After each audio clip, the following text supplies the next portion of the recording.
Welcome back, everyone, to another edition of IDRYB Reacts. I am Lutch, your host, aka the Indian Jesus. You may see a new thingy here.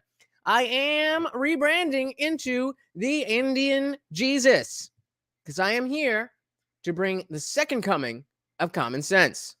But more on that later. Today, we are going to be diving into somebody who calls themselves Lady MAGA USA. I don't know if you guys are familiar with this individual, with this man, but I was not before today. I'm hoping that we'll get enough conversation that I don't need to steal somebody else's live stream, but I will do so if we need. Got to do it for the show, but we are here to talk about Lady MAGA USA. So, who the hell is Lady MAGA USA? So, I was looking for some articles on who this is, what the story was, and I couldn't find anything from a major source or anything. The most seemingly neutral source I could find was the Colorado Times Recorder. So let's read from the Colorado Times Reporter why this person is of interest. So the headline reads, Lady MAGA drag queen who said Democrats are Satan will perform at Colorado Republican fundraiser. So this is all the way back from August of 2021. Let's see what we've got. The Log Cabin Republicans of Colorado. Let's try that one again. We need to zoom that in a little bit. You guys see that? There we go. The Log Cabin Republicans of the Colorado recently announced that Lady MAGA, a conservative drag artist, will perform at their 10th annual summer barbecue later this month near Lakewood. Remember, this was last year. The Log Cabin Republicans are a national organization of Republicans that says it's dedicated to representing LGBT, see, even when I try, I can't do it, conservatives and allies. Lady MAGA is a character performed by a man named Ryan Woods, who is the president of Log Cabin Republicans Utah chapter. Woods was featured on Newsmax this January, again, this is last year, after being fired from his job at Delta Airlines. He claimed that Delta had unfairly discriminated against him for being a Trump supporter. He says, "I feel it is obvious. They began their investigation about me the day after the riots, while it was socially acceptable to target Trump supporters and claim we're dangerous." So, talking about the 6th, and I wish we got. I don't know why these aren't loading, but they seem to be funny from what I've read so far. Lady MAGA's Twitter account has expressed numerous far right views, including one tweet saying the Democrat Party is of Satan. I mean, I am certainly not on the far right, but I definitely agree with that. During his tenure as president of the Log Cabin Republicans of Utah, Woods led his organization in pushing for a bill that would have made it illegal for a doctor to treat transgender children with hormone therapy. How dare you? Woods claimed that the effects of puberty blockers on children are irreversible, which is absolutely the case. This runs contrary to a write-up by the Mayo Clinic, which states that, quote, the use of puberty blockers doesn't cause permanent changes in an adolescent's body.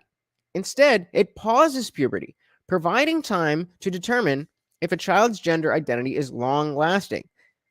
If an adolescent child stops taking puberty blockers, puberty will resume. So already we know that is heavily refuted. That's what all the gender affirming, as a term that I've learned from watching the What is a Woman documentary. If you haven't seen my review of that, that's available on the channel. But yes, it's very much not just an easy, pause button. One of the gender affirming therapists, it's like you're playing a song and you hit the pause button and and you can just pick it up on the next note. And then, of course, it cuts back quite dramatically to a detransitioner to whom that was not the case. But continuing.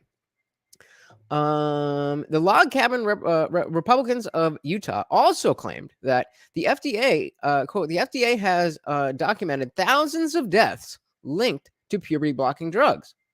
However, these deaths belong not to trans children, but to cancer patients taking hormone blocking medication as treatment for hormone sensitive cancers. This is something brand new to me. I had not ever heard of this, but apparently the same. I think it's Lucron or Lupron. I don't know if it's. I've heard it. I don't know how it's spelled, but this is the same. If they are talking about the same drug that they were talking about in What Is a Woman, this is the same drug that they use for chemical castration of child predators. I'm gonna hope I spaced that out long enough that the 5 minutes in, the algorithm isn't catching me. Let's move on. the Utah, oh my God, the Utah State Legislature ultimately did not pass the bill. The Lady MAGA Twitter account also argued that that non-binary people should not be allowed to have accurate gender markers on passports and other documents, stating that, quote, biological sex matters. Countries need to know who is traveling in and out of their borders. Criminals will take advantage of this. And again, this is from last summer. And we already know that that is the case, that we have seen that people will abuse the general sentiment of wanting to be accepting of these people. They will abuse that when most of us just want to, we don't care what you're doing. We don't care, what how you identify any of that. We don't care about any of that. All we care about is that you're not pushing it on us. And the notion of knowing who's coming in and out of the country is something that has nothing to do with transphobia. I mean, call it, I guess, xenophobia if you really are looking for a stretch. But that's not what's happening here. Beyond anti-trans legislation, several tweets by Lady MAGA reveal anti-jab sentiments. Oh, Jesus. She must be a horrible person then. She doesn't want people coming freely flowing throughout the world without being recognized, and she doesn't want the government unjustly jabbing you with foreign substances. What a horrible person. Oh wait, I think I agree with everything that she's standing for so far. One recent tweet said that, quote, the unvaccinated are under attack. Quote, I promise to teach dance classes in the COVID communist camps. That's funny.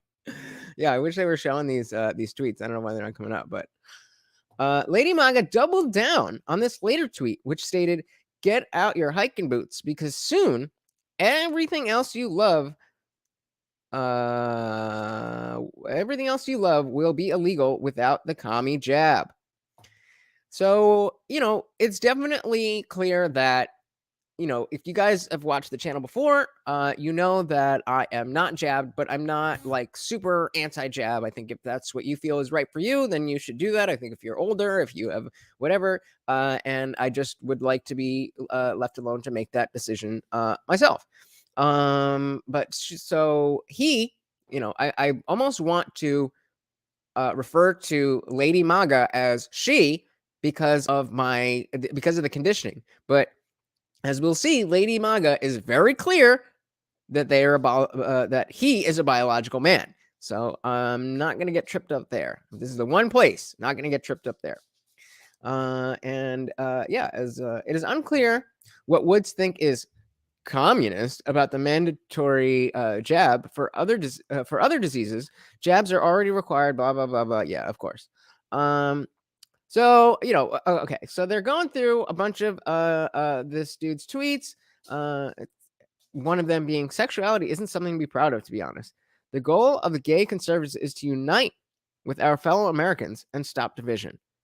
Imagine that.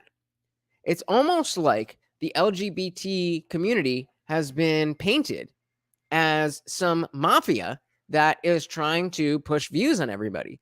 But here, What do we see? We see a gay man who likes to dress in women's clothes saying all we want is to get along with our fellow Americans. Well, this is why we're looking into Lady MAGA. But again, remember, this is all leading up to being fired from Delta Airlines. So let's see what we're getting into. While the tweet claims that there's no reason to be proud of one's sexuality, the reality is that many LGBTQ people are still forced to feel shame instead. And that's terrible, but like that point needs something else there. The United States government only legalized gay marriage in 2014, and many LGBTQ people still face discrimination based on their identity. A recent study found that 20% of LGBTQ Americans have faced discrimination in the workplace. For LGBTQ people of color, that rate reached 32%. Again, that's not a good thing, but that doesn't really tell me anything. What is discrimination? What are you counting as discrimination? And how do you know it's because you're LGBTQ? And I'm not doubting you. I'm just saying that's a very vapid, like, you're just throwing numbers out. So I mean, sorry if I need something a little more to get on board with you.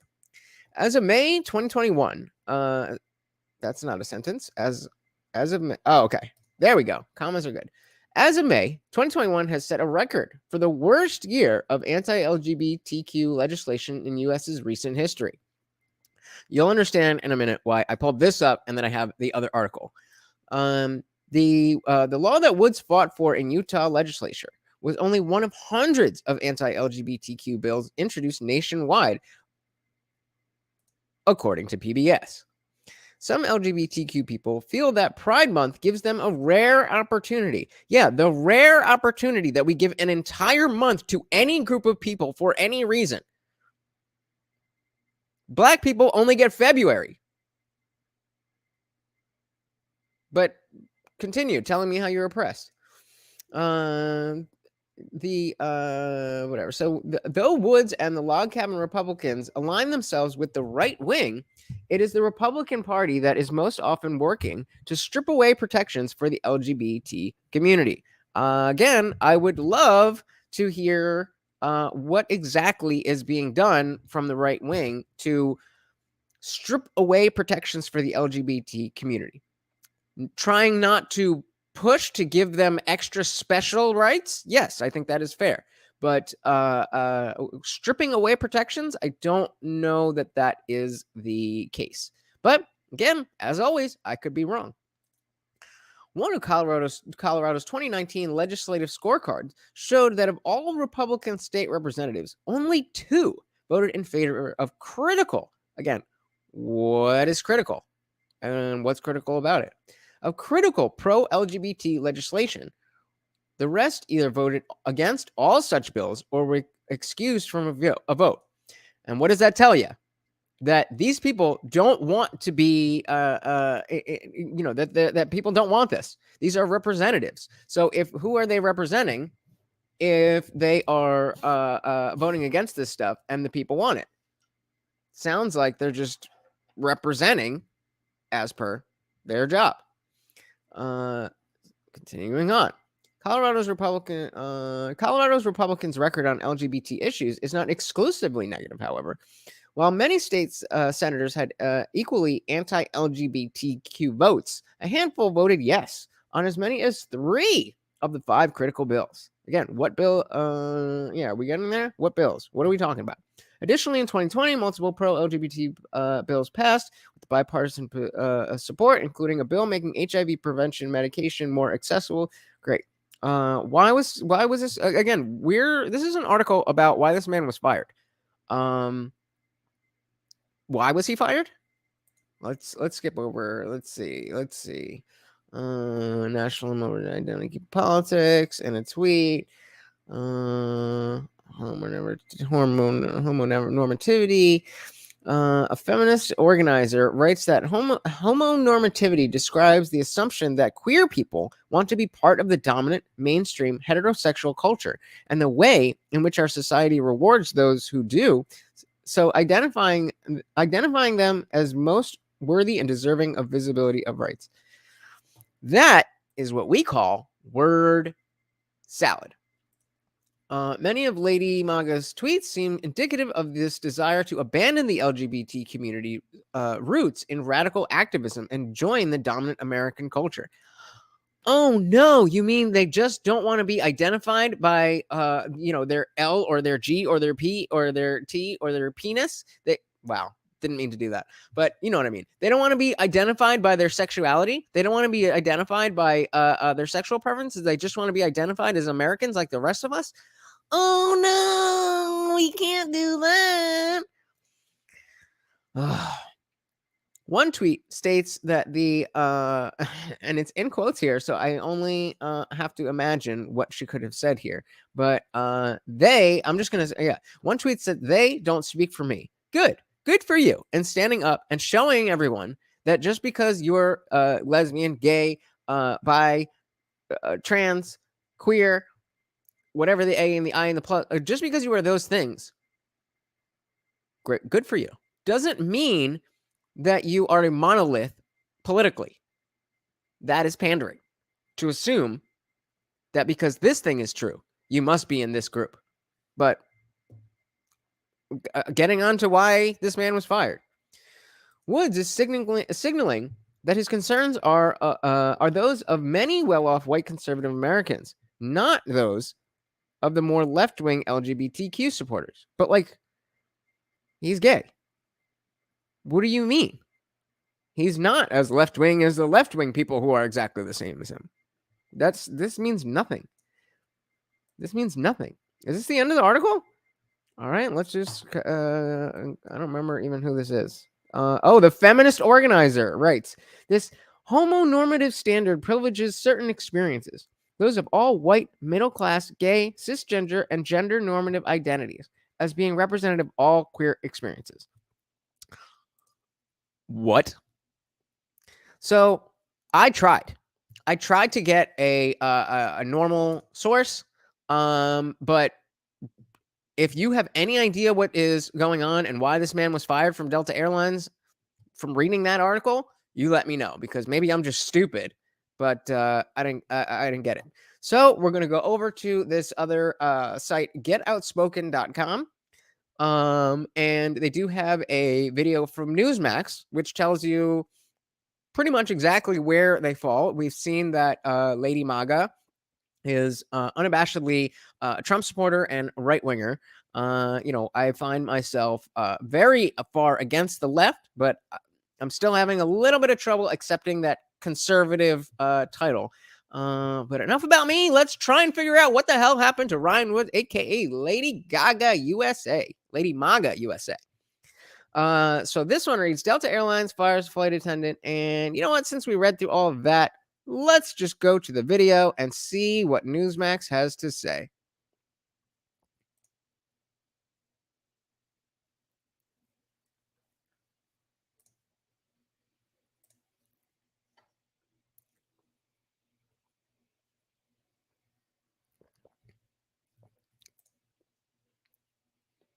So this is the dude.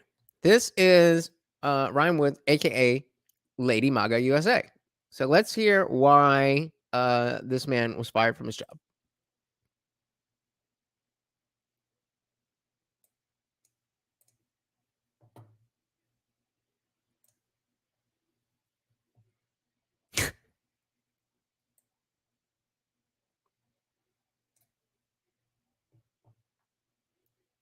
Oh, thank you, Dan.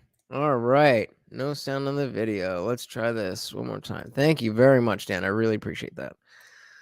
I don't know why StreamYard does this, but randomly they'll be like, screw you, no sound. All right, let's try that again.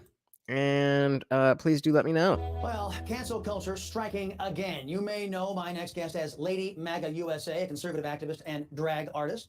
says he was fired from Delta Airlines for allegedly violating the company's social media policy. Joining me now, Lady MAGA USA and Log Cabin Republican of Utah, President Ryan Woods. Ryan, thanks for taking the time here on the Chris Salcedo Show. You believe your conservative social media posts, they're the ones that got you fired. Share with the audience your side of the story. All Thank right, you, Dan. First of all, Chris, it's an honor to be here. So again, we've read an entire article. We read an entire article from the local paper about why this. Hey, Lucchese in the building, the smooth cat. What is going on? So we just read the entire article from the Colorado Times or whatever it was. And all they had to say was that Ryan, aka Lady MAGA USA, was far right, but there was no reason given as to why he was fired. So let's see if Newsmax will give us that information. My degree is actually in journalism, so I know Newsmax is the real deal, and I love you all to the max. Right on. Yeah, I'm coming up on about close to 2 years of my political activism, trying to awaken LGBT people that we don't have to hate our country, and just because you're LGBT doesn't mean you have to be disgusting or vulgar. So, Lady MAGA USA, I'm coming up on about 2 years, and I have never once mixed my professional life as a flight attendant with Delta Airlines with my political activism. Why? Because I'm a professional, and you're not supposed to do that. And I understood that clearly. Interestingly, very interestingly, they opened an investigation on me on January 7th, the day after what happened at the Capitol. So suddenly it was politically expedient and easy to label us all. Interesting. Only one day after the worst day in American history. Now, of course, obligatory, disclaimer that obviously January 6th and the rioting and the breaching of the Capitol was no good, and I believe those people should be, subject to the full extent of the law. But let's see if he was there. It's dangerous, and they opened an investigation. Wait a minute, wait. Were you on the ground on January 6th in the U.S. Capitol? Were you there? I was in Washington, D.C. I was with the famous Trump Unity Bridge. I was performing and having a good time. I was miles away from the Capitol, and I didn't participate in any way, shape, or form. So on January 7th, They opened an investigation, and they asked me, do you manage this social media, Lady MAGA USA? I said, yes, I do. They said, have you ever mentioned Delta Airlines on this social media? It was specifically Instagram. And I said, no, absolutely not. And then they showed me a few posts. The first one they showed me was a picture of me at a rally in Utah back in November. And I took a picture with fellow patriots, and they were open carrying their firearms perfectly legally. And I took a picture with them because I support the Second Amendment. I'm gay, not stupid. So I put a picture online. They showed me that picture. Then they showed me another picture of me. I was all dressed up in drag, fabulous, with another gun, and they showed me that one. And they showed me a few other posts, none of which were hate speech, none of which even got taken down from Instagram. I'm currently disabled from Instagram for impersonating someone else, whatever that means, but I was not taken down. Well, you're not Lady MAGA. That makes perfect sense to me. Get rid of them. Hate speech or anything like that. They just target us right and left. So clearly, they targeted me on January 7th, really fishing and looking for an opportunity to label me as someone dangerous or bad. Yeah, I find it amazing that that Delta finds the Second Amendment of the U.S. Constitution so offensive. Now, knowing that Delta passed out left-wing BLM propaganda and even flew the BLM flag. There you go, Lucchese. Even after months and months and months of violence of BLM and Antifa looting, do you feel that Delta's just plain full of bigots who don't like conservatives? Well, I'll tell you this much. When I was hired at Delta, my mother has never been more proud of me. And when I became an Eagle Scout and when I got the job at Delta, that's when she was most proud of me. And I was proud of my company. But starting basically March 1st of last year, Delta took a nosedive into wokeism. Grab your oxygen masks because it was fast and it was rapid. All of a sudden, we were going through brainwashing. So, I mean, Lucchese brings up an amazing point here that, again, as much as we want to say that what happened at the Capitol was not good, it's so, first of all, we've seen how much of, as Lucchese says, how much of the feds were involved in this, how much involvement from the FBI actually was there. And then comparing it, as they were just talking about, comparing it to this is right after the Summer of Love, sparked by, which, the George Floyd incident was very unfortunate. Not as it seemed at first, but still incredibly unfortunate. No way that that man should have lost his life. But that also started a whole summer of huge riots. That if you were to compare any one of these days to what happened at the Capitol, it's not the same, and they're both bad. You can say they're both bad. You can do that. You're allowed. You don't have to pick one or the other. Computer training, much like Coca-Cola, telling us we have hidden bias even if we don't. They handed out Black Lives Matter pins, and never once, I searched, never once did they tell employees that if you participate in a protest or a rally to keep it peaceful. However, after what happened on January 6th, they sent a big memo about the tragedy of the Capitol, and you must keep your protest peaceful, and we denounce this. But they never once mentioned the people who have been terrorized and looted and robbed and even killed by the Black Lives Matter inspired riots across our country. So to me, I feel that it is completely obvious that I was targeted. I'll tell you why else I was targeted. Because I am a gay conservative and I'm a drag artist. And as you know, Black conservatives are not allowed to leave the Democrat plantation, and gay conservatives are not allowed to leave the Rainbow plantation. So we are specifically targeted. Whoa. So he said Black conservatives are not allowed to leave the conservative plantation, and gay conservatives are not allowed to leave the Rainbow plantation. That's some strong language, but I mean, it definitely reflects what I've seen in terms of people who don't fit the mold of what the typical leftists think that you should be. Well, you're a gay man, so you should think this, and that. Exactly. That what he tweeted that we read from the article. My sexuality. What did he say? My sexuality isn't a political stance. So the idea that you have to be, and then with Biden in his campaign saying, "Well, if you don't vote for me, or you ain't black." It's like, this is how these people really think about the world, and they put you in a box, and they put themselves in a box. And so you can only, I mean, as much as you can hate that people do it, it's, in my opinion, far more important to understand that people are doing it not as a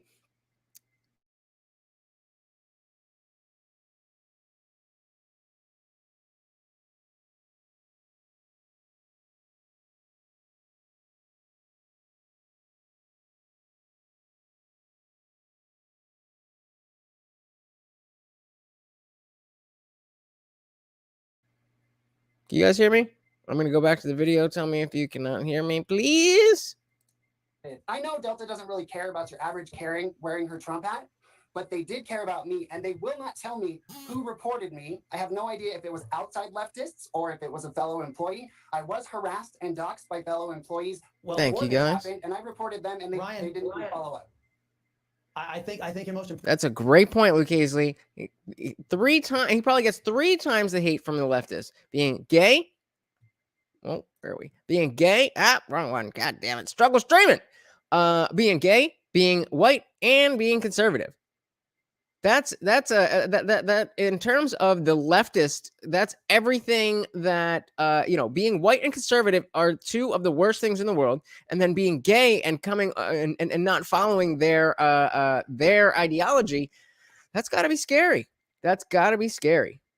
I not wish to be him. After months and months of killing, beating, looting, arson, and violence, the Delta Airlines did not put out any memos talking to people to peacefully protest, but one January 6th incident, then all of a sudden conservatives were fair game. I think that's pretty indicting on Delta. Ryan Woods, everybody. Sir, thank you very much. And again, it was just the one guy. So again, I wanted to look more into, like, who is this? Because it's a culture war story where it's like, oh, look, this we got one. But it's very easy to see things like this and just kind of throw it onto the heap. So I wanted to dig a little deeper into what exactly happened. So we got a video here of Ryan explaining the entire thing, so that there is no confusion. Diving right in. I'm gonna do that. Hi, I'm Ryan Woods, the man behind Lady Maga USA. Delta Airlines has fired me after an impeccable 8-year career as a flight attendant. I cherished my job, and I kept my activism separate from my work. I was fired for politics, not performance. I was an outstanding, exceptional, caring, and professional flight attendant. That doesn't matter anymore. That stuff doesn't matter anymore. It doesn't matter if you do your job well. It doesn't matter if people like you. It doesn't matter if you make money for the company. No, no, no. You've got to be on board with our ideology. That's all that matters. Confess, I am devastated. My mom, God rest her soul, was proudest of me when I became an Eagle Scout and a Delta flight attendant. Very interestingly, Delta Airlines opened an investigation on me on January 7th, 2021, the day after the Capitol riot. Don't worry, we'll get a look at that thing. Oh, I didn't even realize. I haven't seen most of these so far. If you know who this is, put a 1 in the comments and I'll talk about it. If you don't, then we're just going to move past it. Even though I was nowhere near the Capitol that day. I'm coming up on 2 years of Lady Maga USA activism, and now suddenly it's a problem? After January 6th, Delta issued a warning to Delta employees to keep protests peaceful. Did they do this while Black Lives Matter inspired riots were terrorizing our nation? Nope. They gave us Black Lives Matter pins to wear above our uniform wings. The hypocrisy is astounding. Delta has gone full-on Gestapo woke, like Coca-Cola. I was fired essentially for being a gay conservative. LGBT people like me are not allowed to step away from the leftist narrative without persecution. Delta Lucchese, I don't know if you had just seen Brandon was on Timcast IRL recently, and that's actually how I had heard of him. And that's how I heard of Carolyn Borsnick, or whatever her name is, the girl I was asking if anybody knew. Yeah, she's this girl. She is nuts. But you know, she and Brandon, Lucchese was talking about, they were working pretty closely together on this walk away movement, walking away from the left. And I believe Brandon is also a gay man. And just, you know, it was just a catch-all for people, honestly, like myself, who, you know, always considered themselves liberal, always considered themselves middle of the road, moderate, whatever you want to call it. And then all of a sudden, it seemed like that label became, for lack of a better word, toxic. I hate using that word, but it really did. It became as toxic as what they, you know, what they call everything else that's not toxic. That's the real toxicity. What is Casey says? Dr. Carolyn is indeed out there, but as long as she is on our side, to be continued. And if I can finish what I think you're going to say, that as long as she's fighting for the right things, that's a good thing. I definitely would agree with that, but I don't know how closely you follow her Twitter account. But she is, I don't think, a good representative of the values that I personally stand for. She is one of those people. I think when you have something like the walk away movement, you know, Jamie Kilstein, he's another one of the ex-wokesters who now is apparently working at the Timcast compound. I've seen he's been on the last 2 episodes of the Cast Castle vlog, so I think that's a permanent place for him. But he's been on the show a couple of times, and he talked about how he was, you know, a wokester, and he, like, every day he got sucked into the addiction of being one of these people who would go after people on Twitter. And when you get in that lifestyle, then you have to keep it up, and you have to keep raising the bar. And remember with Ethan Klein, and when he deleted the episode that he had of his podcast that he had done with Jordan Peterson. And Jordan Peterson was like, bro, I'm telling you, and I'm obviously paraphrasing, but I'm telling you, they're going to come after you, and you're trying to appease them, and they're just going to come out. Once you make concessions, they're going to come after you and come after you and come after you. And lo and behold, Ethan Klein is canceled. So what does Trayvon say? I think trying to overthrow our democracy is a bit more extreme than 1 billion property damage in than 1 billion in property damage summit 2020. It depends on how realistic of that an attempt to overthrow the democracy you think it really was. First of all, we know there was a significant leadership from the FBI. So much of the instigation was people who were already in the government trying to make this happen. So that's one thing. The people who were in there and looking to damage things, looking to disrupt democratic processes, yes, they are bad people. But if you're trying to tell me that the people who were there for that reason, not just the people who are walking around, not just the people who are following other people who were in, not the grandma who was there, and if you're trying to tell me, then you say yourself $1 billion in property damage. That's worse. Is it? I have to respectfully disagree. I mean, I think that what happened on the 6th was not good, but it was, some crazy QAnon people kind of doing their thing. And I certainly don't think that Trump himself directly orchestrated anything. I think he was maybe loose with his words in a way where he understood that people were taking his words too seriously, and maybe he could have chosen different words. But that's in hindsight. It's very easy to say that after you've already said the thing and seen what had happened. So I definitely got to push back a little bit with you on that, Trayvon. But so Luke Hazley also says, how are they trying to overthrow our representative democracy? That was not the goal. Those who entered the building were government plants to distract everyone from the election fraud. Not all of them. Trayvon's definitely right in saying that there was people who were there trying to overthrow what even, because you have to understand, even if we are to say that there was election fraud, YouTube, I'm not saying that, I'm just saying it. But if we were to say that there was election fraud, then now we are talking about going through a system. We're talking about a system which has been corrupted and then using a corrupt method to point out that corruption.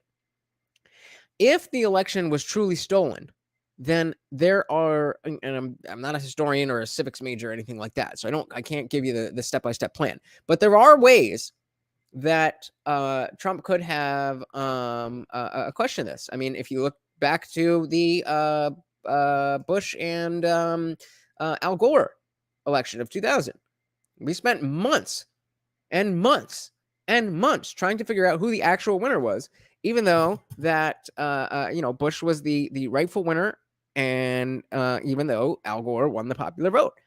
But this is how these things work. So again, with I don't like being extreme. I don't like taking a side and just rah for that side. We have to say that the people who broke into the Capitol, the people who were listening to Trump with the intent to do something about what they believed was election fraud, is not the way that you handle things.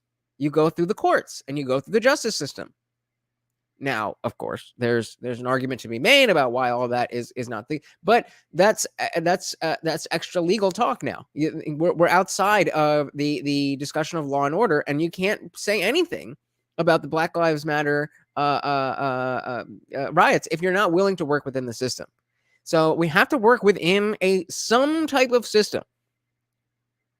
Even though the system is very much flawed, and there absolutely was, according to some people that are not me, election fraud. Trayvon says, big companies in undeserved, undervalued communities getting trashed is less offensive than our historic buildings that represent democracy smeared in poop. Well, that's a fair statement. If that is your opinion, I don't think anybody can tell you that you are wrong. There's nothing untrue about what you've said, but I simply cannot see the as you said, $1 billion, and it's not like $1 billion from the government where they just are going to recoup it from our wages. This is $1 billion in private, small, minority-owned businesses And, the whole thing was like, oh, you've got insurance. Insurance doesn't cover rioting damage. Or maybe they'll cover $10,000 of this, that, or the other. People's lives were ruined. The only people's lives who were ruined, for better or worse, right or wrong, the only people's lives who were ruined by what happened on January 6th are the people who rioted on January 6th. Occasionally chimes in with they were not only big companies. Exactly. They were mom and pop businesses that were destroyed 1,000%. There is no question. You would see signs in the window. This is why this is why the Kyle Rittenhouse case became a thing, because in Kenosha they were needing people to defend their businesses against these rioters. Now that was specifically Jacob Blake, if you don't remember, but who, if you don't remember, had a knife and was trying to steal children, also known as kidnapping. But the point being, because he died at the hands of police officers, then riots. And that's okay. And it wasn't just one night. It was enough where people of the car lot needed to make a plan, and hey, there's this stuff going on and we need to figure something out. And their best defense was a 17-year-old kid. That's what things came to. And you think that's not as big of a, you think that's less of a big deal than what happened on the 6th? Fair enough, but I've got to agree to disagree. Dan Jensen says, can you overthrow a whole democratic system by some people going into a building in one city? I don't think so. I don't think so. Maybe. I've never tried. I don't know. But I don't think so. So let's get back into the video. Step away from the leftist narrative without persecution. They'll step away from the leftist narrative. LGBT people like me are not allowed to step away from the leftist narrative without persecution. Delta claims I violated their social media policy, yet their policy is vague and subjective. They get to determine. Sounds almost like Twitter and their vague policies, where they get to just apply it to whoever they feel like. Determine what is considered offensive speech. I defended myself by presenting a full binder filled with letters of character from my coworkers. I documented that their subjective interpretations of my posts were false. I also presented a thorough investigation of their glaringly unfair enforcement of their social media policies. Is every flight attendant policed equally? Of course not. Flight attendants can post music and videos with the N-word, pornographic content, Trump, and terrible racist language directed at white people, and they don't care. They can even ask for bailout money for criminals who looted our communities. Delta claimed. That's another aspect of the rioting that is not talked about enough. The sheer audacity that some of these criminals now have, because they understand how the bail laws are working, that either they won't get bail and they're just going to be processed and let out, or that they can just hop on GoFundMe or whatever it is and get all their legal bills paid for, because they're champions of the revolution. That's not a big deal. That doesn't come into the equation when we're talking about what is bad for our society, what is bad for our civilization, what's bad for our country, what's bad for the bifurcation of our country, making two completely separate worlds, realities, that making it almost impossible to understand how you can see how people live in one circle and people living in another circle. There's no middle ground anymore. And such a big part of that is the policies that came from and were not enacted because of the BLM riots. Trayvon says there were unmarked vans grabbing up BLM protesters.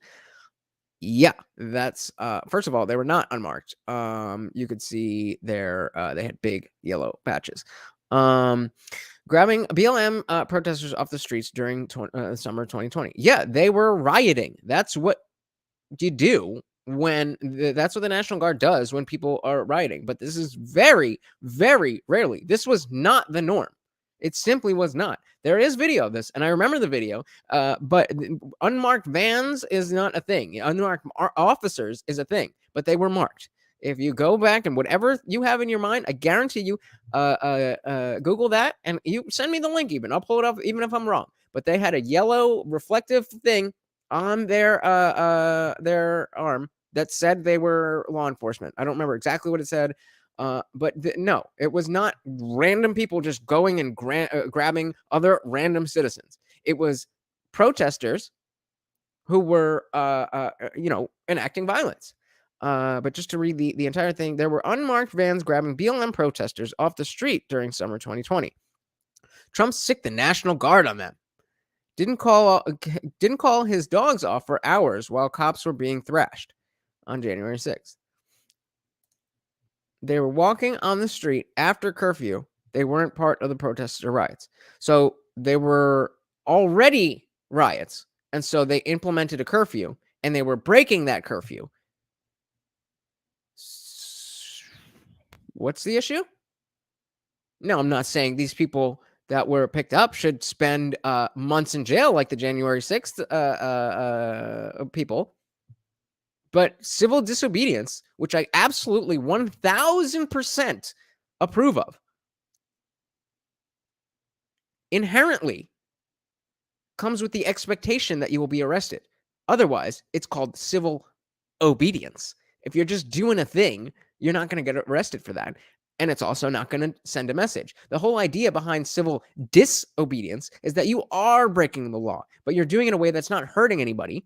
So it's civil, but you still get in trouble. You still get a slap on the wrist. That's the way that you get your point across. If nothing happens from it, then you're not, what message does that send?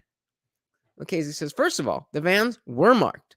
The National Guard was doing what they were called for. Exactly. I don't understand how a different interpretation came up, except for the direct propaganda of people like the Young Turks.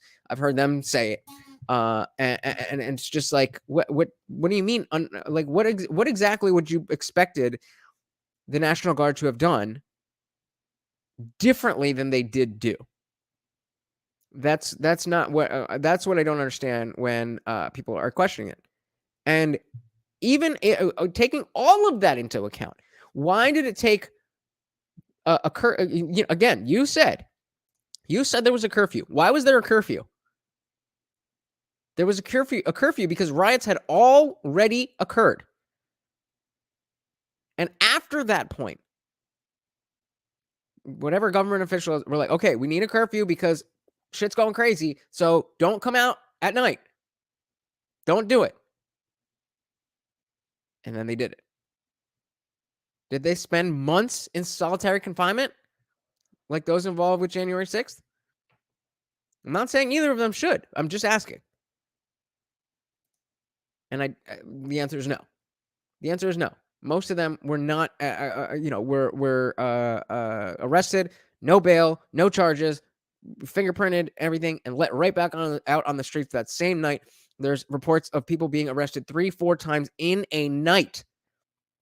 So you'll have to excuse me if I'm not really sympathetic to the fact that, people were arrested for breaking the law. Moving on. That someone, they won't tell me who, reported me. And through a Zoom meeting with my manager, they showed me a few of my social media posts. For example, me with Patriots in Utah. So let's see here. What a terrible thing. And she said, see, they got me. I called this man she. He is with a bunch of dudes, 3 dudes here. They're, okay. You're never going to catch me like out doing this, but what? Lucchese says, definition of curfew, a regulation enjoining the withdrawal of usual specified persons from the streets or the closing of business establishments or places of assembly at a stated hour. Exactly. So if they were breaking curfew, that is breaking the law, similar to speeding. Not something you should be spending forever in jail for, but certainly against the law. Jaylen says the violent ones, yeah, are still locked up, which is 5% of the people that took part in the protests. Where are you getting that number? I would love to see whatever study you or article that you got that number from. But again, to read the entire thing, the violent ones, yeah, are still locked up, which is 5% of the people that took part in the protests summer 2020 all over the country. So apparently, your claim is that only 5% of people took part in any type of anything that would be considered. Well, are you saying only those violent people were arrested, or are you glossing over my point that even if you are protesting after curfew, that's still an arrestable offense? We agree with that, right? Or no? So yes, Mr. I'm not gonna fold to them. Mr. Lady MAGA here. 3, pretty. I mean, these guys look like this is their whole life, and I'm not saying they're like super cool, but doesn't seem anything illegal to me. In November, who were legally open carrying firearms. They asked me if these were my posts. I said yes. They asked me if I ever mentioned Delta Airlines on this social media. I said no. After this, they suspended me. Okay, so you never mentioned that your job had anything to do with this, and there's nothing wrong in the photo. I'm still getting a better idea, but we've been going for almost an hour. We read 2 articles. Well, we read 1.5 articles, and we're watching a video, and I still don't understand what Delta's reason is for firing this man. For 60 days with no pay while they continued their investigation. When I spoke with them via Zoom or had in-person meetings, they refused to allow me to have a lawyer with me or record the meetings. Delta has no union. Then this past... Wow. So that's not even like a real chance. Like, it's just saying like, oh, okay, we're gonna, go through this BS, but, you're fired because politics. Because Orange Man bad. Tuesday, they fired me. And again, just if you're new here and you're not sure, I don't even like Trump. I don't like him. I don't think he's a good president. If he runs again, I don't want him to win. I would much rather see okay, I'll put it this way. I would 1,000,000% rather see either a Ron DeSantis or a Tulsi Gabbard. A Tulsi Gabbard. I would gladly vote for Tulsi Gabbard. So this isn't some partisan bullshit. This isn't some Trumper to the nth degree thing. This is a common sense thing. Why did he get fired? That's what I'm looking to find out. I know for a fact that there are thousands of other Delta employees who are afraid to express their conservative views because they might get fired. This is in all industries right now. Cancel culture destroys freedom. Cancel culture destroys lives. And that is why I am planning to sue Delta Airlines for discrimination, and I'm asking for your help. At this point, I'm basically David, and they are Goliath. If you can go to my website, you can help me through my GoFundMe, PayPal, or Venmo. All right. I mean, all right, let's promise to fight this with everything I've got, because I am only one of hundreds and hundreds of thousands of Americans who are experiencing the devastation of cancel culture. Let me be your voice. If we don't stand up and fight back, it's only going to get worse. You could be next. Feel free to go on social media. All right. I mean, honestly, if that's true, I don't even really know that. The last I knew of Tulsi was that she was running for the Democratic Party, and if not, then I'm sorry, but I just haven't kept up with her personally. But that's what I know of her. So I didn't think so. I didn't think so. I think what maybe you mean is that she's a right winger because she doesn't agree with all the woke stuff. Maybe that's what you're saying. But I'm pretty sure she is still in Congress as a Democrat. So this one is going to give us. He's at CPAC. He is going to we'll get a little bit more information. Yeah. She just had her "Why I Left the Left" moment on Hannity. Okay, that doesn't make her a Republican. I left the left as well. We were just talking. Who did Luke Hazley bring up? Where is it? Brandon Straka. I can't find it. There we go. What was the entire point of this? It's not that rah GOP, rah GOP. No, that's not what that means. That means, hey, you guys are flipping the fuck out about all of this woke stuff, and we're not down with it. We have values. We have values that we stand for, and this stuff is not part of it. And you pushing it is why I have to walk away.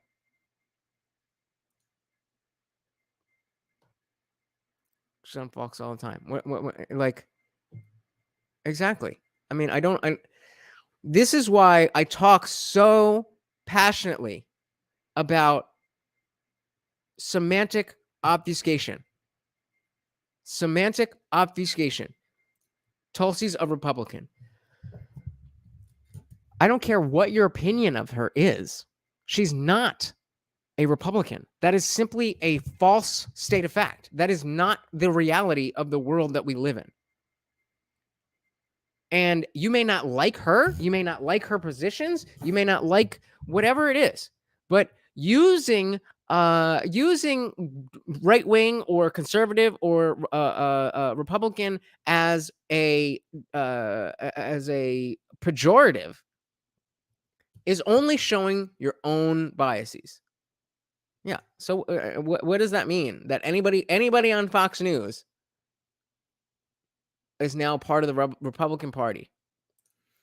Her JD and JD Rubin. Oh, her JD. I'm blanking on who her JD Rubin and Glenn. I don't know who are JD and Glenn. Like Glenn Beck are all sheep herding voters to the Republican Party. Well, yes, but that's not. So, Trayvon, can you explain to me the difference between a conservative and a Republican?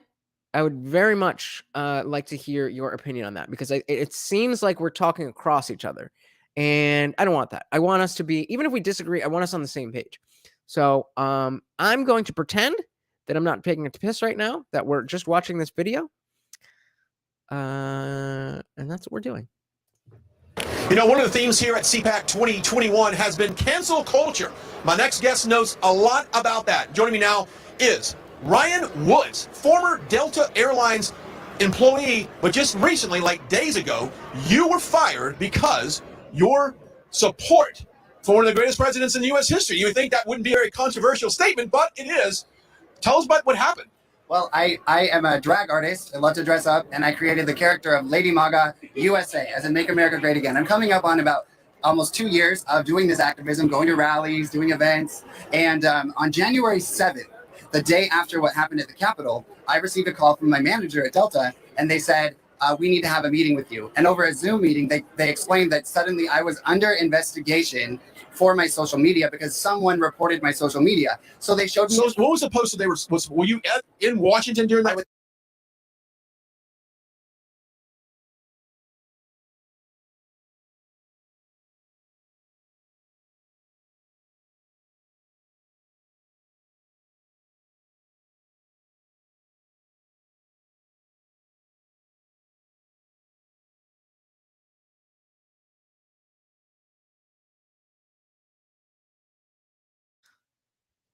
Sorry, Mobby.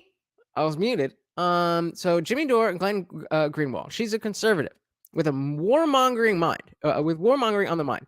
She is a veteran who has spoken out about anti-interventionist war tactics. So again, drop a link, drop a video. We'll watch it together. Where are you getting this information that Tulsi Gabbard wants more war?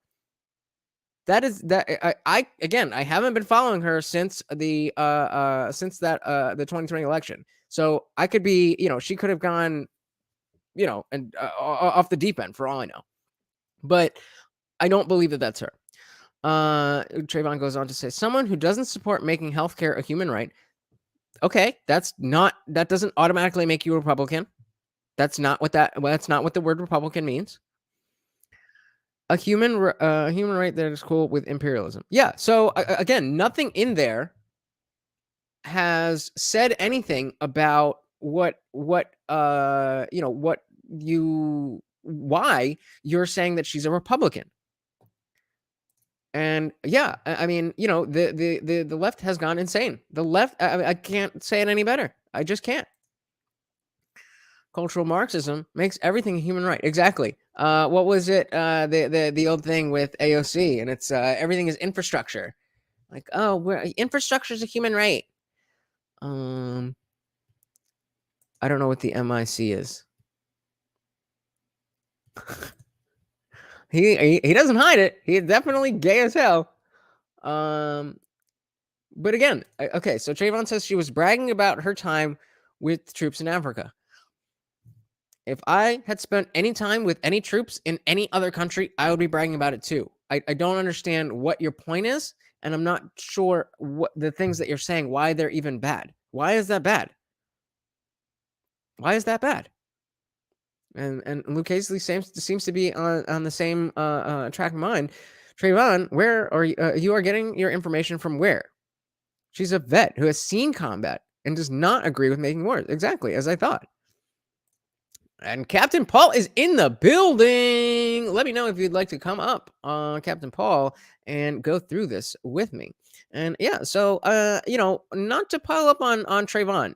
I would love if Trayvon could drop some bars right now and prove us all wrong.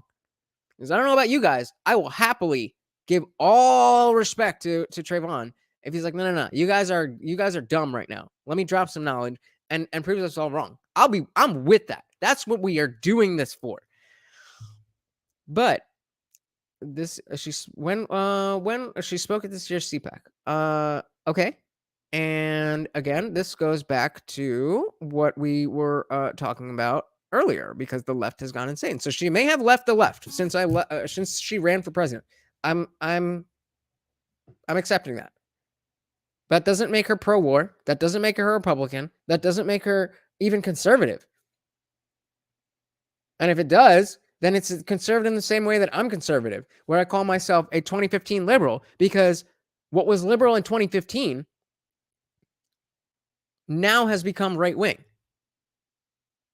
And so if you had liberal tendencies in 2015, then as far as I am concerned, then you have liberal values. But even now, I don't want to say you are a liberal, because I hear that in my mind the same way that you are using Republican, that it's a bad thing. Like, how dare you? Ugh, right wing. Ugh, conservative. Ugh, Republican. That's automatically bad. But like, so all right. So and going in order. So Lucchese says, okay, well, the DNC does not want her around since she embarrassed Hillary Clinton in the 2020 debates. Yes, that's I mean, between her, what she did to her and Kamala, they can't handle her. She's speaking truth to power. She's too much of a independent voice, where she's not just going to follow the narrative, and that's not what the DNC wants. Trayvon says she advocated for drone strikes on Tucker. What was the nickname of that one president who was supposed to be like the most liberal president? Obama? Didn't they call him Obama because he did more drone strikes than any other president ever? I guess he must be a Republican, right? Look, man, I'm trying to work with you. I'm asking for something. You keep making a lot of, you keep saying a lot of things, but you have to back it up with either facts that support that very thing instead of just another separate point, or you have to give me something that will support what any of these claims that you're making. Captain Paul chimes in with, I mean, if anyone is war hungry, it's the Democrats. Absolutely, with this Ukraine conflict. Tulsi has been anti-war and doesn't think we should involve ourselves with Ukraine. Exactly. Like, this is the typical leftist projection. It's exactly what you can find in the Democratic Party. That is what the conservatives, the quote unquote new right, as I've been told it's called, is fighting against. Everything that the Democratic Party has a problem with is what people like myself are fighting against. The problem was the king of drone strikes. I don't even know what this means. He spammed AC 130s on MW2 to practice. Got you, Kaisley. We involve ourselves in conflicts regardless of who's in power. That's just history. 100% agree. I 100% agree. That's something about the American imperialism, which I don't love. I wish we were, especially as a libertarian, I am not for these foreign wars. I don't think that we should be in war unless somebody is coming onto U.S. soil and saying, fuck you, I'm taking your shit. Other than that, figure out your own shit. We've got literal shit in the streets of major cities.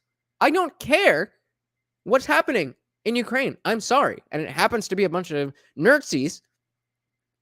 But that just doubles down on how great the Democratic Party is. Arming the Nazis. Then they'll just say, "Oh, yeah, exactly." So let's see if we can get any more information. And still, we are over an hour in, and I still don't understand. Don't worry, I've got more. Don't understand why Ryan, aka Lady MAGA USA, was fired. So let's see if we can figure this out. Let's see if we can figure it out together. In Washington, D.C., I was nowhere near the Capitol. I didn't even know it happened until later that night. So they showed me a few of my posts. For example, me at a rally in Utah with patriots open carrying their firearms. Another one was me holding a gun, and it said, "Come and take it." And then there were just some other ones where there were looters and rioters outside of my hotel one night, and I spoke my mind and said what I thought about those basement-dwelling, ungrateful troublemakers. And so there was nothing, absolutely nothing, that they could justify firing me for. It's clear that I was targeted because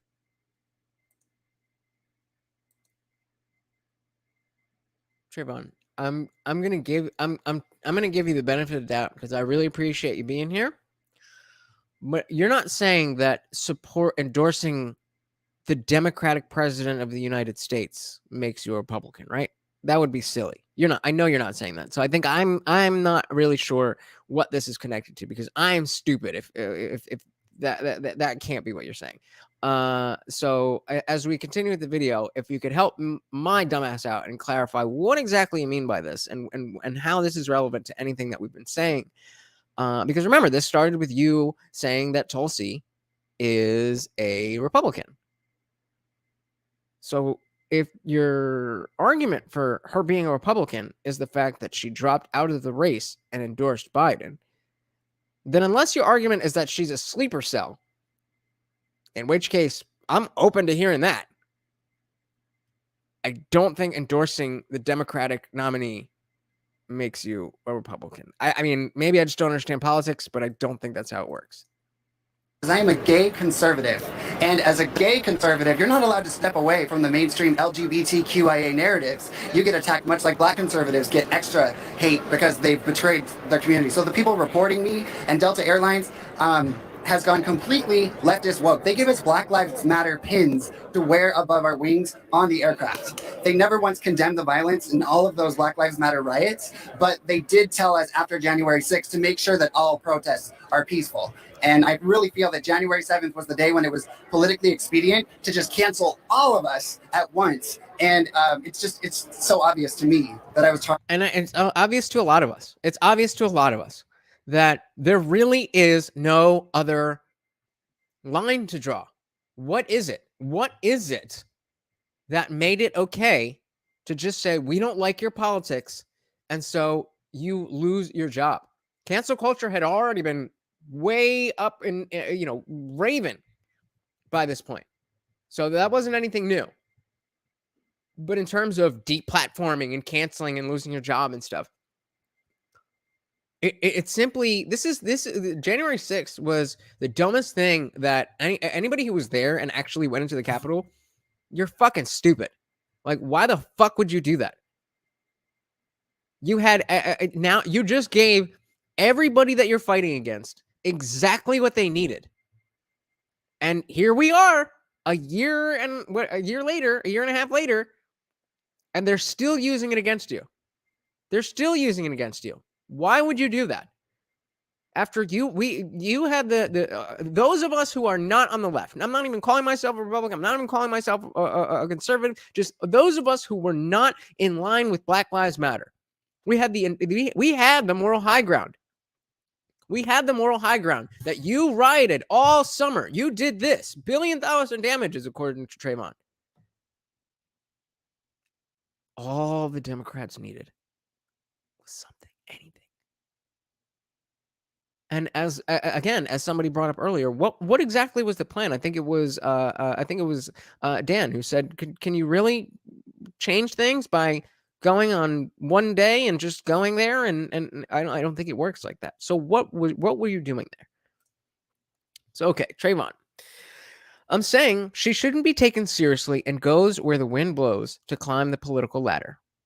You're holding on to what I called her and not the examples I gave you on why she sucks. Okay, so then the reason that I was holding on to that, because I hadn't heard you say, okay, yes, you are right, she's not a Republican. So I thought what you were saying were further arguments as to why you believe she is in fact a Republican, when clearly she's not. So let's go back up to these things. So yes, this is Tulsi dropped out of the race and endorsed Biden. Not a fan of that.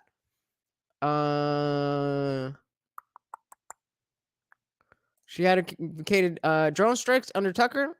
Not a fan of that.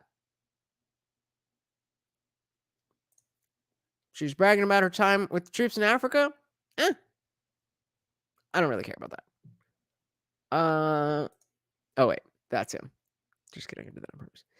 And then you were talking about Jimmy Dore and Glenn Greenwald. So I agree with you that she has done a lot of things that I wouldn't necessarily agree with. I wouldn't necessarily say that I am proud of. But who the fuck is Susan?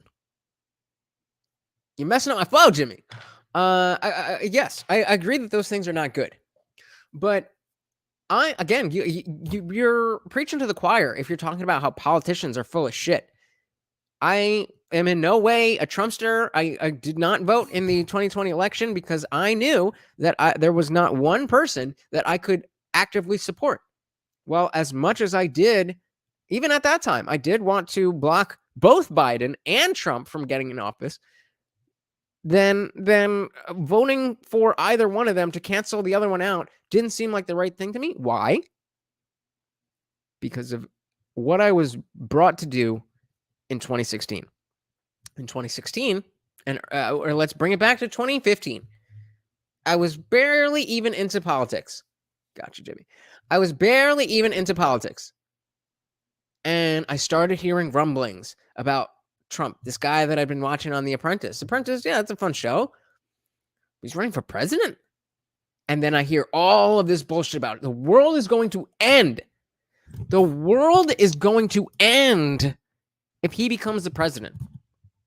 And so, Bernie, bro, right there. I'm all about it. Bernie's fighting for the people, the millionaires and billionaires, until he became a millionaire. Then it's just the billionaires. But I was right there. But of course, then the DNC screwed him over.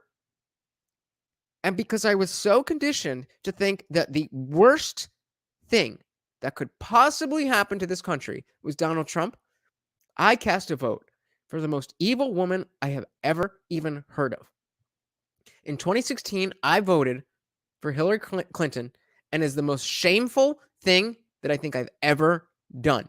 Without an ounce of hyperbole, I don't think there's anything more shameful I've ever done in my 32 years on this earth. And I was a drug addict for a good 5 years. I did some shady shit. And voting for Hillary trumps all of that in shame. Not because of anything except for the fact that I was led into doing it just by believing bullshit. Bullshit. Because as much as I still, in hindsight, don't think that Trump was a great president, certainly better than Biden. He wasn't a great president. He's not a good leader. He's not able to rally the people around him, and therefore it doesn't matter what his policies are. You can't lead people who won't be led by you. So That is why I am very deliberate in the words that I use and the way that I approach these things. And that absolutely, I'm not cheering on the Republican Party. I'm not cheering on the Democratic Party. I am trying to look at the reality of the culture and how that is affecting us. That is what that's what we're doing here. So Susan Majowski, got it. So you're here. I wish Susan would let me know if you just released a video or a live stream. Gotcha. Shadow ban. Got it. All right. I'm there with you. Thank you, Jimmy. Also says, yeah, Republicans who are known for their utmost support and deference for the police somehow started a riot, giving the Dems exactly what they needed, precisely when they needed it. It seems too good to be true if you're a Dem. Oh, by the way, do you know of Ray Epps? I have heard the name. I don't remember. Can you remind me? And then Luke Hazley chiming back in with Bernie, a known communist sympathizer, became extra rich from the payoff he got from Hillary to drop out. That's why he dropped the millionaires. That was his thing, the millionaires and billionaires, and now the billionaires who are not paying their part because I'm one of them now. So yeah, I mean that's politics. That's politics, and that's always what I've known that it was. And so when I say that I would vote for a DeSantis or a Tulsi Gabbard, it's not because I think they're amazing people or that I want to have them come sleep over and have a slumber party and share my bank account with them. I'm an anti-government individual. I believe that only the lesser of two evils, or more evil, if there's more, the lesser of evils is what we're dealing with in politics. That's just how it works. Jimmy says, Hillary touted that the world would end if Orange Man ever got his hands on a nuclear codes, while also, in the same breath, saying that she would enforce a no-fly zone over Syria, even if it meant shooting down Russian planes. Yeah, that's politics. That's politics. Trayvon says, Tulsi defended torture in 2014 and compared the Iran nuclear deal to Munich as Munich is anti-war. I mean, as anti. She supports targeted attack in the Middle East. Well, I mean, this is a lot more in depth of. I'm familiar with Omar Epps and also Mike Epps, but I don't know if that's what he meant. But maybe. I don't know. But yeah, going back to Trayvon's comment, there is so much there that, because we're not really talking about what's going on in the Middle East, I don't really want to derail too much.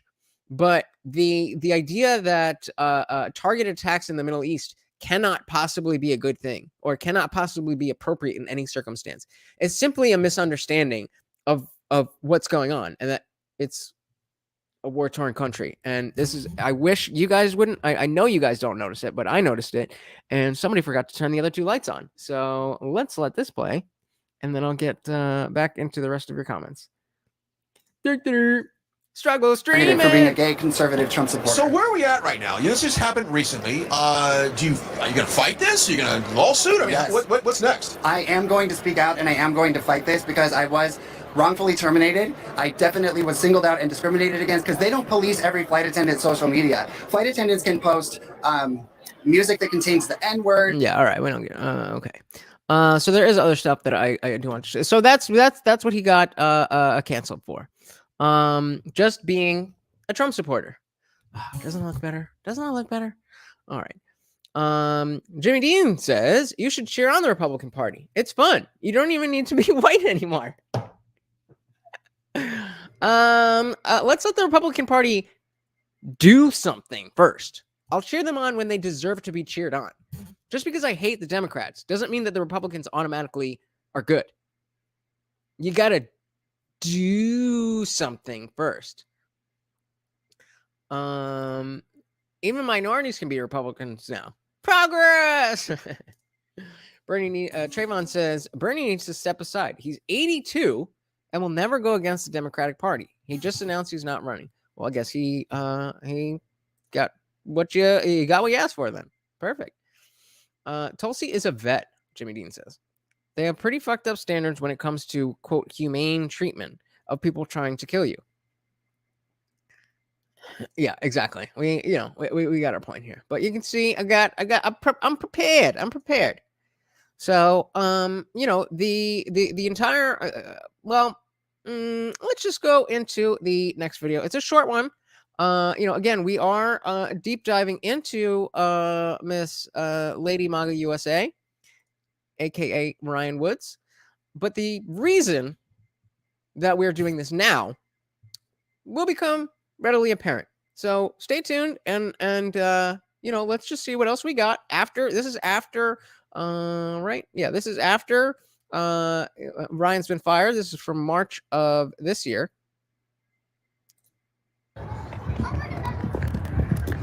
Hello, everybody. We just finished a rally against our Rhino governor, Spencer Cox. He claims to be a conservative, he claims to be a Republican, and yet he has vetoed the bill to protect girls' sports. Stop erasing biological females.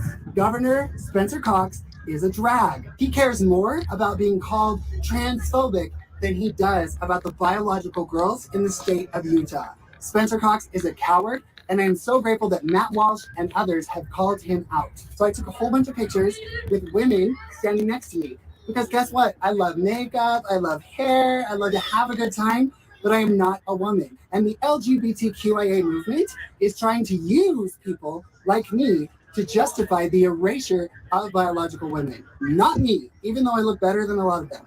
Okay, so let's continue. Women's sports matter. Women's spaces matter. And I do not belong in a women's locker room. I do not belong in women's sports. Why? Because I'm a biological man. I would never try to invade women's spaces. All I ask for is the freedom to be me, to have fun, to wear a wig, wear some makeup. But no matter how much makeup you wear, you are not a biological woman. I am Lady MAGA USA. Fucking preach, girl. Fucking preach, girl. And that's how I'm doing it on purpose. But absolutely, he is right on, as Lucchese says. That is, it's just so frustrating that why is this a seemingly, I don't think it actually is, but it's seemingly a minority opinion among people who are in drag. Why does it seem that way? But why does it also seem like it's not that rare of an opinion? Let's get back to that. So Jimmy Dean, you might be cutting deep here. He says Bernie is the epitome of what it means to be a libertarian. I'm a libertarian. To be overtaken and swallowed by a powerful conglomerate and to die in obscurity. I don't know that that's the case. So as somebody who actually has been keeping up with the Libertarian Party, Dave Smith, Angela, I forget her name, I'm sorry, but and the chair of the Mises Caucus has taken over the Libertarian Party. And the Libertarian Party, from this day, not this day, but from the day that they did that last week, 2 weeks ago, is now going to be so much more of a force. I'm not saying we're going to have a Libertarian Party candidate in the general election. This, 2024. Not yet. But the way that the dynamics that are at play with a legitimate third party going on, things are changing. Things are changing. If you don't know what I'm talking about, check out what is going on with the Libertarian Party. Check out what is going on with the Mises Caucus, because, Jimmy Dean's kind of right about, every Libertarian candidate, everybody associated with the Libertarian Party. You just get swallowed up by the big parties, and then you get forgotten about. Remember, I don't even remember his name. Gary Johnson. And what is Aleppo? And there was Joe Jorgensen, who just went super woke randomly. And where's she been? But I don't. Something tells me that in 2024, the Libertarian Party is going to have something else to say, and really will be stealing votes away from the greater of two evils. And that matters. That matters because now we're not just playing which guy do I not like, which guy do I like less. Now we have options. And now we can see a greater picture of what the American people actually do want. So Jimmy Dean says, reducto ad absurdum. The only way to get liberals to pump the brakes. Yeah. Yeah. I mean,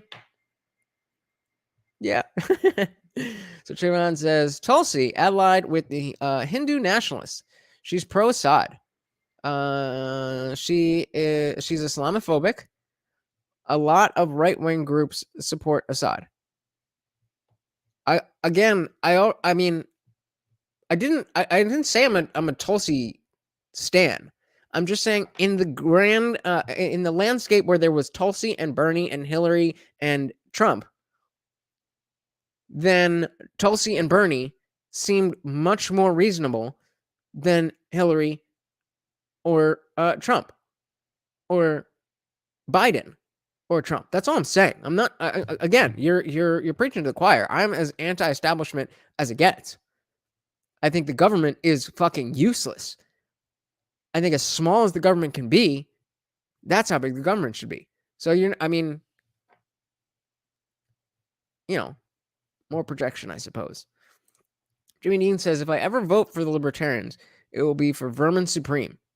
He's earned it. What is Aleppo? Stealing votes hurts the party they align with most closely with. It's called the spoiler effect. And I absolutely agree with you.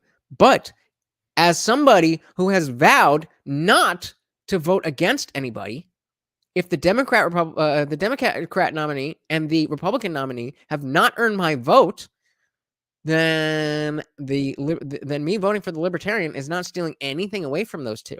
And if everybody had those types of values, sorry to, be a little pretentious for a second, but if everybody had the values that you have to earn my vote, I'm an American.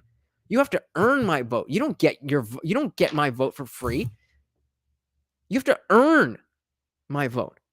Then maybe third parties, whether it's the Libertarian Party, whether it's the Green Party, whether it's the Rainbow Party, whatever it is, then maybe we would have a little bit more parity instead of the uniparty. Which means says there's a great CGP Grey video about it. I'll have to watch that. Trayvon says the Washington Post analyzed 7,305 protest events and found police made arrests at 5% of them. Only 3.7% of the events involved property damage or vandalism, according to the analysis. So what is defined as property damage and what is defined as vandalism? Because if I were to guess from, as Dan Jensen says, from the Washington Post, I would assume that they are defining property damage as something over a certain dollar amount, and they're putting the vandalism as, if you fire and it goes, if you start a fire in a dumpster, as the man who Kyle Rittenhouse shot was doing, and then you send it into a plaza with 5 stores and it burns down the entire plaza, well, all you did was set a little fire. Is that vandalism or is that property damage? Just saying. I don't know. You're saying things, but again, if you're reading that right now, drop the link. We'll look at it together. I'm not trying to win here. I'm trying to get to the truth. Jimmy Dean also says, agreed. You should always vote with your conscience. Voting, quote, not the other guy or girl or sausage is always the wrong decision, which can be proven by the fact that Biden is in his office. Did anybody vote for Biden? Like, I know more people in history voted for him than any other president, which is also stupid because the second most is Trump. And obviously we know that that's, that means nothing. It's like, oh, so just the most people voted in this election. It has nothing to do with the candidates. It's just they were the most votes because we made it easier for them to vote. Anyway, Trayvon says, what people claim they believe doesn't matter as much as what they spend their time doing. Tulsi spends her time on Fox. Well, again, Trayvon, you are implying that Fox spending time on Fox is inherently bad. Maybe it's because on MSNBC and CNN, you can't get real news. And the things that she wants to say aren't allowed to be said. Maybe because CNN does things like when Joe Rogan has Rona and they make his face look extra yellow. or when MSNBC tells you that if you get the jab, you cannot spread the Rona. It stops with you. Maybe, as bad as Fox is, maybe they're just better, and she realizes that. Okay, she says, well, WAPO is a leftist-leaning, well, let's say, I don't think they're left, I think leftist is a stronger term than left-leaning. I think they are left-leaning. I think leftist is more outside the establishment. I think because they are the establishment, I wouldn't use leftist with them. But again, that's semantics and nitpicking, and everybody uses these words however the hell they want to. But Lucas says, well, the WAPO is a leftist-leaning newspaper and will manipulate the stats, and it is more convenient to market the narrative. Exactly.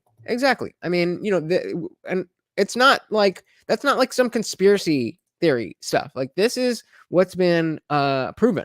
We've seen this. We've seen we've seen the retractions, and then we've seen when they won't make the retractions too.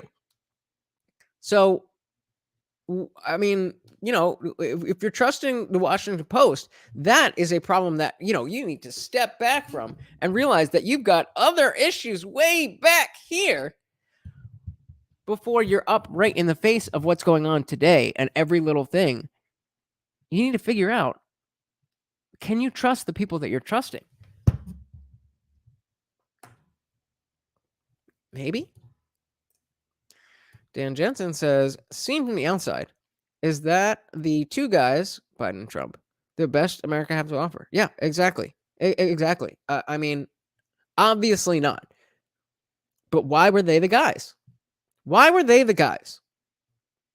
I was finally, after the whole voting for Hillary thing, I was finally like, okay, I'm going to be a real adult. I'm going to be watching the news. I'm going to know what's going on. And then we got a Biden-Trump election. I'm like, what the fuck do you want me to do here? There's no other thing that I can do except abstain. There's nothing that won't leave a mark on my consciousness aside from completely stepping away. And that's what I had to do. And, I don't really feel like if I had voted for Trump that he would have won. But it seems like things would have been better under Trump. But I don't know. So let's see. We've got another. I want to again. So now we've got an idea of what happened to our friend, Mr. Ray Woods, and why he was fired. But let's take a little bit deeper look into seeing who exactly Lady I keep wanting to say Lady Gaga, Lady MAGA USA really is. Before we do that, Jimmy Dean says Biden is the ultimate example of a patsy. Oh yeah, I'm pretty sure I heard that he's not even running in 2024, and just like they did anything they could to just.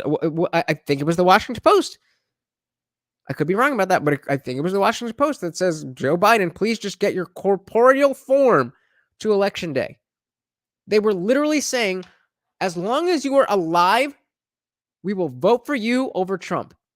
Is that how, Democratic Republic, the democracy is supposed to work? Is that what we signed up for? Sharon says, my first vote went to Biden. Not because I support him, because I wanted Trump to lose. I won. Did you? What is it that you won? Okay, the guy that you wanted won. Okay, how is your life better now than it was in 2019? I would love to know that. I would love to know what about your life personally is better today than when Trump was in office before the Rona. We're not putting the Rona on any one president, because they were both equally in charge for times of it. I'm not entertaining that. If you comment, I'm not even going to pull it up. So from 2019 to today, so not even, let's say, okay, November 2018 unless something huge happened in your life that was great, that has to do with politics in January 2019. But let's say November 2018 versus today. What is it about your life, Trayvon, that is better now that has to do with politics because you voted for Biden? Lucchese says, I wouldn't call massive inflation, high gas prices, market plummeting, the supply shortages, food shortages, baby formula shortages. What is it? What is it that you are doing better?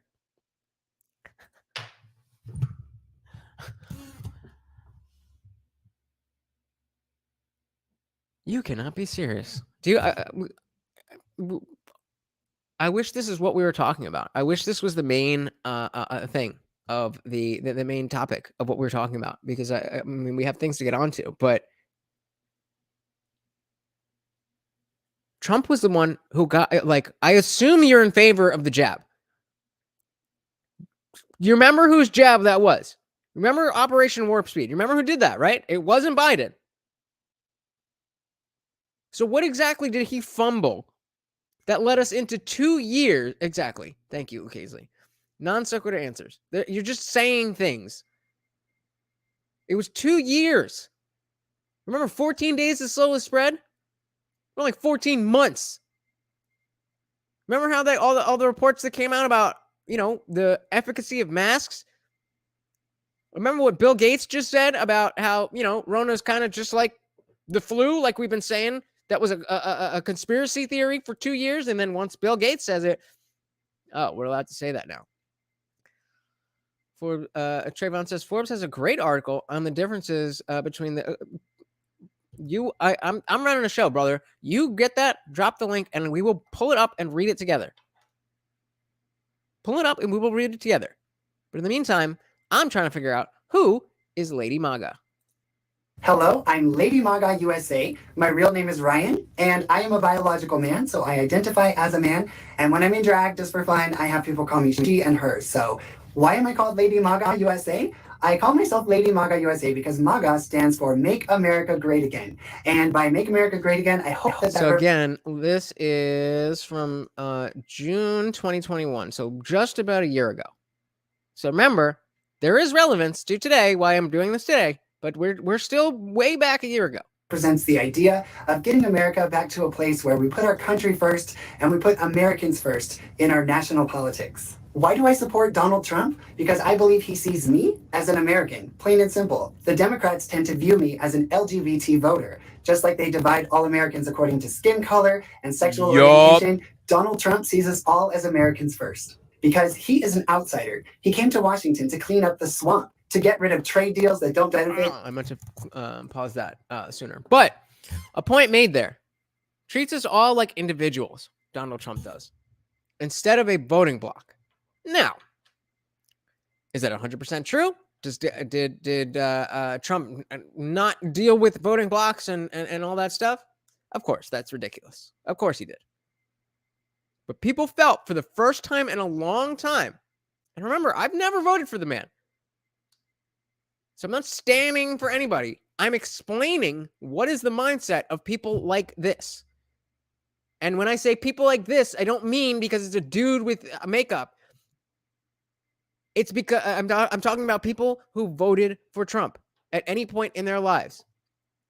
And Lucchese brings up a great point that Trump is a lifelong Democrat. I think it was like 1985 or something. He was quoted saying, I could run as a Republican and win, and I could shoot somebody in the streets and still win, or something like that. Which means it doesn't matter how weird this individual looks. All right, come on, dude. If he speaks the wrong words, the left will hate it. It's a dude. He's very, that's the whole thing. He's very clear about the fact that he is a man, and he likes to play this character and play dress up, but that's all it is. He is not a woman. He doesn't claim to be a woman. He doesn't want to trample on women. He doesn't want to appropriate women. He just wants to look like a woman sometimes. That's it. I find that weird as shit, but do you? I don't care. the American citizens and stop the systemic corruption. So many people believe that conservatives and people on the right, so to speak, hate LGBT people. And this is just categorically false. Modern conservatives are kind of over the gay issue. They all have a gay brother, sister, friend, or family member, and they want to embrace us. But the Democrats tell the world that conservatives and Republicans hate us. So I wanted to get out there and mingle with people who are very different from me and show that we are all Americans together. Again, all Americans together. This is the kind of thing that whether you look like that, you look like me, or you're a straight white dude, that is something that you should share with other Americans. That is what politics should be about. Not just what you look like. Here's the Lady MAGA persona. Well, I have traveled the United States of America, and I have been to over 100 different conservative events dressed up as Lady MAGA. And only once, and I mean it, once, was I rejected or treated with unkindness. And that was from a small but very vocal group of people who are jerks to everyone. Just like on the left, on the right, we have our jerks. But the vast majority of Trump supporters are ready and willing to embrace their gay brothers and sisters and join together as Americans. So what is my role? So, I could talk all day and night about, how people on one side of the aisle or this side of the aisle are doing this or doing that. I've never gone to a Trump rally dressed as a woman. I got long hair, but I don't think that counts. So I'm gonna take somebody's word for it who's been in the actual position of being a drag queen at a Trump rally and say that they're probably telling the truth about not having a terrible time. How could that be? Trump people are the worst people ever, I thought. I thought they were the worst people ever. She couldn't have had a good time dressed like that. And what have been some of my experiences as Lady MAGA USA? Well, I have traveled this country. I have gone to Trump rallies, I've gone to CPAC, the conservative convention, I've gone to Politicon, and I have met tens of thousands of American patriots who are excited and thankful that I have joined the movement. And I'm trying to make a difference on the right. Many people on the left won't even converse with people on the right. And I'm So many of the people on the right will not, or many of the people on the left will not even converse with people on the right. I thought the left was the party of tolerance. I don't need that, I'm a person of color, but I think we're a little bit, I would hope that of course we have, racists everywhere, but by and large, I would hope that not being white is not enough to just have my opinion completely obliterated. But being a drag queen, we're I'm glad that she's had these experiences, but I wouldn't be surprised if people weren't down with it. But apparently, they were. Bailey Doomy is back. Thank you for coming in. What do you got to say? He says, I like Lady MAGA. She's straightforward and has common sense. I agree. We are learning that much about her. Jimmy Dean says the left is tolerant as long as you subscribe to their ideology. Yeah, exactly. That's like, for those of you who don't know, I am a private dog trainer. This, in my real life. And that's like saying, that's like all my clients will, oh yeah, he can sit and he stay and he'll do, leave it and he'll do, go to your place. Well, as long as you have a treat. That doesn't count. That's not what we're trying to accomplish here. It's not hard to teach a dog how to put their butt on the ground for food. We're trying to teach your dog how to understand their role, that you, as the human, can provide them with a better life as long as you have the trust that you can trust that they will be obedient. That's how it works for dogs. I mean, sounds like a very similar thing to politics, but again, maybe I'm stupid. Trayvon says 2019 was kind of dope. I agree. Trump was impeached. Again, like, why is that a good thing? You haven't. You're making claims And I want to be there. I'm trying, dude. I'm trying. I thought you were going to drop the link to that article. So you're saying Trump was impeached. U.S. women's team won the cup. Okay, yeah, word up. Hong Kong woke up to the oppressive Chinese government. Yeah, nothing bad going on in China right now. The year's kind of cool too, though. Just realized I'm 4 minutes behind. Well, you know, we're riding. You know, the fact that Trump was impeached over bullshit, even if you don't like him, should not be dope to you.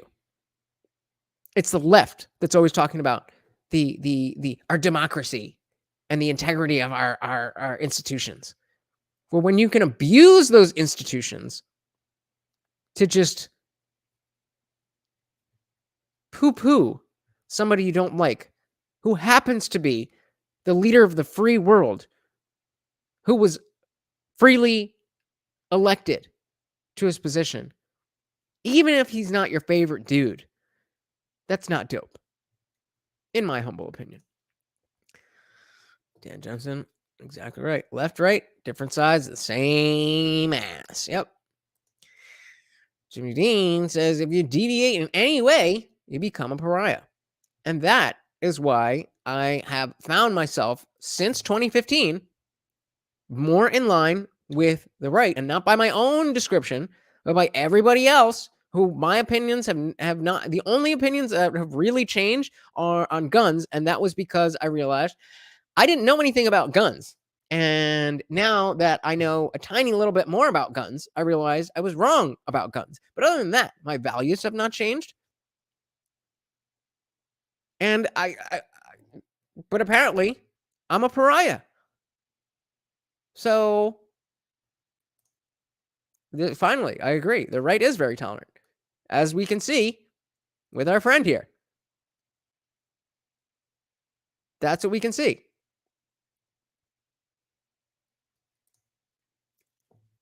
Okay. Interesting. So, when we're talking about the importance of words, we're talking about semantic obfuscation. Words matter. And Lucchese says the right is pretty accepting, which is very different than tolerant. I would say that there's areas where there are both, but I think that is a fantastically, extremely poignant distinction to make, Lucchese. Thank you for that. That is extremely poignant. The right is accepting. They accept that you are different, but the left wants you to be the same. And even if the right says, hey, I don't want this anywhere near my family, my children, I don't want anything bad to happen to you, I don't want you to not be able to live your life, you cannot say the same about the left anymore. You just can't. Hillary had the popular vote. Okay. We don't live in a direct democracy. That's not how things work. So did Al Gore. And I'm pretty sure Trump had the popular vote in 2020. I don't know that because the numbers are. But am I voting for Trump in 2024? Very, very, very unlikely that I will vote for Trump in 2024. What I think would allow me to be comfortable with voting for Trump is for him to come out and address exactly what it is about, his tweets, the way he talks, the things that blow the leftist minds, that everybody on the left ceases to be able to be a functioning human being because of his existence.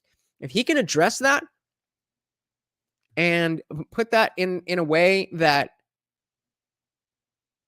I think that people on the left will be able to accept, okay, shit's been bad. We tried the anything but Trump and we got Biden. So, Trump said he's sorry for all the mean words and he's going to try and do better. Then maybe. But no, I don't see myself voting for him because he's not a good leader, and not because of his ideas, but because of people who can't function like adults because their guy didn't win. Casey says, LOL, and the guy he voted for has been proven to have sold secrets to China through his coke, meth. I believe it's or crack, not just coke. Coke is, coke is for normal people. Moving on. So I don't know who the fuck Ronnie D is, but hey, if he gets there, more power to you. Jimmy Dean says, I am MAGA all 100%. I do not support Trump all the way. What? What does that mean? What? What? Yeah, I don't know what that means. Trayvon says, no, he didn't. He lost the again, I don't care. The popular vote is not a thing that matters. Like, oh, honey, sweetie baby. Oh, honey, sweetie baby. The laptop is not fake. I'm not going to sit here and just, yes, it is. No, it's not with you. But, honey, sweetie baby, that's as real gets. What you said, George Collins said it's one big club. Yes, it is. The trend, that's why I was talking about the Libertarian Party and the Mises Caucus taking over the party, ushering in a new way of doing government. Look it up. Maybe I need to do something on that. The trendy thing though today is left bashing and not spreading the disdain around, like to the other side. What has so that's a good point, Trayvon, because I don't like the notion that I'm cheering on the Republicans simply because I am saying that I'm not about the left, the Democrats. I don't like that. The problem is, I don't know what it is that you would like me to bash. I spent years. Go back on this very channel and listen to the Aw Really podcast, which I did before I had this. And before I'm changing from I Didn't Read Your Book to the Indian Jesus. Listen to those. Listen to what I was saying. Listen to how against Trump I was. Listen to how against the religious right I was. Listen to how against all of the bullshit that was coming from Bush administration and whatever had hung over into Obama's era. All of that. But what else? What have they done since then? You're right. I would love to be able to spread it around. But they got to do stuff. The Republicans don't do shit. Where are we? This thing's... What's wrong with Ron DeSantis? And again, I don't know. That's a genuine question. I don't know. What the people say matters. Yes, that is... I assume that you're going back to the direct democracy, but mob rule is not a good thing. And most people are not well educated on the issues. And so having a direct democracy when most of the people don't know what it is that they're talking about is not a good thing. And so we have the Electoral College to correct for that. Is it a perfect system? Of course not. What's the perfect system? $1 million question. You figure that out, you can get, Obama's Nobel Peace Prize. Jimmy Dean says, I'll hop on when it comes to comment time. If you drop me a link, I absolutely will. I already have the banner made up, but it's not panel time yet. Not yet. And before I move on, Trayvon says, if they're all the same, why do you harp on one party? Again, because one is doing things currently right now, and the other one, the Republicans, are just kind of there. Everything that sucks about the Republicans is not directly affecting my daily life. That's why. When the right wing does things that directly affect my life, like they did for the entirety of the 90s and the early 2000s, then I will talk about them. When they start doing those things again, I will talk about them. But again, what is it that you would like me to talk about? Trayvon says on right-wing issues, the Republicans just blocked that bill that would have stopped oil and gas companies from price gouging consumers. Every one of them. Educate me. Again, drop a link. We'll go over it together. I'm not really... I've heard about this, but I don't really think that's exactly how it played out. And from what I understand, that that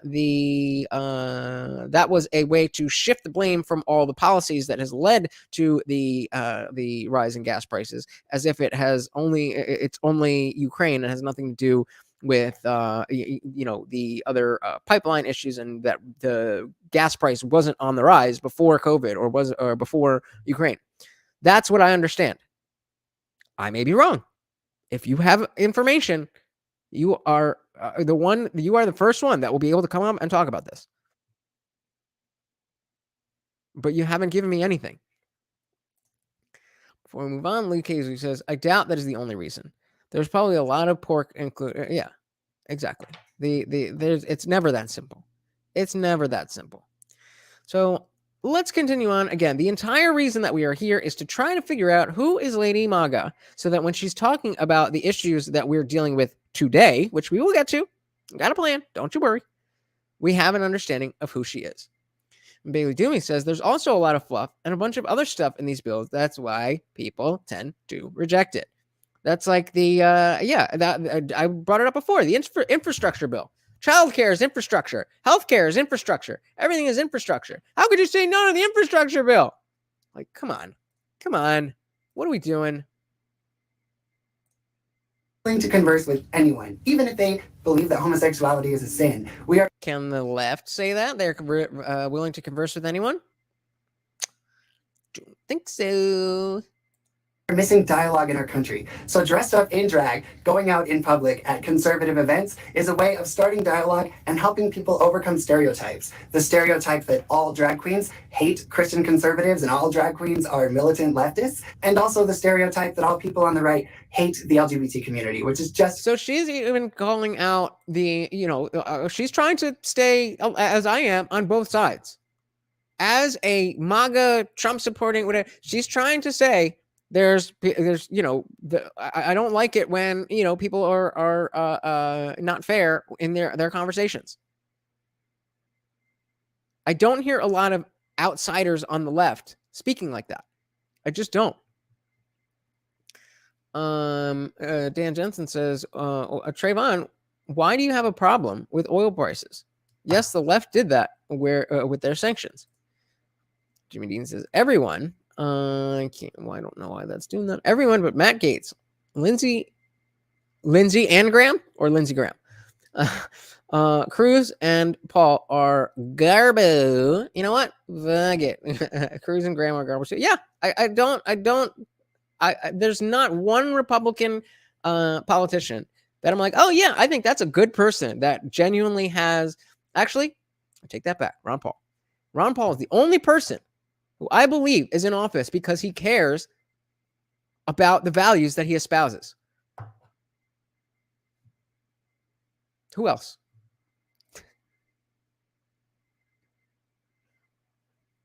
It's Tremont says it's 1 verse 4. Well, again, brother, I'm here to look for the truth. So if you are right, then all I want is something for you to provide that we can all get on your side.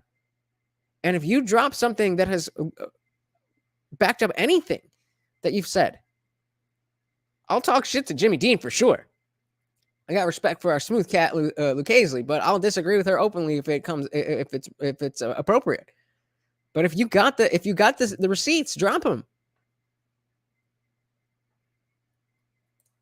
I don't know who you're talking about. You're way deeper than I am. Drown says, weird how the entire world is experiencing inflation and high gas prices at nearly the same rate, yet the Dems did it. But who printed all the money that made the money inflate? Who made all the businesses close that didn't let the economy work the way it's supposed to? Like, there's a reason for these things. And if you're just playing tribal teams, like, well, it's my team, so I got to defend it, then you're always going to be against people who are just looking for truth and reality. Nobody's trying to come down on you. And I do appreciate very much that you're staying and you're presenting your side. I really appreciate that. This would be more boring if you weren't here, Trayvon. So I'm glad that you are here and that you are saying things that you're saying. I can scroll through this whole thing, brother. There is not one link to an article here. We'll stop the show. We're gonna stop the show. I'm gonna scroll up through everything. If I missed a link, nope. No link. You said you dropped links. I'm not seeing any links.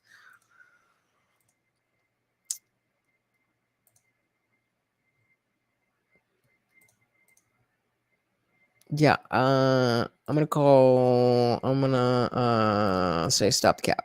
So what articles have you shown? What facts have you stated? And what is it that I can watch on my own? That's what I'm asking for. The things that I don't want to watch it on my own. I want to watch it with you guys. That's the whole point of being here. That's what I want. But you haven't given me anything. Okay. Well, I mean, I that's fair. But so okay, we'll do this together. So so we've got a website here, and like, so let's say you want to share this article, right? You need to take the this thing here, and you can either right click and hit copy, or you can hit Control and C.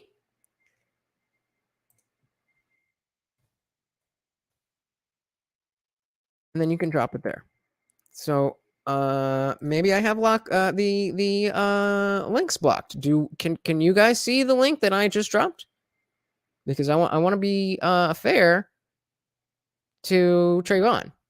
And I said I would stop the show and we would go exactly into whatever it is that Trayvon has. You know, I'm seeing them here. I'm seeing my links.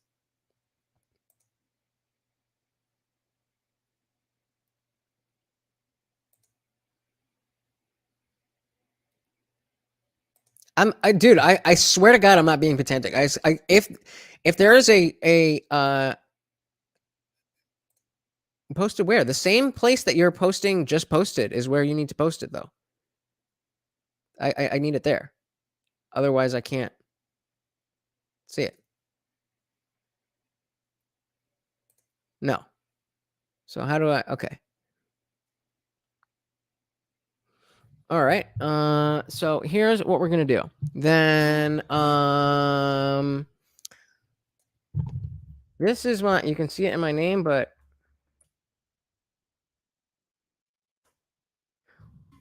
so on Twitter, I don't even know how to change that. So on Twitter, do me a favor and send whatever you sent in the chat. Apparently, I have links blocked. I told you I'm not being pedantic. I'm trying to be fair.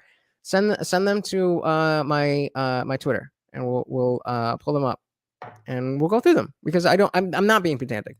I want to have this conversation with you guys. If I wanted to just, you know, be right about everything that I think, I would have just ignored you and kept going. But I don't. Instagram works too. Well, it's not. I don't know how to. I don't know how to get links from here. I don't. But I just dropped the IDRYBlutch on Twitter or Instagram. Exactly. That's not what we want. So yeah, Trayvon, for what? Let's see if there is. I don't want to hold the show up too much because that's not really 100% what we're talking about. But if you send them to me, or just have, you know what? Hold on to them. We're almost done here. You'll be the first one that can come up, and we'll have this conversation face to face. All right? Because I want to be fair. I want to be fair. I'm not trying to win here. I'm trying to get to the truth. I'm trying to get to reality. I'm trying to understand what's really happening, and I want to be fair to you guys who are spending your time with me. So Trayvon has first position when it becomes panel time. As am I. So let's move on with this. Trayvon, you get all of those links ready. You'll be able to share your own screen. So whatever's on your screen will come up, and we'll see it all. And that's what we'll do. Moving on. Categorically false. Leading up to this year's election, I traveled the country and mingled with patriots from all walks of life. And my experiences being surrounded by Trump supporters has not been being surrounded by white supremacists. I have worked with Black people and Asian people and Vietnamese for Trump. And in Beverly Hills, I was dancing around with a beautiful Mexican lady in her Mexican dress. And she was with a group of Mexican people, Mexicans for Trump. So my experience has been a fascinating, positive, and diverse journey, mingling with people from all walks of life, which is why I do what I do, because I want to expose that it is simply a negative stereotype to think that all Trump supporters are white and that all Trump supporters are white supremacists. It just isn't true. One of the most special experiences. I would hope that everybody here is a little bit beyond thinking that all Trump supporters are white supremacists. I'm hoping that we can blast past that. But again, stop me if you that I've think had as Lady MAGA USA is receiving hundreds of messages from gay conservatives and gay and LGBT, even transgender Republicans who have messaged me and said, thank you for speaking out, because they are too afraid to speak out. Because often in the LGBT community, we are persecuted if we express our support of the president and we express our support of conservative values. And every time I go out publicly to an event, I always have LGBT conservatives come up to me and say that they follow me and they thank me for speaking out because they are too afraid to speak out. And that is a darn shame, because in America, no one should be afraid to speak out. Another one of my favorite things about being Lady MAGA USA. Nobody should be afraid to speak out, whether you're them or one of them, one of us, one of these, one of those. You should be able to speak out. I cannot agree with that more. Having conservatives come up to me and say, you know what? I have a gay son. I have a gay daughter. And I'm so grateful for you for coming out and showing the world that our community can embrace them and love them and that they're welcome here. And then they'll take a picture with me and they will send it to their LGBT family member or friend. And their friend realizes that people on the right are not the homophobic bigots that they are portrayed as in the media. Obviously, President Donald Trump has inspired me very much, but there are others who inspire me as well. I absolutely love RuPaul. I definitely disagree with RuPaul's politics in the last 5 or 10 years, but before that, RuPaul was an icon of positivity and glamour and joy. So I really do love RuPaul. I love Melania Trump. My outfit is inspired by Melania. She speaks 5 languages. She is a proud and amazing immigrant, and she inspires me every day. I love. All right. Well, I don't know how much political value Melania actually has, but do you, girl? Do you? Margaret Thatcher, the former great leader of Britain. And one of my favorite things that she stood for was to go out and say what you are for. Don't only talk about what you are against. Other inspirations include Dr. Ben Carson. Well, okay, Ben Carson's a fucking moron. But speak about what you are for, not what you are against. That is what we need. That is what we need. It shouldn't be just a competition of who can complain more, who can have the bigger complaint, who can complain better. It should be about what you really want to happen and what changes we can make. The whole progressive movement was supposed to be about that. Yes, yet it's become not progressive but regressive. Zach, thank you for joining us. Yeah. Any help there would be great. Lucchese says, so true. Nobody should be afraid to speak out, no matter how offensive the language is. Yeah. I mean, even if you have, let's take it to the extreme. To the extreme. You definitely should be aware of how your words affect other people. I don't think that's too much to ask. I don't think that if you are going outside and yelling racial slurs, that you should not be afraid of how offensive that is. There definitely should be a reason why you don't want to do that. Whether it's because you think you're going to get your ass beat or because you understand how other people are going to feel about it. But that should be your choice as a person with values, that, hey, I am going to decide, not because the government tells me, because I'm a good person and these are my countrymen, I don't want to offend them. That's why you should not be yelling offensive things. But absolutely, Lucchese, it should not be something that, mere political opinions that deviate from the mainstream by tiny, tiny bits that you should be afraid of. Bailey Dooney says, that's true. She's one of few drag queens to speak out. Don't know many others. And that is exactly why we are diving into her. And yeah, I wasn't really sure. I wasn't really sure what he was talking about with Margaret Thatcher. But Bailey Doomy, yeah, that is exactly what we're doing here. You know, I just wanted a little bit of introduction here. But there was something I saw her live earlier today that was very relevant. And I do think that we have a lot here. And then depending on the time, I'll leave it up to you guys, whether you want to get into what she said today specifically. And or we can just go straight to the panel and we can get to what she said today in another video. It's we're a community here, guys. We're a community here. Luke Hazley says Jordan Peterson said, in order to think, sometimes have to be offensive. That was my Jordan Peterson voice. Was it good or no? Should I stop trying to do impressions? Well, come on, man. That's the best I got.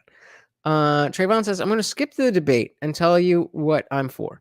Universal health care. Common sense gun reform. Don't know what that means. Raising the minimum to a living wage. Ending the prohibition of. And getting money out of politics. Very vague. I feel like you and I would have a lot of overlap. I think there's so much that we would agree on. I think universal healthcare is something that definitely can be reasonable.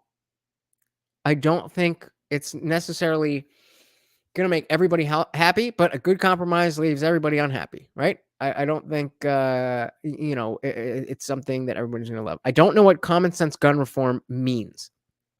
I used to say that, and I don't know what it means. What is, if we had common sense, if that was well defined, don't you think that we would have it? And if no, then why do you think that there is a set of policies that is known as common sense gun reform that we agree is common sense, but is not enacted? That's what I would say that. Yeah, Bailey Doomy, 100%. Ben Carson, horrible political candidate, but a great human being. Okay, I don't really know him as a human being, but that was scary when my dad was saying that he was going to vote for Ben Carson. I was like, ironically, and shout out to my dad, who is very smart and capable individual who has supported me in ways that I could never repay. But I cannot say that it was not Ben Carson that taught me that, okay, just because you're a doctor doesn't mean you know everything about everything. And my dad's a doctor. And it helped me realize some things about that. Jimmy Dean says a good compromise leaves everybody somewhat happy. Yeah, I think that can be applied to universal health care. I think that depending on how it plays out, I don't think that having some type of basic level of care for every person that is built into your citizenship is ridiculous. I think we have advanced to that point, and that's what I thought. But I didn't. You definitely got me there. Like I'm saying, we definitely have a lot that we agree on. It's just that I don't know if the opinions that you have are grounded in the things that. And things that are as realistic as you believe. Maybe I'm wrong, maybe you're wrong, but we can't both be right. And I'm pretty confident. Dan Jensen says, Trayvon, nothing about war in foreign countries. Are you into that? I'll let you guys have your own conversation about that. Going in order. Sorry. Jimmy Dean says, common sense gun reform to me means repealing all gun laws. Shall not be infringed wasn't a suggestion. I completely agree. Now, I also think that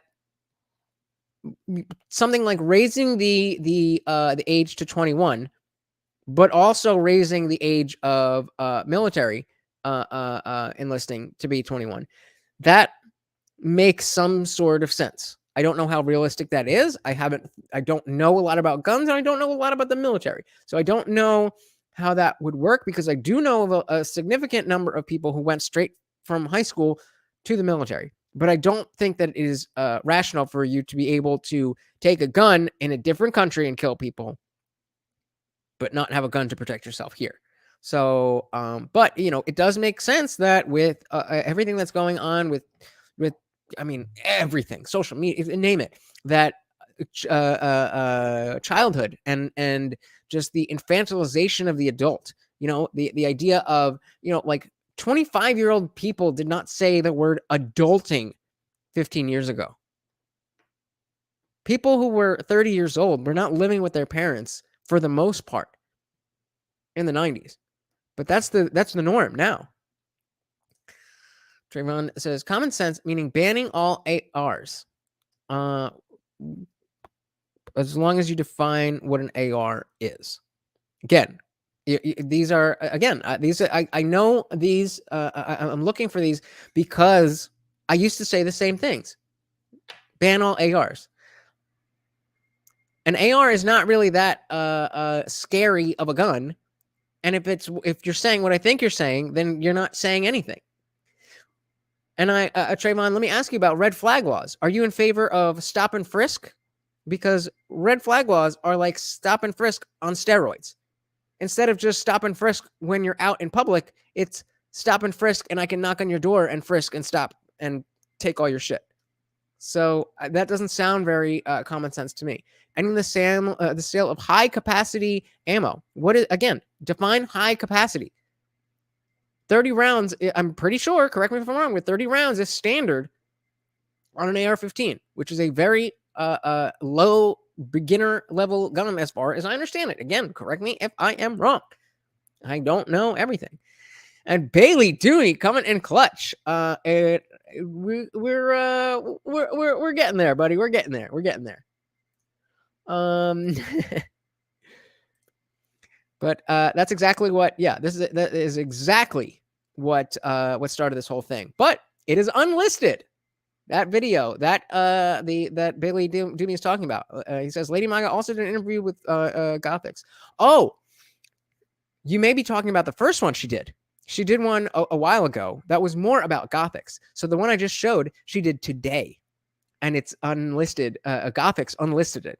So I don't want to go through the whole thing. I don't really know what the YouTube decorum is on an unlisted video, especially it was live today. I don't know if so I don't want to go through too much of it, but she, Lady Maga packs the front end. So if we just run through about 20 minutes of it, she's going to, say some shit that we are really here for. And so where are we? Why is this doing this? Okay. I'll let you guys do that. Supporting a country that's been invaded to a certain degree. Yes. Doing that while also tackling the issue here is a doable option too. I think agree to disagree. Common sense PP reform equals taking away the constitutional rights from law-abiding citizens, primarily the people of color and the poor of our communities, because rich people can afford to stay out of areas where they need to defend themselves or private security. So common sense PP reform equals taking away the constitutional rights from law-abiding citizens and allow criminals that obtain them illegally to continue their crime sprees. Exactly. That's what, but that's not a common sense gun reform. So I want to give the benefit of the doubt to people like Trayvon, who says that they want common sense gun reform. And I don't want to assign what other people are saying to what Trayvon thinks might be common sense, because I mean, there's more comments here. I'm scrolling down, but maybe Trayvon has already said that this comment that's on the screen is not common sense in his opinion. Let's see. Bailey June says, I would take a pic with, yeah, right. She seems cool. Again, Trayvon, I don't necessarily agree that everybody should have nukes, but philosophically, can you explain why people shouldn't?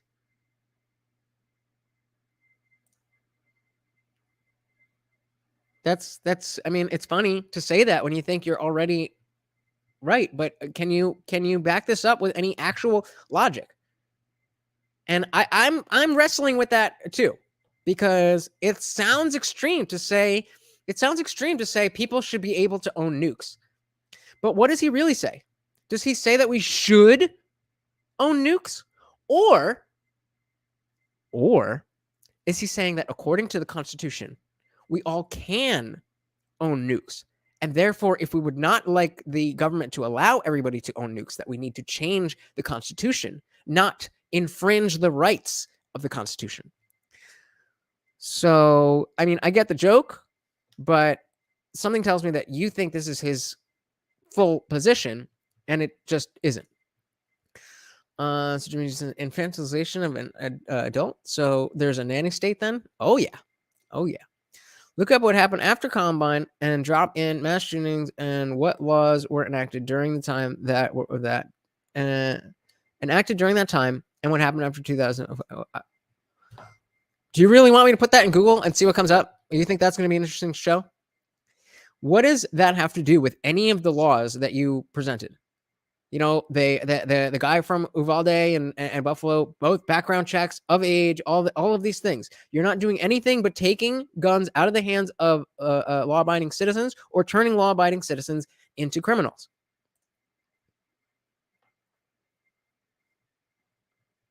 Yeah, I think I'll do better again not to say that out loud, but well said, Dan Jensen. James says, again, with the utmost respect as someone who disagrees, most people support what I do. Good question. What do you do?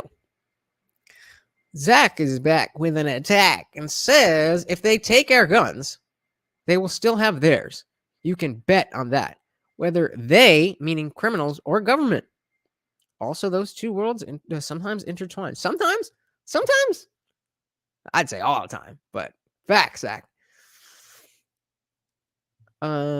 Stop and frisk, also known as a Terry stop, reduce crime in NYC by folds. That is a very important point, but I still am not for it because of the what I feel it's an infringement on your civil liberties and your right to privacy, and I don't like.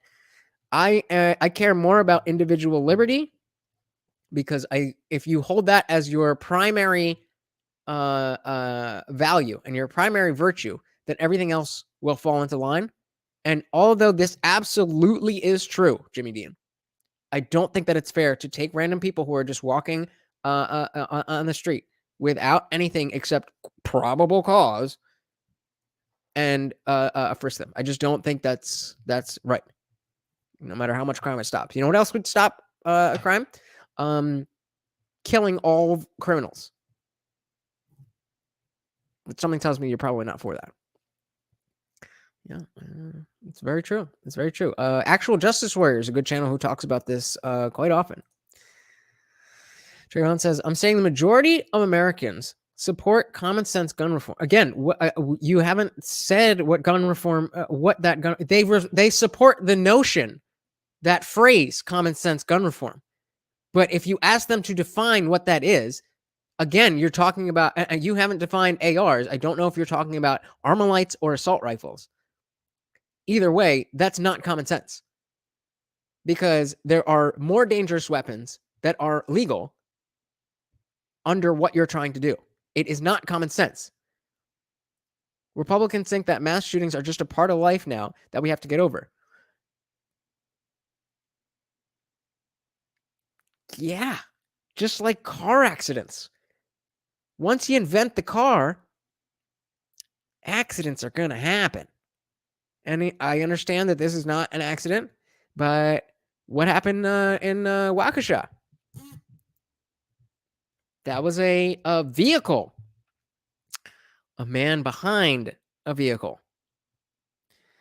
Jimmy Dean says, let's remember, though, Dr. Genius is a BIPOC. I know person of color. I don't know. Okay.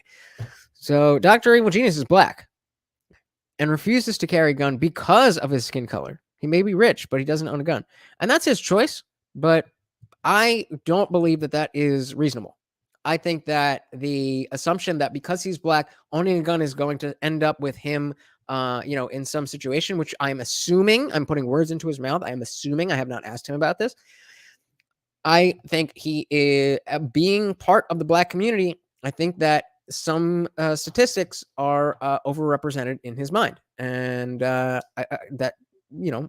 his choice. I'm glad that he has that choice. But if another black man decides that, oh, because I'm black and most of the crime happens to black people, I want to own a gun. I want that guy to be able to do what he wants to do as well. Okay, it says the last 6 mass shootings were done by kids from fatherless homes. Yeah, when does that come into the conversation? Trayvon says no. Support what I support. I mean, when it comes to common sense gun reform. Again, that the phrase common sense gun reform. But if you write down the tenets of what that means, then the percentage of people who are on board with what you exactly think is very variable, because that is just a catch-all. That's just rhetoric. Common sense gun reform, that doesn't mean anything. We're asking for a policy change. We're asking for what are the things that you would change, and why would those things lead to less mass pew-pewings? And the thing is, there is no good answer to that question, and if there was, we already would have done that. Jimmy Dean to Lucchese says, based in Cancelfeld. For more information, check out Jordan Peterson's most recent podcast with Warren Farrell. It covers the topic. I'll have to check that out. Zach, thank you so much for stopping by. Check back in. We might still be here. What the fuck is this? What the fuck is this? You're goddamn right I care about individual liberty. Name something that is more important than individual liberty. There are no consequences for... there's no consequences? There's no consequences. There's no consequences. Okay, as someone who comes from 2 communist countries, the last thing they removed from citizens were all weapons before declaring dictatorship. Jimmy Dean, and I mean, absolutely, yeah, undeniable. Undeniable. That is the Marxist, the communist, the dictatorship playbook. Get rid of the guns so that you can control the people. There's no arguing that. Jimmy says common sense gun reform covers things like national background checks, something that we already have. Exactly. Was that Trevor who was leaving? I think that was Zach who was leaving. So I do hope you're still here, Trevor. I do very much appreciate your participation. And I know there is for every person like you, there is 1,000 people who think exactly like you do, but they don't have the balls like you do to come up on and talk about this when people are clearly disagreeing. So you got balls, kid.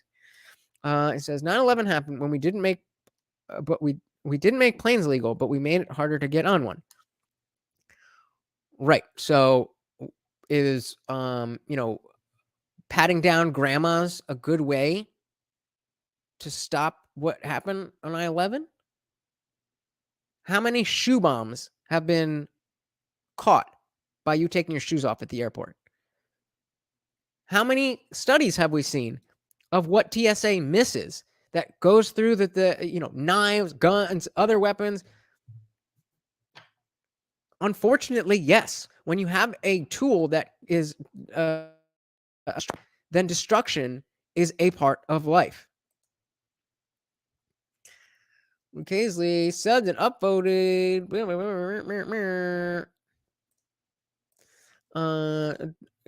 Trayvon says no, we wouldn't, because the right has fetishized guns, and what does the NRA have to do with any of this?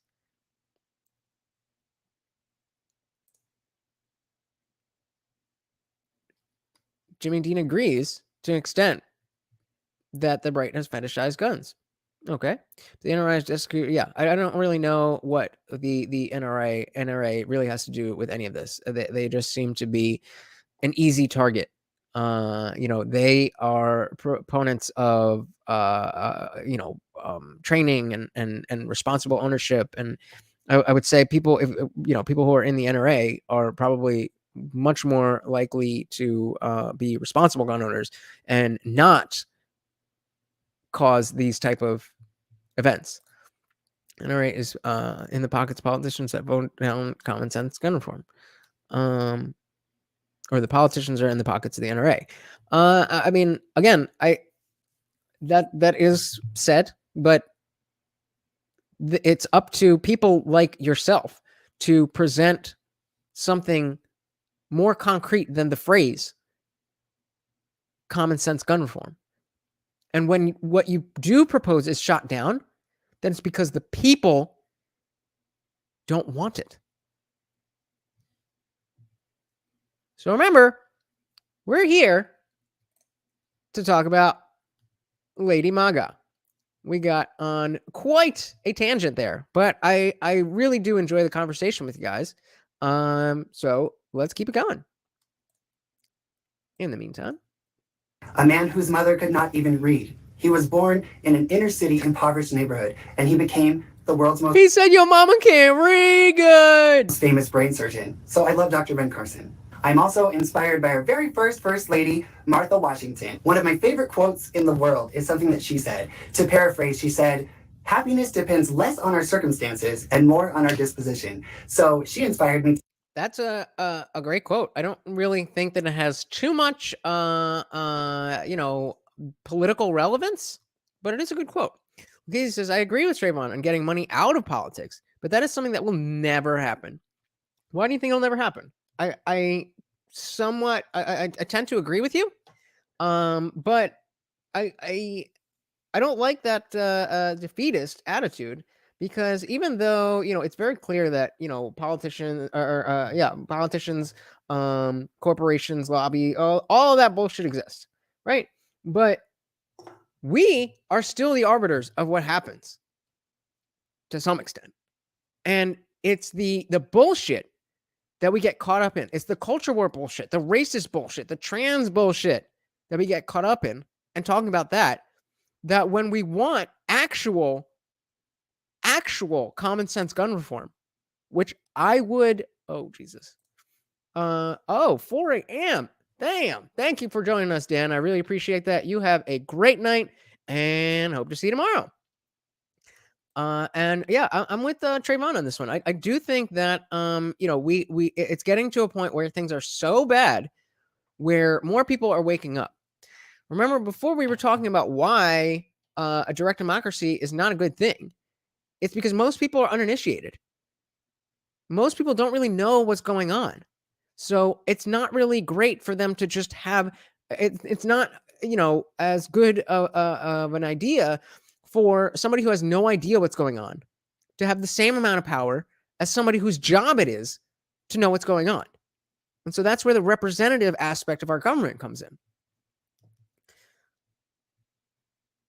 The problem is when we check out. We let people check out. We let the narrative run, and people just latch on to rhetoric instead of diving down and say, okay, common sense. And I'm not picking on you, Trevor. I'm just using the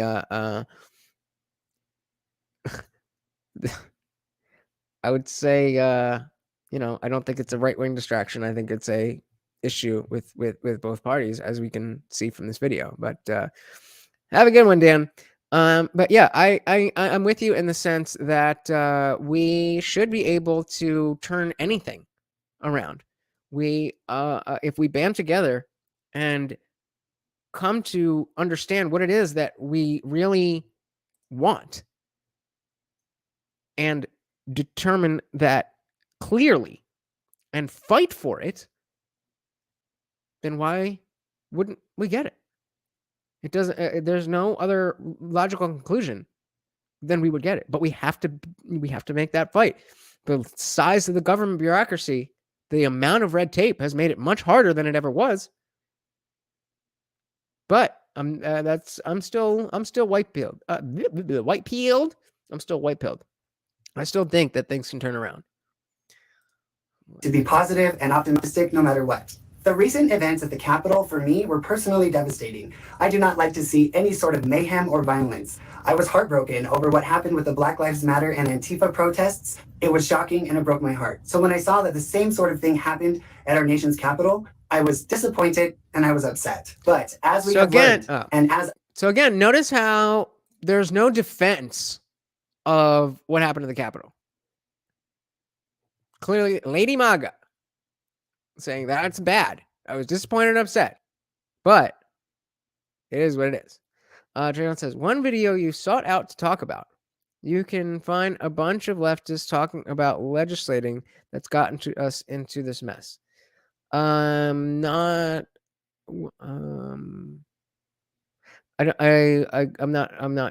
understanding what you mean. Are you saying that that this is one video that is about the culture war that I'm seeking out? I would say if that is the case, then yes, the right is more up in arms about it because it's the left that's pushing the things that the right doesn't want. So it would make sense that just like in the 90s, when the right was pushing for censorship and the left didn't want it, then the left was talking about all the bad things that the right was doing, just like I was. But now it's flipped, and the left is the side that wants to censor everything. So that's the one that is focused on. I don't see a lot of unjust, and we're getting, you have to know where this is going if we're talking about a drag queen. But the censorship in that context that we're looking for on the right of not overly sexualizing children is not about censorship. It's about child development. I'm saying you can find videos that fill the right-wing culture war nonsense narrative. The left is focused on substantive issues. We don't care about swim teams or drag shows. Well, but that's the point. But you're pushing these things. You don't care about them, but the right in coming on here or going live on his. What? The right was pushing for censorship? Oh, my stars and garters say it ain't so. I thought the right was perfect always and no matter what. Yeah. Surprise, surprise. The right used to be the party of censorship. And because they were the party of censorship, they didn't care about heavy metal music and violent video games. It was the left that is so that's what I thought. Get my hopes up and shit. It was it was the left who cared about their heavy metal and their, whatever. So, it's 6 and 1/2 dozen the other. Obviously, if you're the one who has a problem with what's going on, then you're the one who's going to have a problem with going on. If I was the one, if I was randomly stepping on your toe over and over and just not giving a shit, then you'd be like, oh, Trayvon's always complaining about people stepping on people's toes. Well, yeah, but why would I complain about it? I'm the one doing it, and you're the one being affected by it. So that's just, poor framing. I believe so too. But something tells me that Lucchese is gonna leave us. But all good. Definitely understandable. Trayvon says Trump called to cancel Coke Goodwin tires. Yeah, I don't know what that means. I do not know what that means. Moving on. I assumed from the beginning there were infiltrators at the Capitol trying to make Trump supporters like me look bad. Infiltrators? There were Antifa and Black Lives Matter infiltrators at the Capitol causing chaos, inciting violence, and they created mayhem that never should have happened. I am ashamed and disappointed in anyone who went to the Capitol, but I will say clearly that it was not just Trump supporters. And the vast majority of Trump supporters, I would say over 99.9% of us, denounce what happened at the Capitol, and we would never do such a thing. I was in Washington, D.C. at the time. I was about 3 miles away from the Capitol, and I was dancing with people and hugging people and having a wonderful time. And had I been at the Capitol, I would have been one of the people to tell them to stop what they were doing, because violence and intimidation are not the American way. And unfortunately, in our country, that is starting to become the norm, and that is absolutely unacceptable, and I will never stand for it. And for people on both sides, whether it's on the left or the right, if you walk around spewing negative hatred for the other side, it gets us nowhere. So even on our side, when I see people carrying a flag that says F Biden or, F Black Lives Matter, I say that doesn't get us anywhere. Instead of saying things like that, why don't you just go out and sing God Bless America together and show the positive side of what we stand for? Because hatred. That's a great point. That's a great point. More positivity. I guess Ray Epps was a Fed who had some part in J6. I don't know. But yes, exactly, Trayvon. You're not allowed to talk about the 6th on Truth Social. That is censorship.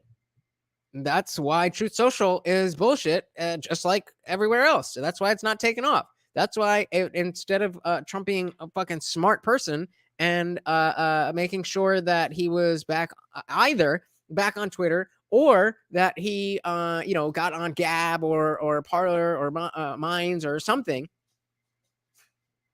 then he would have still been more relevant than he is. But he's not because he's dumb. Oh, damn. We got Jesse on fire in the building. Check out my my brand new Indian Jesus thing here. Thank you to Jesse on fire.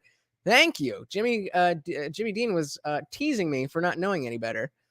But Jesse on fire confirms Ray Epps is a Fed. Omar, he definitely wasn't talking about Omar. And Jesse on fire also says Truth Social is his revenge towards Twitter. I get that. I think that that's cute. But how relevant is it really? If he had done, a number of other things to poise himself in a place where he actually had this, not the same attention that he had on Twitter, but the level of influence that would have brought people over to whatever other program or whatever other platform by not, Truth Social was, it's just for other Trump people to see what Trump wants to say. And that's all it is. It's not him tweeting to the world like it usually was. Trayvon, I'm sorry you couldn't stay to the end. I really did want to have that conversation. Do hit me up. I got my Instagram and my Twitter right here. IDRYBlutch. Whatever links you were trying to send me, please do send them over Instagram or Twitter. I would love to have this conversation. And if I'm wrong, I'd love to be right. So before he leaves, Trayvon says Fox ran commercial free during the hearings to curtail their viewers from watching the actual footage. Okay, I don't know what. Oh, Jesus. Jesse says he's not relevant because every institutional media blackballed, even allowing images of him. If he was on Twitter, if he was on Twitter still, he'd be exactly the same influence as before. That's why they use J6 to deplatform. Exactly. I tried to do that and it came the color blurred, but yes, this whole thing up here, that's all Jesse. Thank you so much to Jesse. If you think we're doing big things now, we have only just begun. The Indian Jesus is making moves. Jimmy Dean says, Trevor, appreciate you coming by. Come back soon. Yes, I definitely appreciate you coming and again being part of the conversation, even though we weren't easy on you. And like I said, for everybody who's like you, there's 1,000 pussies out there who think exactly what you do, but don't have the balls to say it.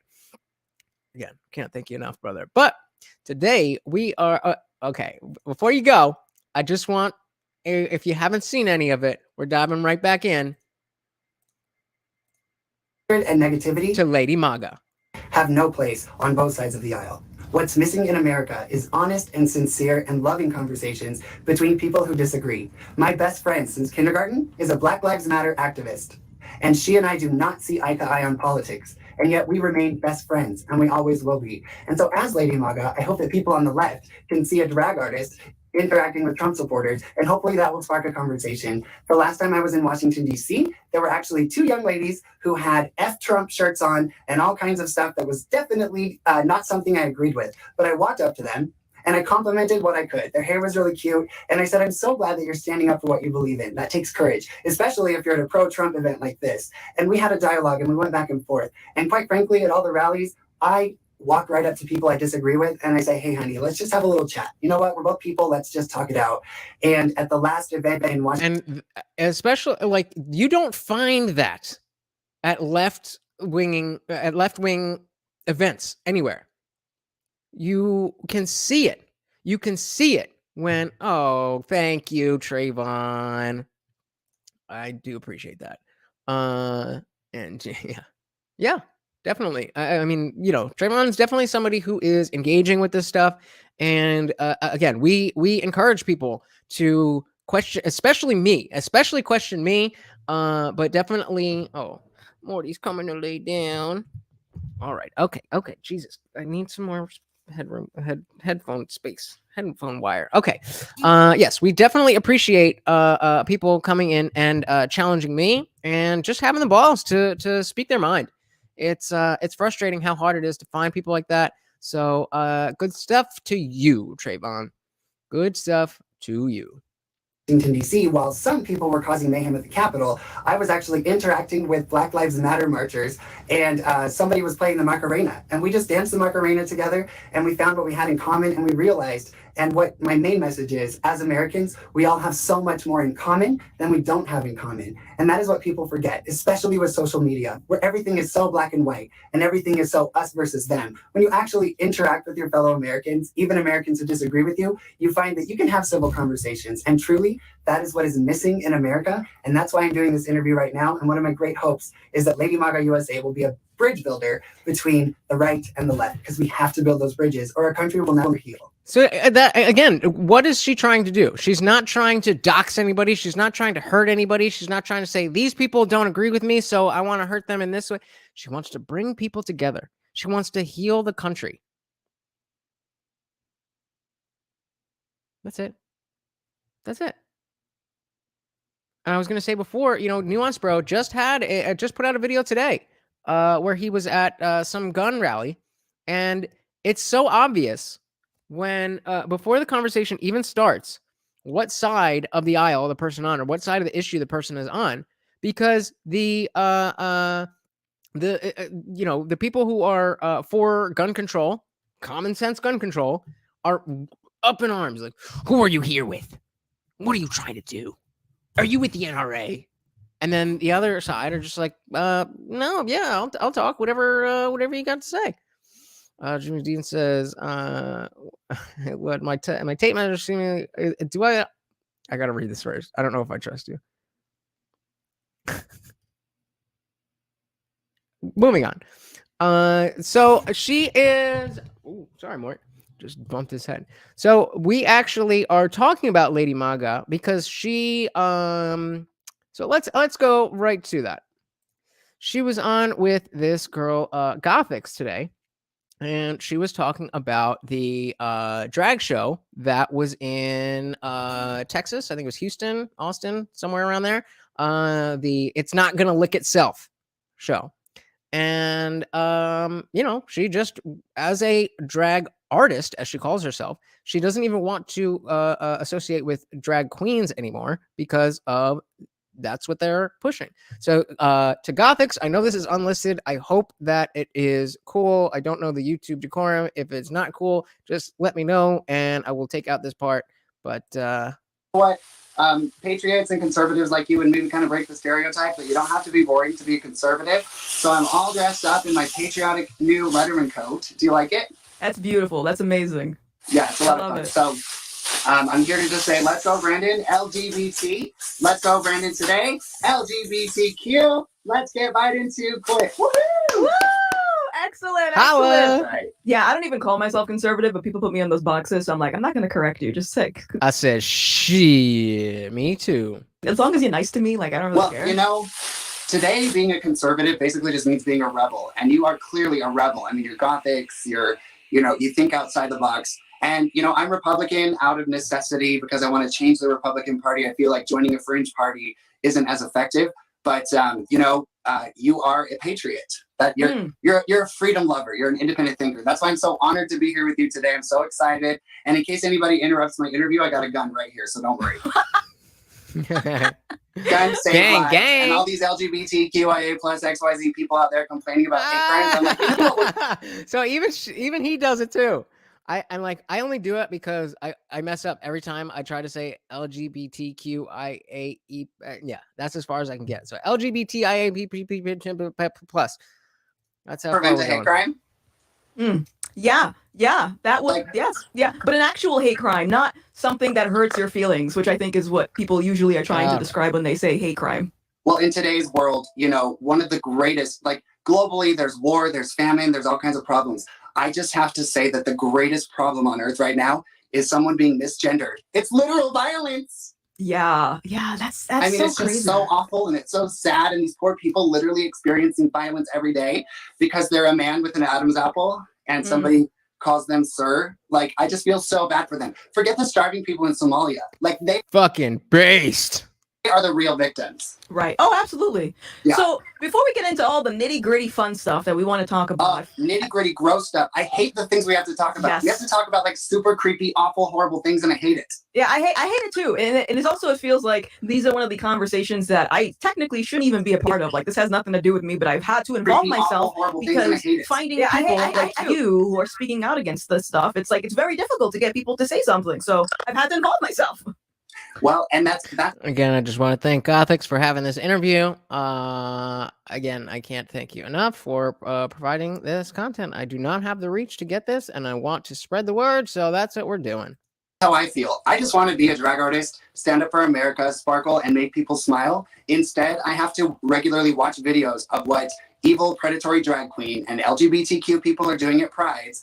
And I've become like an advocate against their perversion. So my brain just always feels so dirty because I had like recently, one of the last videos I watched was a drag queen. No, I call myself a drag artist because drag queen has been taken over, just like the anti-racism movement was taken over by Black Lives Matter. I call myself a drag artist because I'm an artist. I'm not a sex worker.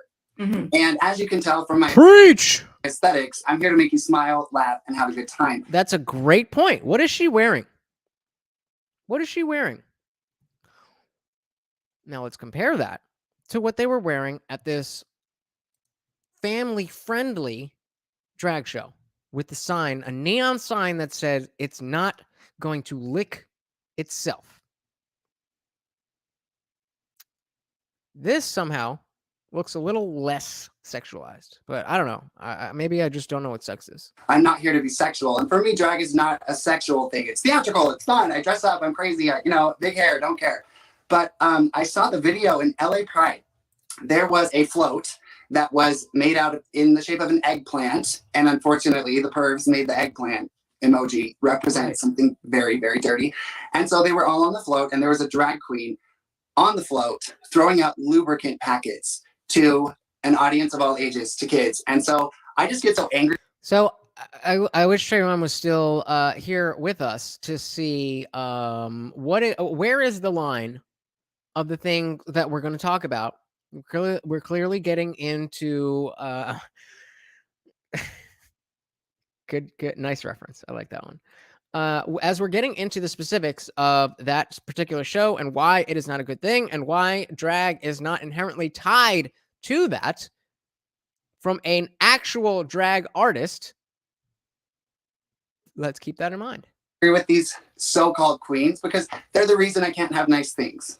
Right. I'm stereotyped and people assume that I have like a really bad agenda or, my drag artistry is nefarious because of sickos like that. And I've had it. And we all saw the video in that bar and on the wall in neon, it said, see, I hate to say, I grew up Mormon. I'm basically like still Mormon. And I hate to even repeat all of this garbage, but on the wall it said, it's not going to lick itself.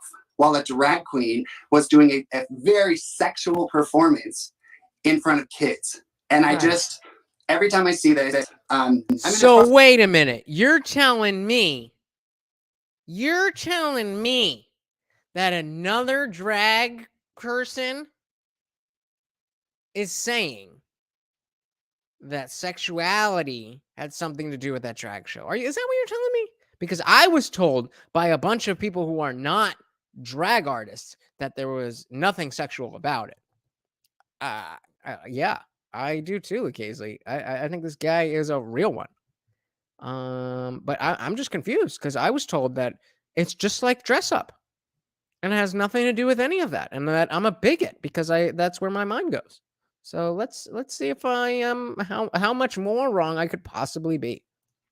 Probably the same for you. Like, you're black, right? Or what are you? Are you? I you know, I have to keep checking with Twitter because sometimes I am, sometimes I'm not. But last time I Sometimes checked, you are. I am black. Well, I mean, we can identify however we want every 5 minutes. Right, correct. So Right. ask me later. So long story short, I've been watching these videos and it breaks my heart because, you know, for me, drag is Mrs. Doubtfire. It's the film with Marilyn Monroe, Some Like It Hot. The whole purpose of what I do is tongue-in-cheek, make you laugh, crack the jokes, under the assumption always that I am a biological man dressed up in my, you know, my ridiculous outfits with my big hair and earrings falling. Real quick, I just want to pull this up. I do not have links blocked. That motherfucker was lying.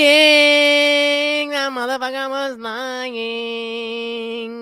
We can all see it, right? We all see it right here. Block links, not checked.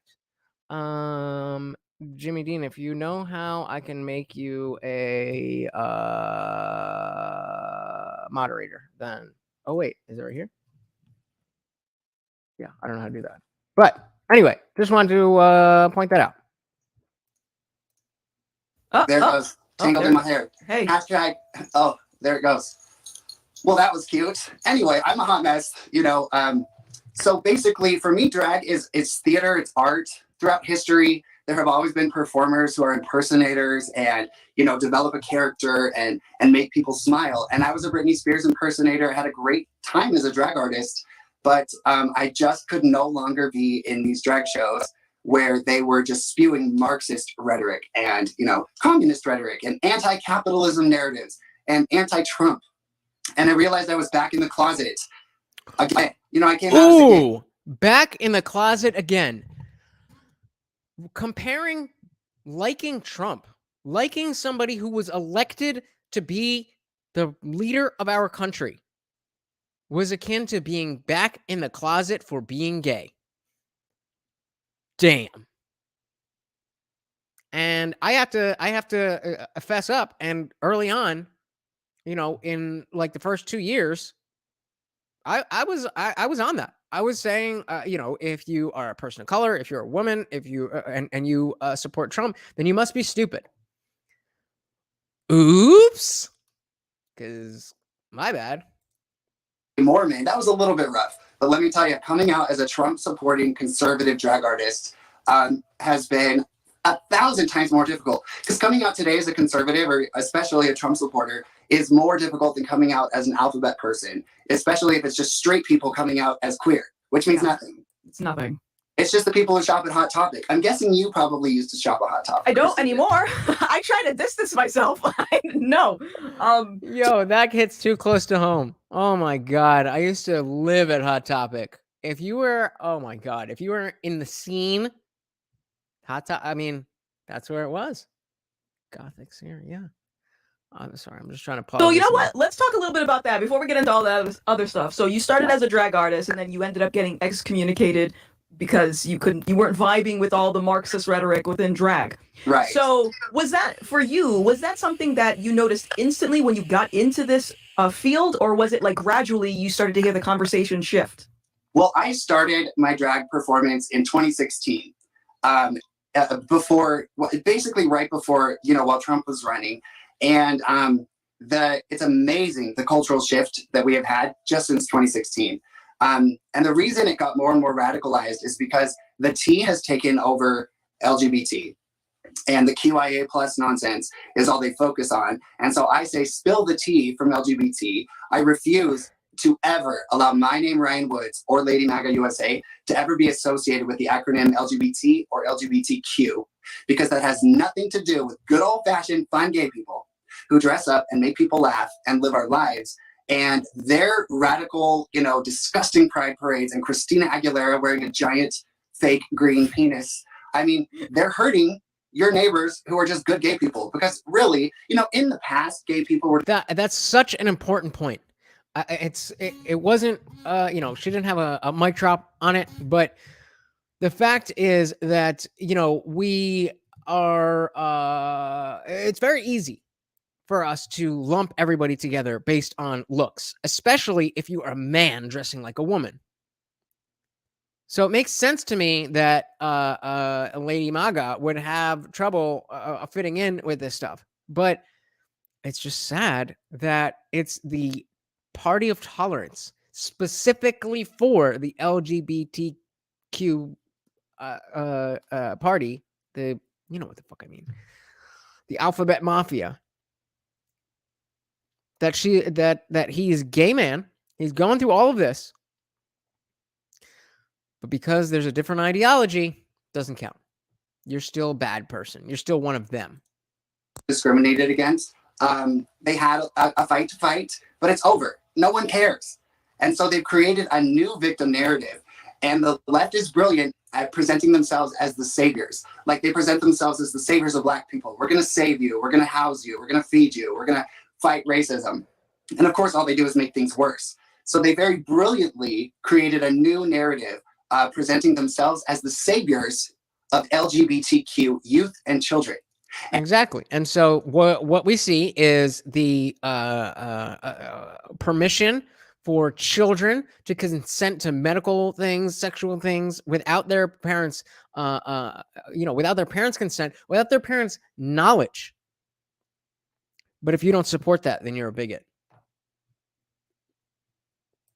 And you cannot have a conversation with the Human Rights Campaign, with GLAAD, with Pride centers across America, or here in Utah, Equality Utah. There is no conversation about adult consenting homosexuals anymore.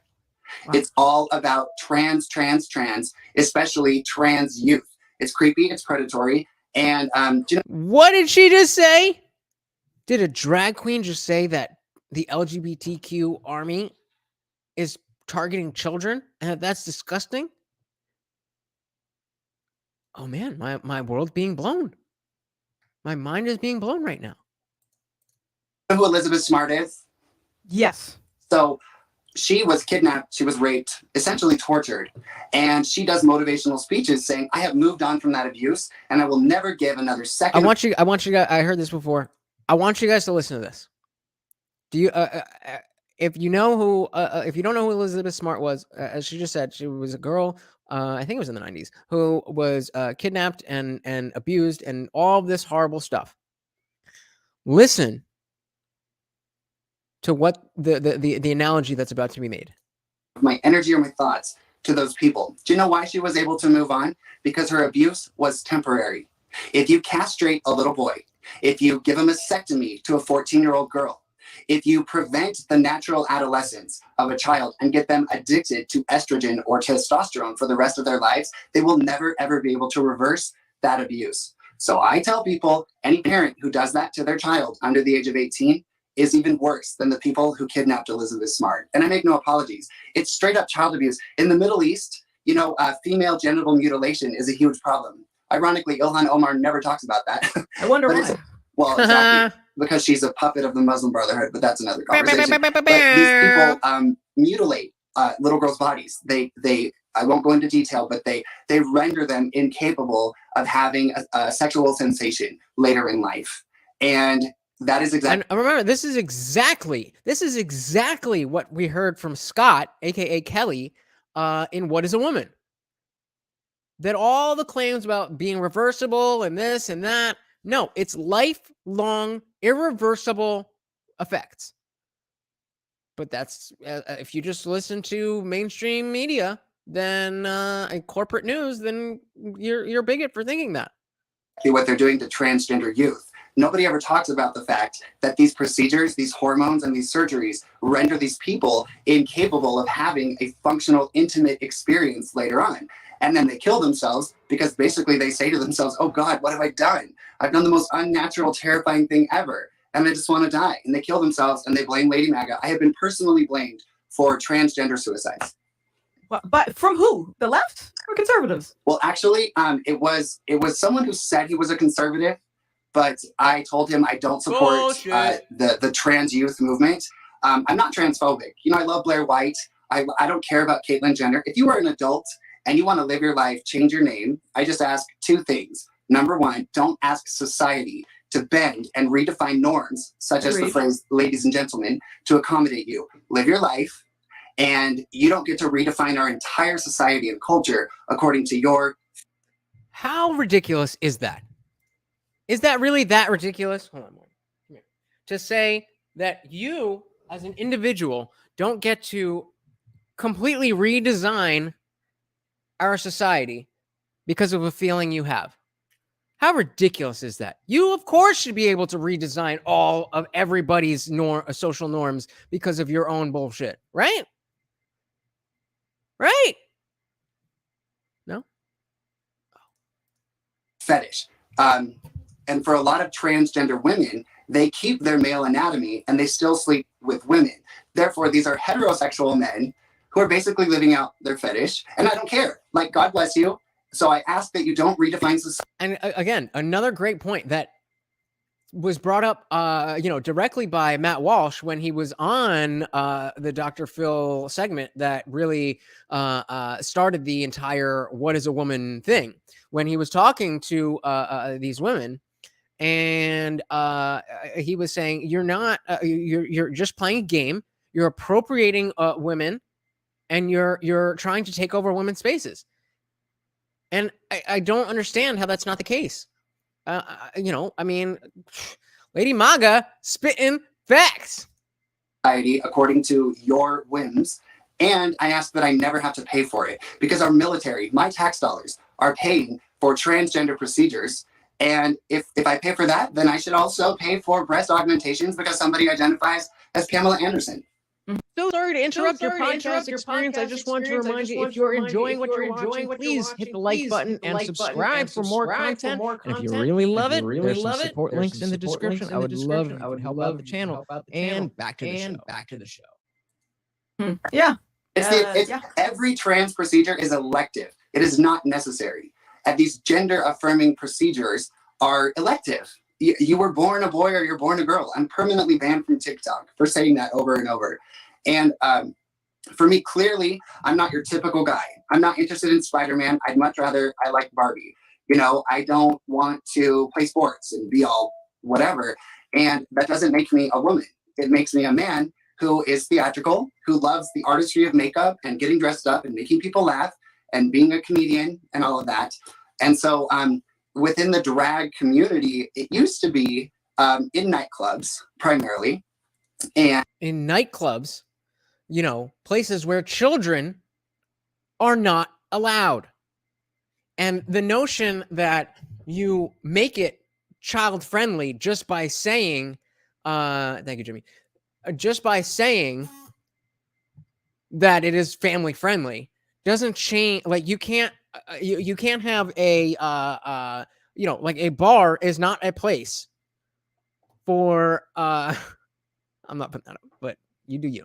A bar that is serving alcohol is not for children. So if you're going to have a child-friendly night at the bar, then you're either changing the essence of what going to the bar means, or it's still inappropriate for children.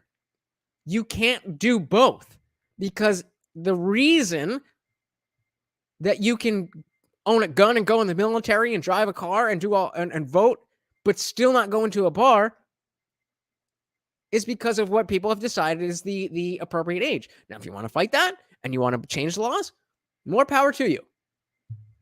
But don't come and act like, oh no, I just want the bar open and ready and pouring shots for my 5-year-olds. It's my, don't try to act like that's not a perversion. You can't do that. That is not how reality works. That's just not how reality works. And everybody knew it was a big joke. We all had a lot of fun. But now we got Dr. Evil Genius in the house. What is going on, brother? We are going over Lady MAGA USA talking about how the children drag shows are a perversion. So sounds like it might be up your alley. They're invading public spaces, very intimate and special public places like a quiet library. Yeah. A library is a sanctuary where people can go to quietly read, check out some books. A family goes there for quiet. They don't go there to learn how to twerk. Mm. Yeah, and I don't know how twerking is appropriate anyway. Like, no, it's an imitation of sexual intercourse. It's inappropriate for any public space because twerking and grinding and all of that, it really is just, it's an imitation of the act of sexual intercourse. It's inappropriate. And if you're in public, you should not be twerking. And I just think that sexuality. Yeah, and that's the other part is, you know, the type of dancing that's done in these things, even if, again, if you make it child-friendly, family-friendly, but you don't change anything about it that wasn't family-friendly to begin with, then you're just saying that. It's like the Don't Say Gay bill. You're just calling it that. It has nothing to do with calling people gay or saying that you're gay or your sexuality or your preferences or anything like that. You're just saying that. And unfortunately, just saying things and assuming and acting as if they're true has become a legitimate political position. And if Indian Jesus has anything to say about that, we are not standing for that. Is for the bedroom. And that being said, I do go to public events, you know, Trump rallies and all of that. But if I do, I am presenting a theatrical, crazy, fun character. I'm not wearing a skin-tight, disgusting, sexual outfit. And, you know, whenever I meet people, a lot of times families will come up and be like, can we get a picture with you, with our kids? And I'm like, okay, first. And again, I wonder why that is. I wonder why the same demographic of people who have such an issue with the child-friendly, yeah, exactly, child-friendly mating dances. Like, what are you saying? And the sad part is that they believe it. They believe it. They think that just by calling it family-friendly and allowing children in, that makes it appropriate for children. And to think or to express otherwise is bigoted. What a bigot. What a bigot. We have to have a conversation. And I say, hey guys, I'm a man in a costume. Isn't that silly? Do you like Halloween? Me too. Tomorrow I could be a strawberry. I could be a unicorn. I could be Batman. And today I'm wearing this crazy costume. Isn't that silly? So I established that this guy's here to make us laugh, like Mrs. Doubtfire. This is a joke. And then the parents don't even have to enter a conversation about gender or sexuality. And they could just say, oh, that crazy, you know, I have a lot of nieces and nephews. And of course, they've seen me dressed up. And they're just like, it's crazy, Uncle Ryan, he's wearing a costume today. No discussion, but really no discussion of sexuality, no discussion of gender ideology, and no. If that is how these things were played out, then I would have absolutely no issue with it. The fact that it is something, what does Jimmy Dean say? I don't know about y'all, but I don't think there's anything explicit about adults dancing in front of children sexually in a sexually suggestive way, taking money, dollar bills in their waistbands, right? But yeah, the notion that this can be done in a way that is child friendly, but that was not child friendly the way it was done.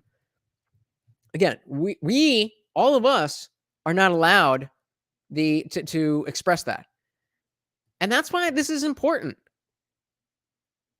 Because Ryan Woods here, our homie, our boy Ryan Woods, is coming out and saying all of the things that we believe, but because the leftists have already made their bed and say, well, you know, if you're not a woman, then you can't talk about women. If you're not a drag queen, you can't. Well, look at what we found.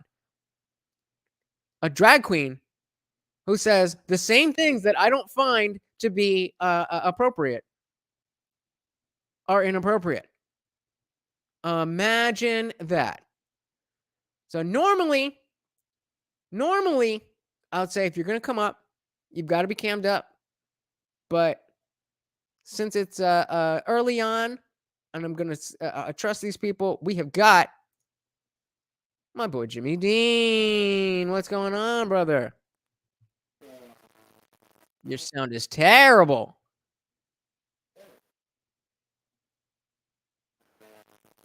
Let me drop you out and try you one more time.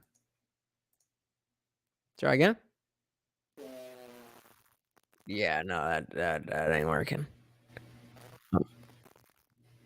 I'm gonna hop out and try again. Maybe it's just so. But yeah, I mean, you know, it's just ridiculous that we need to go through the process of hearing all of the things that we already know from somebody who looks a certain way, just for that thought to be validated and taken seriously. Encouragement of telling other people that they should do this, you know. Right. And if you do have an effeminate little boy like I was, like I used to sneak and put on my sister's cheerleading outfits, hence cheerleader. I would put on their outfits when nobody was home and I would twirl. And if you have a kid like that in the privacy of your home without exploiting him online, let the darn kid wear Cinderella. Who cares? Let him play with a Barbie. But the minute you start to confuse him and tell him he's in the wrong body and there's something essentially wrong with his God-given anatomy, you are emotionally abusing that child. And the minute you put him on social media and publicly exploit what your child is doing so that you can appear woke and progressive, you are exploiting that child. But we Exploiting. That is what's happening. That is exactly the word that I don't know why it didn't come to me, but well done, Lady MAGA USA. These parents are exploiting their children for virtue signal points. When you see these parents, when you see these kids in these videos, and their parents are standing right there and have no problem with it, they're not worried about what kind of effect it's having on the child. They're worried about what effect it has on their Instagram and their Twitter account. It's disgusting. It's disgusting. But, you know, hey, teach their own, right? Like, there's no harm. Or maybe you're grooming children. Sounds like it to me. know there's little girls who want to. Yeah, Dr. Evil Genius, 1,000%. This guy's really thought this through. And I mean, it makes sense, you know, as somebody who is in the you know, does drag, let's say somebody who does drag, it is incumbent on those people who don't agree with this to come out and say this, because people like you and I don't have the benefit of being taken seriously. We're just bigots. Let me say this. And it's just, you know, it's sad that we need to go this far and we need to find somebody like this to just speak logic. That's all that's happening. It's just a dude dressed like a girl speaking logic. That's what we're watching. Play football, you know, Yeah. or little boys who put on Cinderella at home. Keep it in your home. You have those conversations. School teachers should not be having that conversation. Right. I think that's what everything that you're saying is common sense. And the thing that blows my mind is like the whole drag queen thing. That I've always looked at that as a form of entertainment where you go to like nightclubs for this stuff. And I've seen so much footage of like these drag queen and child events that they put on. And as you said, they're wearing the skin tight clothing with their cheeks hanging out, wearing fishnets, Again, what is Lady MAGA wearing? She's wearing a big jacket. She's wearing gloves. She's wearing, you know, nothing sexual about what she's wearing. But it's, you know, because it's just a dude who wants to look pretty, like a girl. Okay, seems kind of weird to me, but who am I to judge? I'm seeing devices not connected, Jimmy. I'll pull you up as soon as I can. provocative. Oh no, they're literally doing like reveals where it's like a strip show. Right. And you know what's crazy? Like a strip show. Oh, we lost him. I had him. Is they also add to it like, there we go. And you there, Jimmy Dean, Mr. Sausage. Hey, what's up, buddy? Oh, well, it sounds kind of bad, but what do we got? Nope. All right, we tried. we've had a bunch of conservatives recently go to the club in Texas where they interviewed some of these people, and they're talking about, oh yeah, this is going to educate people and it's going to teach tolerance and inclusion. But if you're a demographic of people that barely get noticed anyway because your field is something meant for adults in a club, why do you need to teach this to the world? Like, it should be a niche, not something that is like advertised out in the open. So my question to you is, why do you think so many people that are okay with having these drag things in front of kids, why do you think they're not able to see that they're hurting the acceptance of themselves in the long run? It breaks my heart to see it, because it's like they don't realize it. Well, they're violating the innocence of other people. If these people, let's say... What a great phrase for that. Violating the innocence. You are violating the innocence of these children. Very well said. Parents and friends, they wanted to get together and have a performance with comedy and some drag artists. If they were wearing like over the top big gowns or feather boas, just being silly, keeping it clean, nobody would care. Mm-hmm. There's a deliberate agenda from the LGBTQIA plus mafia to ruin the innocence of America and sexualize children. And it is because sexuality is their religion. They've let go of God. I don't care if you're Jewish, Buddhist, Christian, whatever. We are one nation under God, and we look to God to... This is where I get frustrated. Because this is where I get frustrated. Because so much... Bailey Toomey is 1,000% right. This is a great discussion. But if you show this to a leftist who has gone through whatever religious bullshit they've gone through, you talk about God's values and religious values and Christian values, and you turn them right off.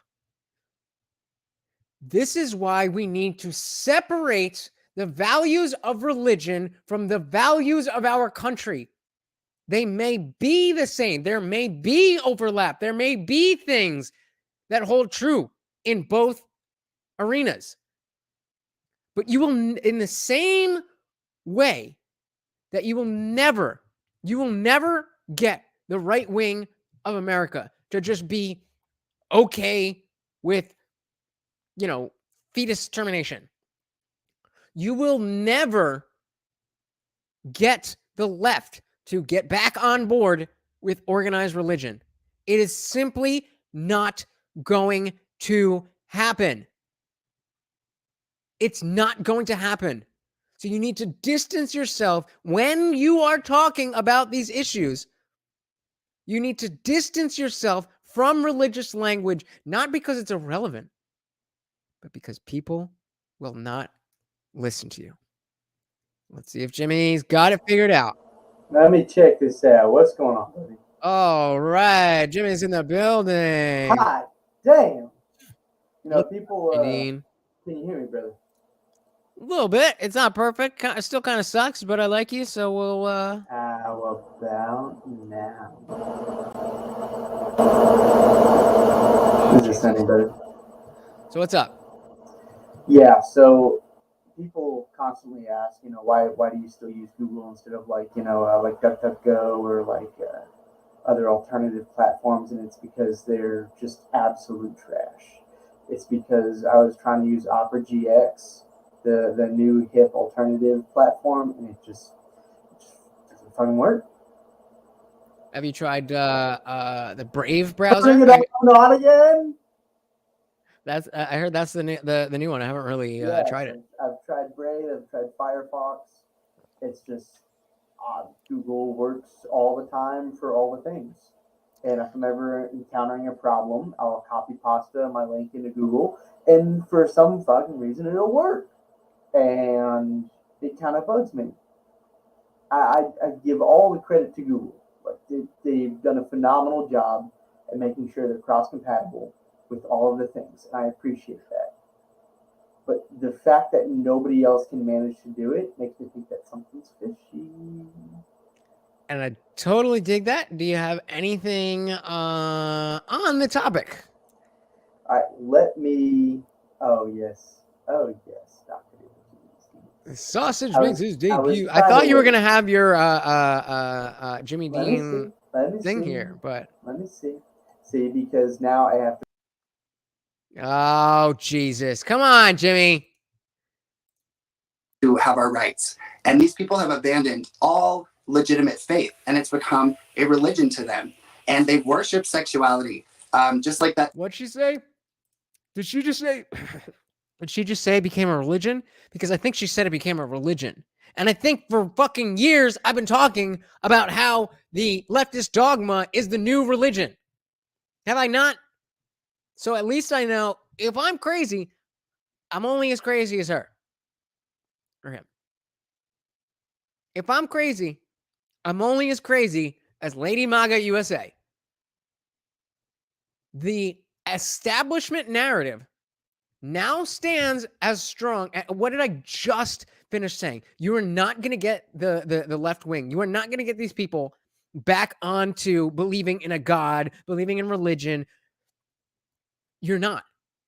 But unlike myself, who actually took the time to think about the philosophy of what the world around me, that if I don't have the religion, if I don't have the philosophy of a God above and hell below, if I don't have that, then I need to come up with something else to replace it. But I'll let you guys in on a little secret. I'm smarter than most people. Most people don't do that. Many do. Many do. Many atheists do. But a lot of them just throw it all out and just, all right, whatever. This is what I think now. Whatever science says, whatever is real, whatever I can touch, that's it. Philosophy's stupid. They can't answer a hypothetical question because they can't think. They can't think. This is the new religion. This is the new religious right. It's the religious left. But it's just atheist. Horrific float in the LA Pride Parade with the eggplant throwing out lube. It's their God. And so, much like evangelicals or Mormons who wish to share their worldview with others in a dignified way, knocking on doors, these people feel a need to indoctrinate and encourage the rest of the planet to join their obsession with sexuality. And like I said, I really have you ever seen Some Like It Hot? I have not. It's with Marilyn Monroe. It's an old movie, and it's about two men who disguise themselves dressed up. Yeah. Does anybody, before anybody says that Ryan Woods, our AKA lady guy, I see us keep trying to say it. If anybody's trying to say that Ryan Woods is a grifter, this dude's gay as shit. This dude's gay as shit. He's for real. If you're doubting that, I don't even, your gaydar is off. Basically in drag to run away from the mob. And then we've all seen Mrs. Doubtfire. Mm-hmm. So drag is not inherently evil. It is not inherently sexual. But just like everything else the left touches, they have perverted it. They have taken over. And instead of, being fun, fabulous, flirty, silly, and hilarious, you are being deliberately provocative and disgusting. Hitler led the way in showing the world how you indoctrinate people, and you go for the kids. And, of course, the obvious rebuttal to that, oh, you're going to go to Hitler. But at what point does that actually become a reasonable comparison? Maybe not now. Fine. If you say that's extreme, if you say that's hyperbolic, okay. But where? Where's the line that we can say, okay, now it really is. I appreciate you trying, Jimmy, but you are sucking miserably. And I don't know. I mean, it's just a link. Just click the link and you go on your phone. Yeah. Trayvon is back in the building. What is going on, Trayvon? It is panel time. I'm going to drop that link one more time. I would love, Trayvon, I would love if you would come up and have a chat with me. In the meanwhile, he says, well, Jesse's gone. I'll ask, are drag queens inherently sexual to you, or are you able to divorce the performance of femininity from a presumed solicitation of sex? So that is actually a very good question. And up until the time that I heard, did I just freeze? Until the time I heard Lady Maga, I was under the impression that all drag performances were inherently sexual because they were inherently adjacent to stripping, and stripping does not have to do with removing of clothing. It is a sexual dancing for dollar bills. So the fact there's plenty of states in the Midwest and the Bible Belt where even in strip clubs they're not not nude. They're not getting naked. Thankfully, not in Jersey. Actually, I've only been to a strip club like 2 times, but screwed a stripper 1 time. But anyway, point being, so nudity is not required for stripping. The idea is that being dancing in that way and having dollar bills, dancing, that was inherently sexual. I think that is inherently sexual. I think that now after hearing Lady Maga and seeing what she does, clearly what she does, I was wrong. I was wrong.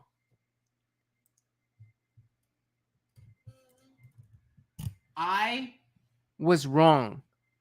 So anybody who wants to say that I always got to be right, I was wrong. Drag queens do not have to be inherently sexual. That being said, what we saw with Is It Gonna Lick Itself was definitely sexual. Oh yeah, Trayvon. Well, good for you. I don't know what states they are, but yeah, I also have seen some boobies. And there was like I said, I've only been to a strip club twice. One was the day, you remember Hurricane Sandy? My boy who died. Shout out to Akon, AMK. Shout out to him. And Mickey, you're not watching, but shout out to you too. The day that AC opened after Hurricane Sandy, Akon, my boy, and our other friend, we shot down to AC, and we were just walking along, and Delilah's Atlantic City, New Jersey. They opened the door like, yo, no cover charge. Because there was nobody in AC, because Sandy had just happened. So we went in for free, chilling, doing our thing. And I didn't have much money because I'd already lost it at the casino. I guess the stripper thought that meant I was trying to play hard to get or whatever. And then, afterwards, she was like, what's up? And at the end of that story, oh, well, looky who we got here. Can we hear you? Yes, you can. All righty.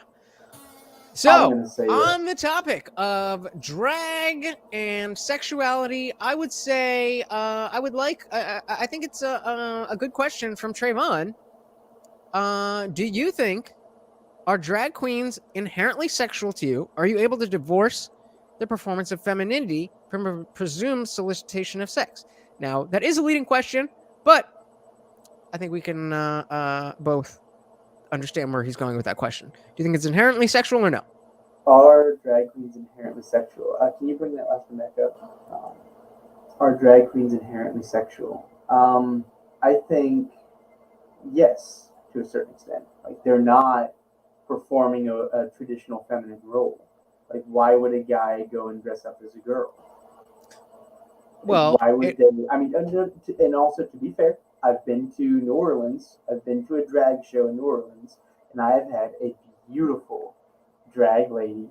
Yes, I do. It is a New Orleans sausage. And I've been to New Orleans drag shows in which the queen has sung Johnny Cash, and it's been one of the most beautiful renditions of Johnny Cash I had ever heard. It was not, and I repeat, not inherently sexual. Okay. But there's just something fun about it. There's something fun about the taboo, because it is taboo. But once it stops being taboo, I'm not sure where we get left off. Like, standing in front of a sign that says it's not going to lick itself is not necessarily overtly sexual, but it does give sexual undertones. Like, right? Like, you could easily take that out of context, right? Like, imagine if that sign was covered up, there would be so much less for the right to criticize. And the other thing about that, about the sign itself, the sign saying it's not going to look itself. A great point that so many people brought up. You didn't have to plug it in.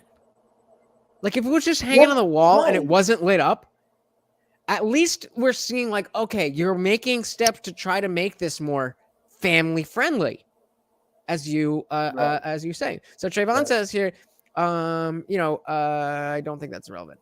So if you say, yeah, they feel pretty and they want to show up, and I'm fine with that. It's not something that I personally would be entertained by, but if that entertains you and that's your thing, no problem with that.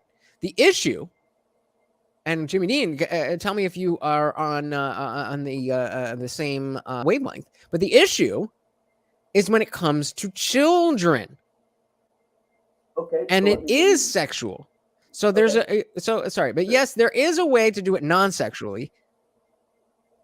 But if again, Lady MAGA taking pictures with children is not an issue because there's no sexuality. We are able to, in fact, separate the performance of femininity from the presumed solicitation of sex. Okay. So, but if we look at what happened, there was both. Okay. So let me ask you and Trayvon both a question. A father taking his, let's say, 9-10-year-old son into Hooters. How do you feel about that? So, as someone who was, I was probably, it was definitely in middle school, so I was probably a little bit older than 10. I was probably 12 or 13 the first time I went to Hooters, and I was brought by my dad, and it was after a lacrosse tournament, and I was with a friend and his dad, and they decided, hey, we had won the tournament, and let's take him to Hooters. And it was awkward as shit. But it was very much understood to be like, again, as you alluded to before, the taboo. It was, okay, we're showing you something that you're not supposed to see all the time. This is a treat. This is an aberration from the normal thing that you're supposed to see. One might say indoctrination. I think that's as somebody who was heavily indoctrinated into religion, I would say being brought to Hooters is a number of steps away from indoctrination. But why do you feel that's indoctrination? Standing up, holding your hand over your heart, and saying "I pledge allegiance to the flag of the United States of America" is indoctrination. Oh yeah, yeah. Right? It's teaching the doctrine, the mores and morals of the society, right? Like if you're raised in a heteronormative society, and you let me think. The other day, you yourself agreed that man and woman being together is biologically productive, is heteronormative. Right. So if you're raised in that society, then like being taken to Hooters is indoctrination, but it's indoctrination in the right way. Your father probably I don't. so. So okay, let's assume that it is indoctrination. What is it? What is being indoctrinated by being brought to Hooters? Think that boobies are attractive. I mean, you like boobies, right?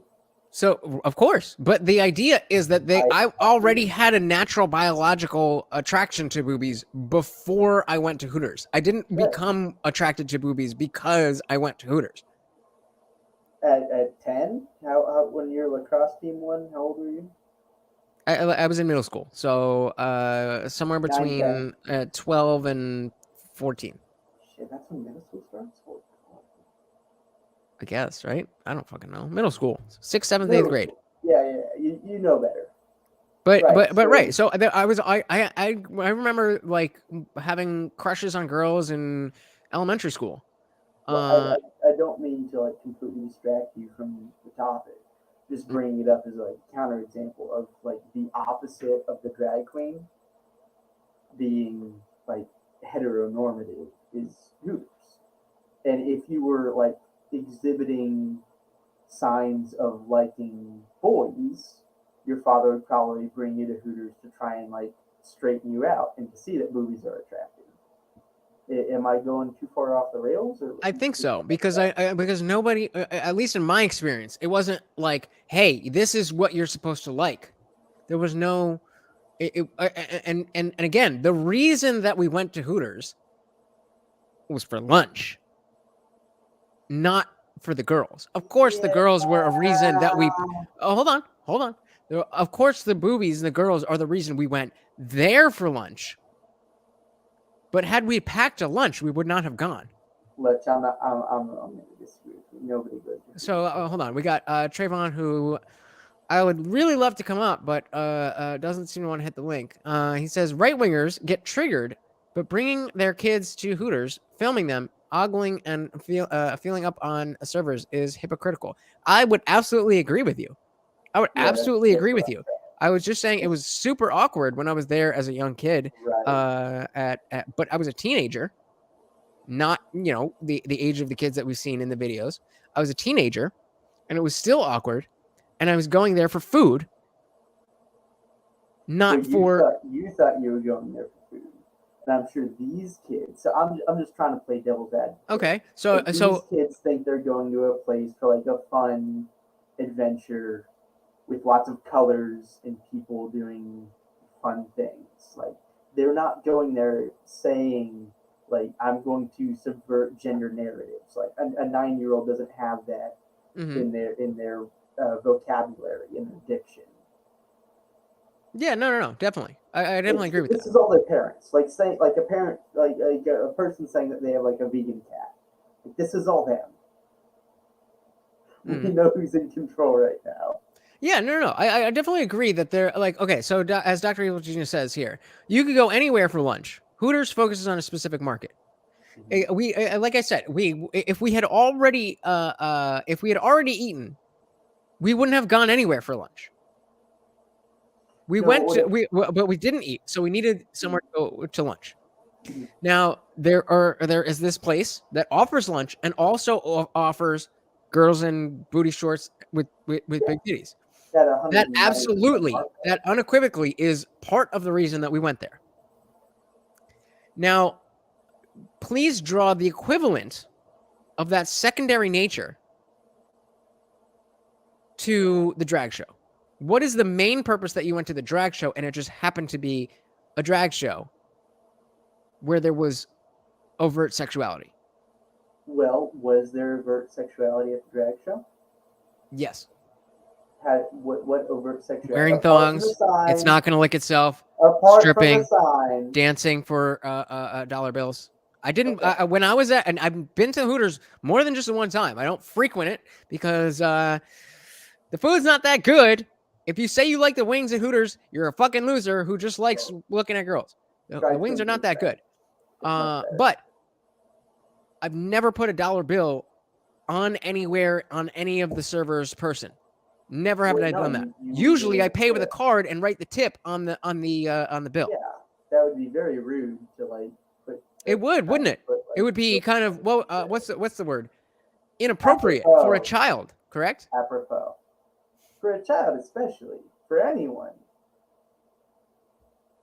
And so, but Trayvon does make a good point that it's just a parent putting that on their kids. I'm assuming you're saying that it's the there is enough.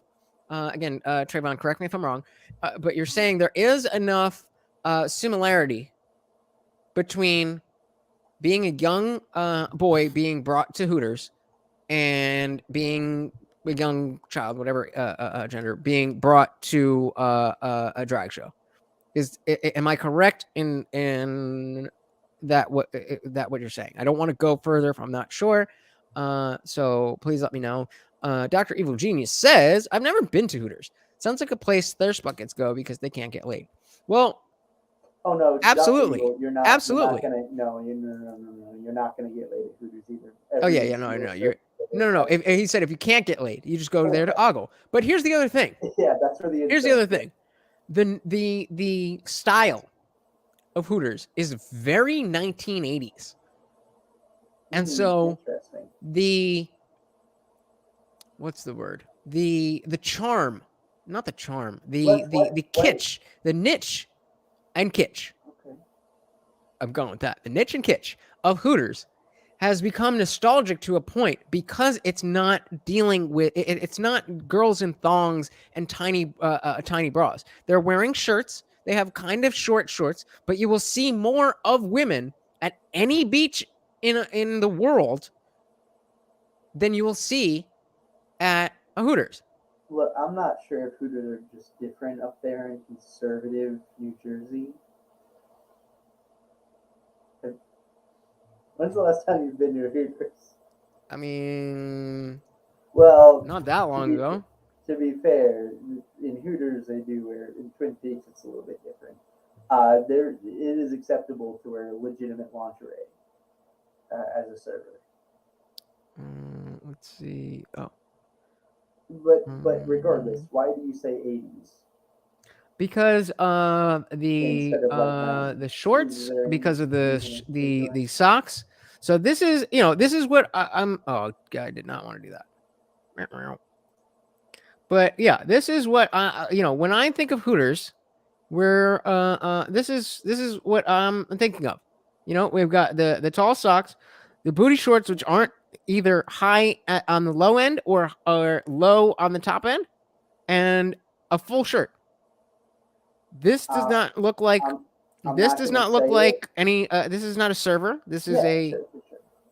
So let's run through it. Okay, so this is something I haven't seen.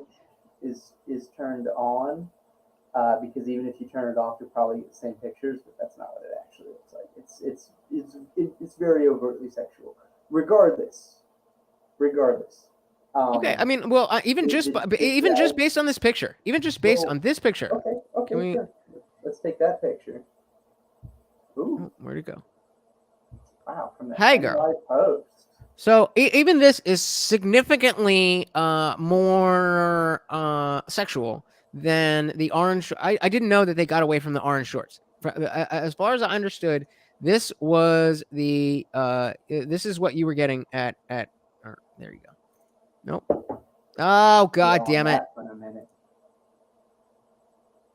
As far as I understood, this is what you were getting at.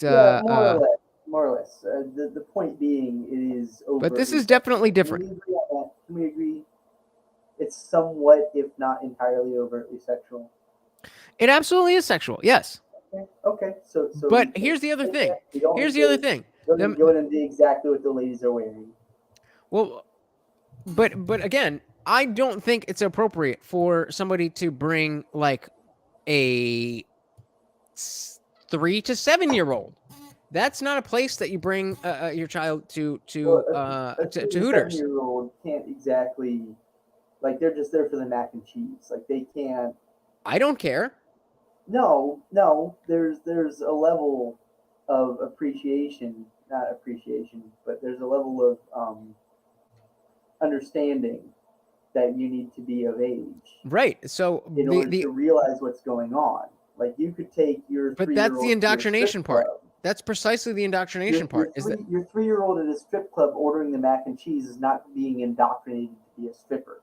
They don't understand what's going on. I would beg to differ. It's over their head. If you are normalizing stripping behavior, do you really think a 3-year-old can barely fucking talk? It doesn't matter. They don't need to talk. Okay. So the fact that they are being exposed to it is the problem. The fact that it's becoming normalized before they even know what it is, so that when they do know what it is, they see it and, oh, I recognize it. That's normal. That's something that normal people do. That's something I've done before. That's something I'm comfortable doing. Right. Dancing in front of strangers, so they put dollar bills in my clothes. Yes. Grooming. That's all grooming. Yeah. And so I think it's equally I think it's equally inappropriate to bring your 5-7-year-old to Hooters. Okay, what about 2 or 3? I mean, yeah, that's less appropriate. Less appropriate. The fact, the ability for the child to understand exactly what's happening is not directly relevant to whether or not they're being groomed. Okay. if you are a 3-year-old child going, and again, I'll always bring it back to religion. Sure. If you're a yeah, 3-year-old please. child going to church and you don't understand what's going on, but you're used to everybody saying the same thing Very good together, point, and we do that. very good That is point. indoctrination. Yep. And so, stand up even for if you Fred. don't understand what's going on at Hooters, Mhm. then it's still indoctrination. That's not a place for young children. What's going on at Hooters is indoctrinating you to be a good participant in a socialized society, like in a restaurant environment.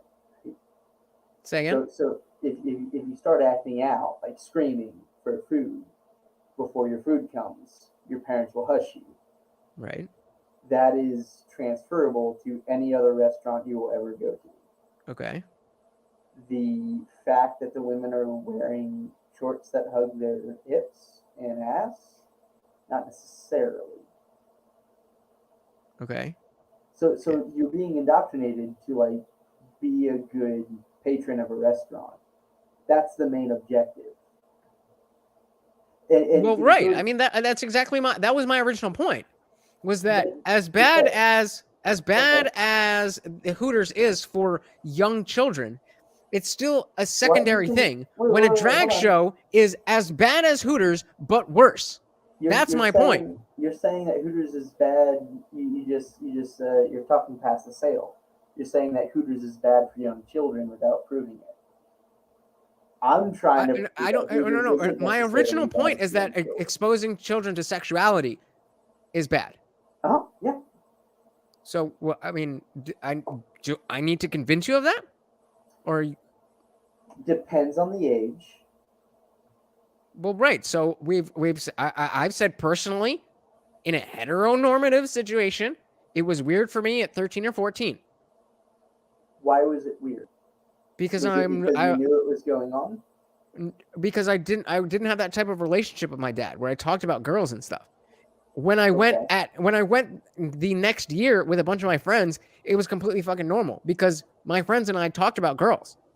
Can you take your situation and extract it to like a meta situation for most young men in most situations? How do you mean? So it was weird for you because you weren't comfortable talking about that with your father. Yes? Huh? So you were 13-ish? Yeah. All right. So most boys at 13, being a boy right now, I'm gender fluid, being a boy right now, I can say, hey, you shut the fuck up. You shut up. Get your point out. What are you saying? Being a boy right now, I can say, being that age, I had those sorts of urges, feelings, questions, and I also was not familiar and comfortable with talking about that with my superiors, like the people that I would rely on.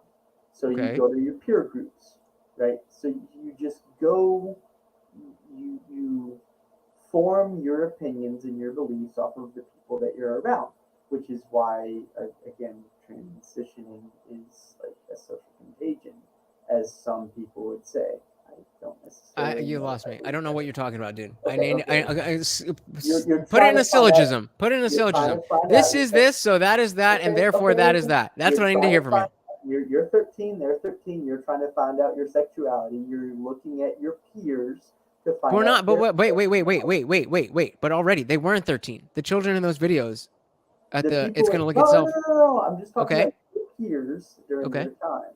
Uh-huh. You modeled your behavior and your attractions off of your peers. Okay. Right? Yes. That was heteronormative. Okay. So you learned how to be straight from the people around you. No. How did you learn how to be straight, Lutch? I didn't learn how to be straight. Trial and error? I just am straight. I didn't learn to be brown. I didn't learn to be short. I just am. No. Those are. Are you saying sexuality? Your sexual preference is a choice? No, I'm saying obviously it's not obvious because I'm very confused. If sexual preference was a choice, Mike Pence would be dancing in his fucking living grave right now. You're obfuscating the issue. This isn't about preference and which preference is better than another preference. It's about exposing children to I'm talking about sexual modeling. themes. I'm talking about modeling. Okay, Right. then start over because you lost me. I don't know what you're talking about. All right, let's just clear the table. Okay, What are we talking about? we're talking about why exposing children to sexuality is inappropriate. It's inappropriate to expose children to sexuality. And I'm not pulling this up again. This is the second yep from Trayvon. So exposing children to sexuality is inappropriate, whether it's heteronormative sexuality or it's gay sexuality or it's transsexuality or it's whatever. Sexuality is an adult theme. Okay, so a 16-year-old, right? A 16-year-old Christian conservative that has no idea about sexuality, would you agree with me that teaching that 16-year-old about sexuality is important and productive in school as part of the curriculum? Yes. So as to prevent STDs, Yes. unwanted pregnancy, yes, and yes, potentially rape. Jimmy, I'm yes, yes. Okay. We're establishing a baseline. You got to make a point though. Like, there's people watching. Like, let's go. We've been on for 4 hours. Let's go. What is your point? Yes, I think it's good to teach children about sex at a certain point so that they understand when it becomes appropriate for them, that they understand how sex works and how to do it safely. Okay. That is not the case for 3 to 7-year-olds. Okay, so not 3 to 7. What about 8 to 9? So I mean, again, that is a conversation that can be had. I don't have children, so I don't know exactly where the line is.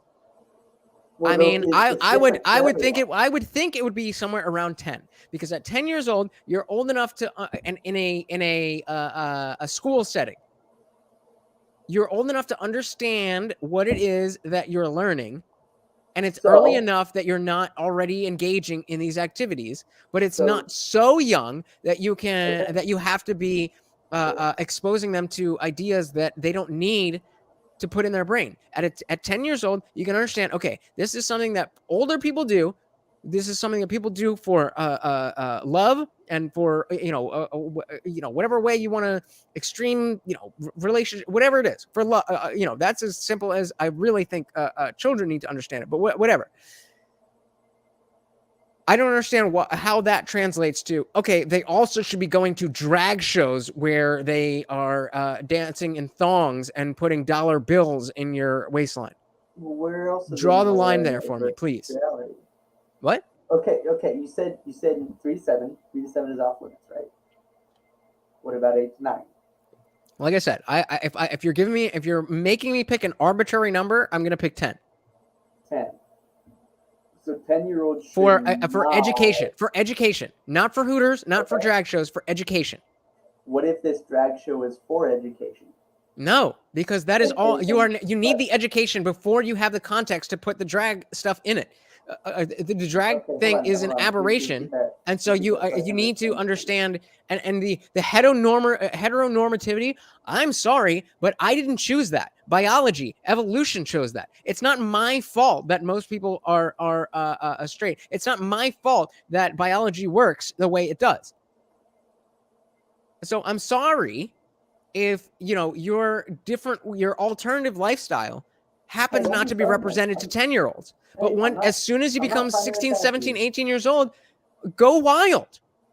So hold on. We got Trayvon. Hold on. Trayvon saying the right freaks out over men modeling and dancing in feminine clothing, but they're not triggered when the kids are influenced by their parents at the titty restaurant.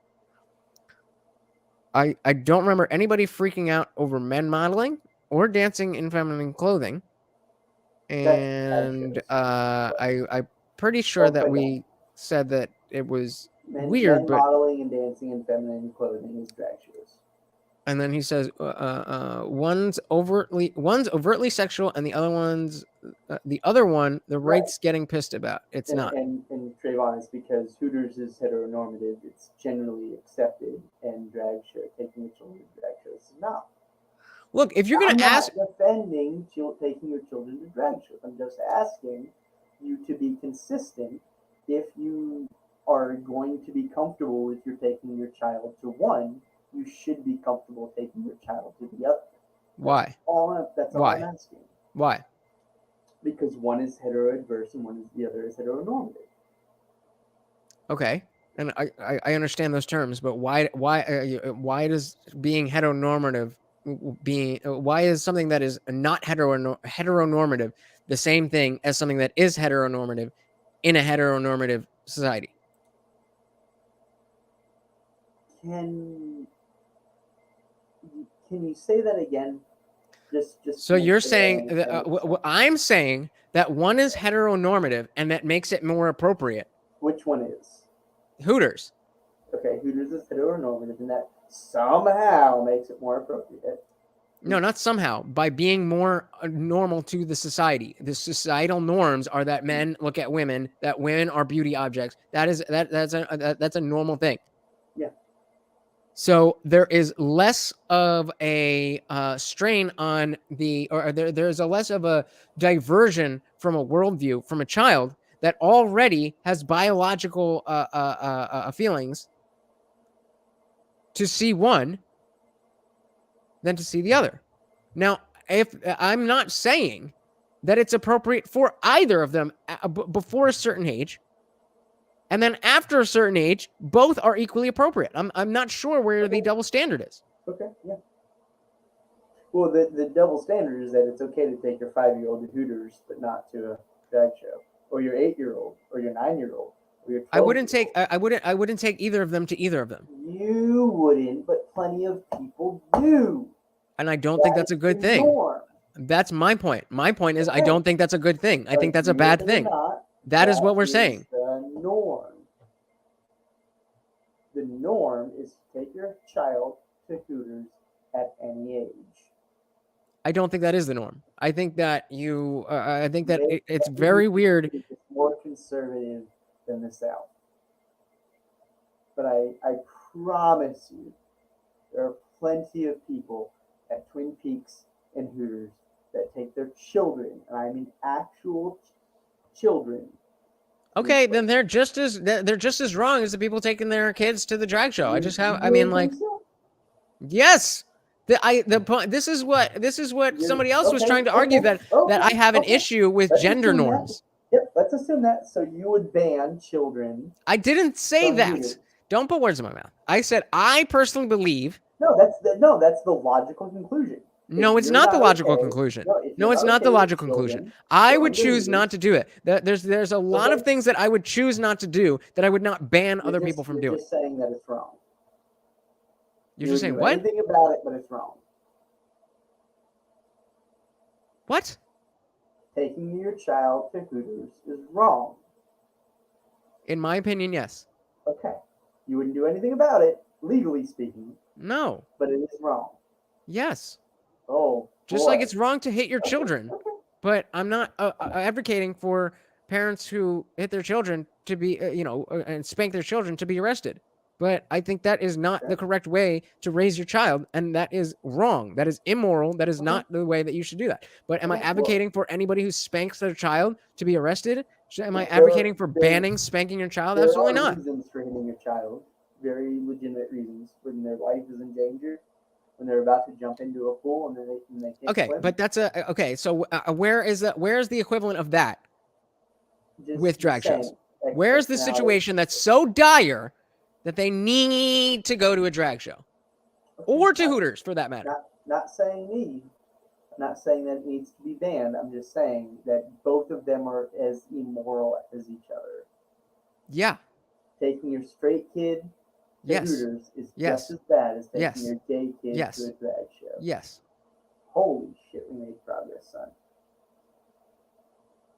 That's what I mean. It doesn't have. I mean, everybody is trying to peg the people who are taking this position as it's a sexuality thing, it's a gender role thing, it's a this thing. No, it's a sexuality thing, and it's a children thing. When you start here, this is what grooming means. When you make this okay for children, then what is the next step that's okay for children? And then what is the next step that's okay with children? What this leads to is children When you pair this with the whole trans issue, Sure. when you put them together, I understand individually it may not be as strong as a as strong as a case, but when you pair them together and you see the propaganda that's going on, you see the Postmates ad, you see all of that shit going on, then what this all points to is society trying to make the consent of children acceptable. What do you mean consent? And Trayvon, I'm gonna try. I'm about 3 inches from the mic as it is. What the ability to Consent to what? to whatever, to medical procedure, to sexuality, to That's a giant range of is it consent. though? Yeah. Is it though? Children will do what their parents tell them to do. Period. What? Children will do what their parents tell them to do. If he says, hey, you need to go get your blood. Are you work sure done. you want to stick on that? Children will do exactly what their parents to do and only what their parents tell them to do. Is that what you want? Is that your position? Because I am living proof that is not the case. I am an anti-theist recovering drug addict from immigrant parents who came to this country with nothing and built an entire life. Are you a child? So you're saying my parents? No, I'm saying right, exactly. If your parents sit you in a chair and say stay here, you will stay there. If you're a good kid. If you're a good kid. So now let's determine what is a good kid. What is a good kid versus not a good kid? That's not the point. That absolutely is the point. That's your point. You are saying if they're a good kid, they will do exactly what their parents are saying. Okay, fine. I'm taking that. That's your claim. So let's define what exactly you're talking about. A good child will do exactly what their parents tell them to. So how many children, what percentage of children are good children? There's no way to make a stat on that. Okay, then why are you saying it? Then why are you saying it? No, I'm saying that if you sat down for a medical procedure where a doctor was going to draw blood and your parents sat you in front of the chair and said, hey, sit here, the doctor's going to draw your blood, you probably would if you liked your parents and trusted them and were convinced that they had your best interests in mind. That's 3 ifs in that one sentence, which is way more normalized than going to a drag show. If they're good parents, if you trust them, and if you think they have your best interest at heart. What the fuck are you saying, dude? This is mental gymnastics. You're just trying. I understand, and I appreciate it. I do appreciate that you're trying to play devil's advocate because I know you stand on the issue, but you're not doing a good job. So let's see if Trayvon could do better. So Trayvon says grooming is making your kids pose with guns in Christmas cards. I would agree. Here was in Kyle Rittenhouse. He was already 17, so I think it's a little late for that.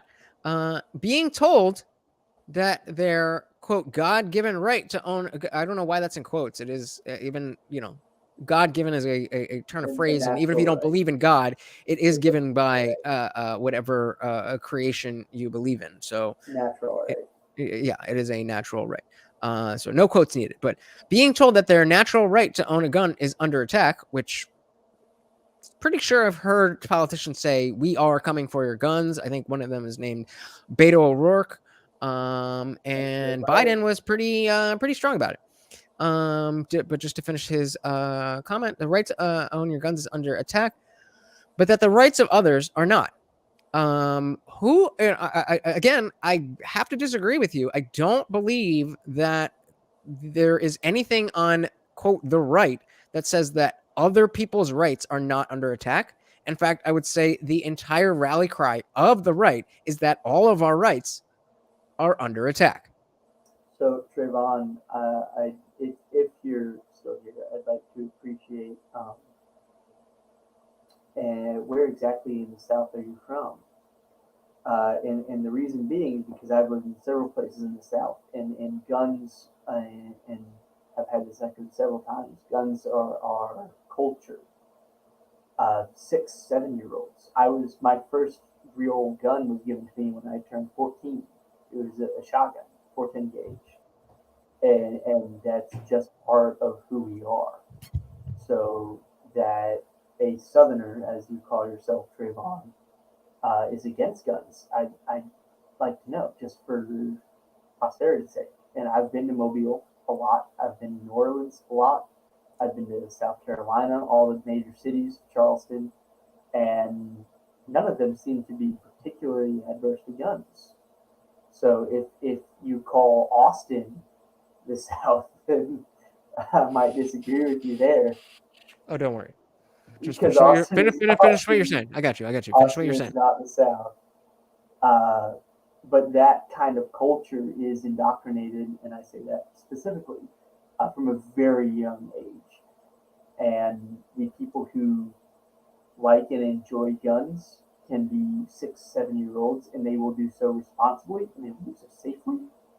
And if they still could, they would bring their guns to school and show their friends in a responsible and safe manner, as we used to do in the 70s, 80s, and 90s before Columbine, before the mass shootings happened. People used to bring their guns to school. That's how it should be. Because they're fucking cool. I think if teachers desire to be armed, absolutely teachers should be armed. And I will add, Lutch, there are still school districts and teachers in the South that still have shooting programs. That's great. That's great. But let's just. So real quick, so Trayvon says they've been saying that for decades. No one is coming for your guns. Americans who own AR-15s and AK-47s will have to sell them to the government, all of them. You know, the critics call this confiscation. Are you proposing taking away their guns? Are you sure, Trayvon, that you don't want to take this back right quick? And how would this work? I am, if it's a weapon that was designed to kill people on a battlefield. If the high impact, high velocity round, when it hits your body, shreds everything inside of your body because it was designed to do that so that you would bleed to death on a battlefield, not be able to get up and kill one of our soldiers. When we see that being used. Jimmy Dean, just real quick, how much, like scale 1 to 10, how much do you know about guns? Jimmy Dean? Oh, buddy, I gotta come back. Yep. I said, on the off scale. I have 7. I'm just a quick, real quick question. 1 to 10. On a scale, what the fuck does it even mean? How much do you know about guns? Like 10 being you know everything there is to know about guns. 1, you know nothing about guns. Fucking 8.5.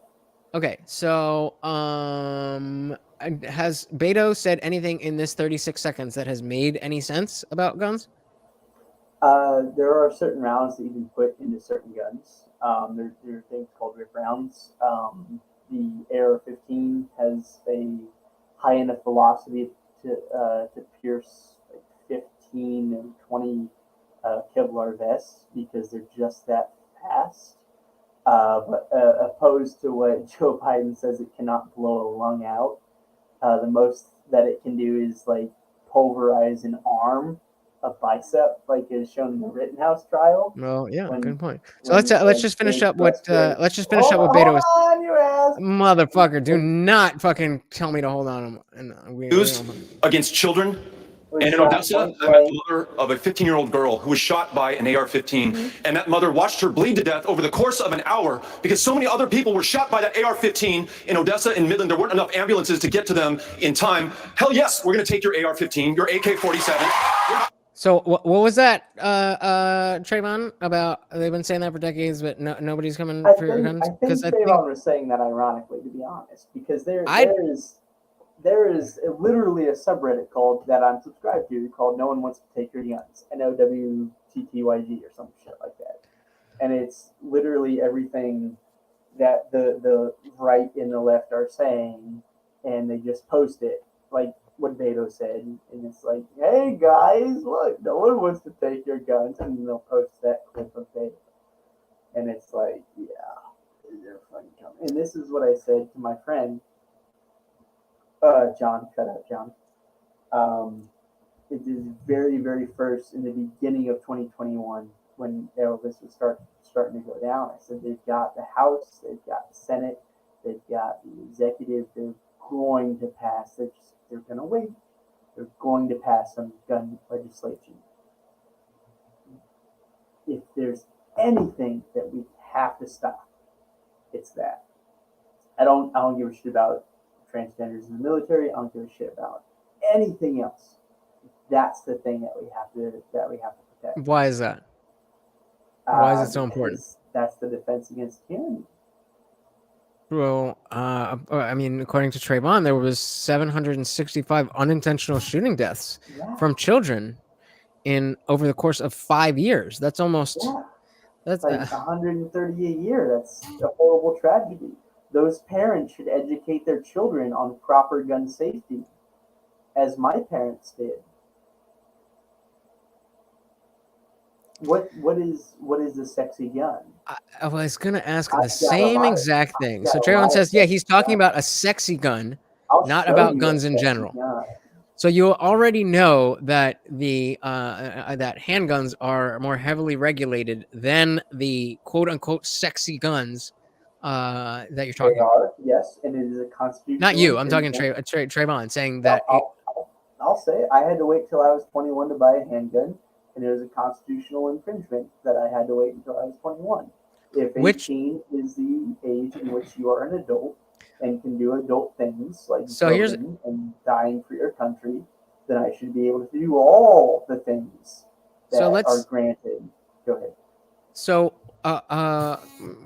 Trayvon, he can't. Well, maybe I don't know if you have YouTube open, but just based on this one comment from Trayvon, civilians with killing machines like the guns they use on the battlefield is just dumb. Civilians killing, yeah, that's bad. Civilians shouldn't kill people with machine guns. Do you think that if somebody were to say that, and then they were to say this, I'm going to pull it up. Do you think this is somebody who is, and I'm not educated, so I'm asking you because you sound more educated than I am. Does this comment that I'm about to pull up, following this comment that's on the screen, does that sound like somebody who understands what they're talking about, or who doesn't really understand what they're talking about? Air 15, beyond that, the right has romanticized. After the comment that killing machines that they use on the battlefield. Civilians with killing machines like the guns they use on the battlefield. And I mean, I'll give you, I'll put it a little bit more straight to you, that as far as I understand, you would not use an AR-15 on a battlefield. No. Oh, goodness, no. Right. You would use that for home defense or, some basic hunting, right? Maybe? Yeah, I guess. I mean, so again, Trayvon, my point there is that you are right to some extent that these automatic weapons, which are heavily regulated, don't need to be floating around for everybody to have. And they're not. Exactly. That's an so again, I am not educated enough. I am not educated enough. Jimmy, I need you because I'm not educated enough. But Trayvon says the M16 isn't far off though.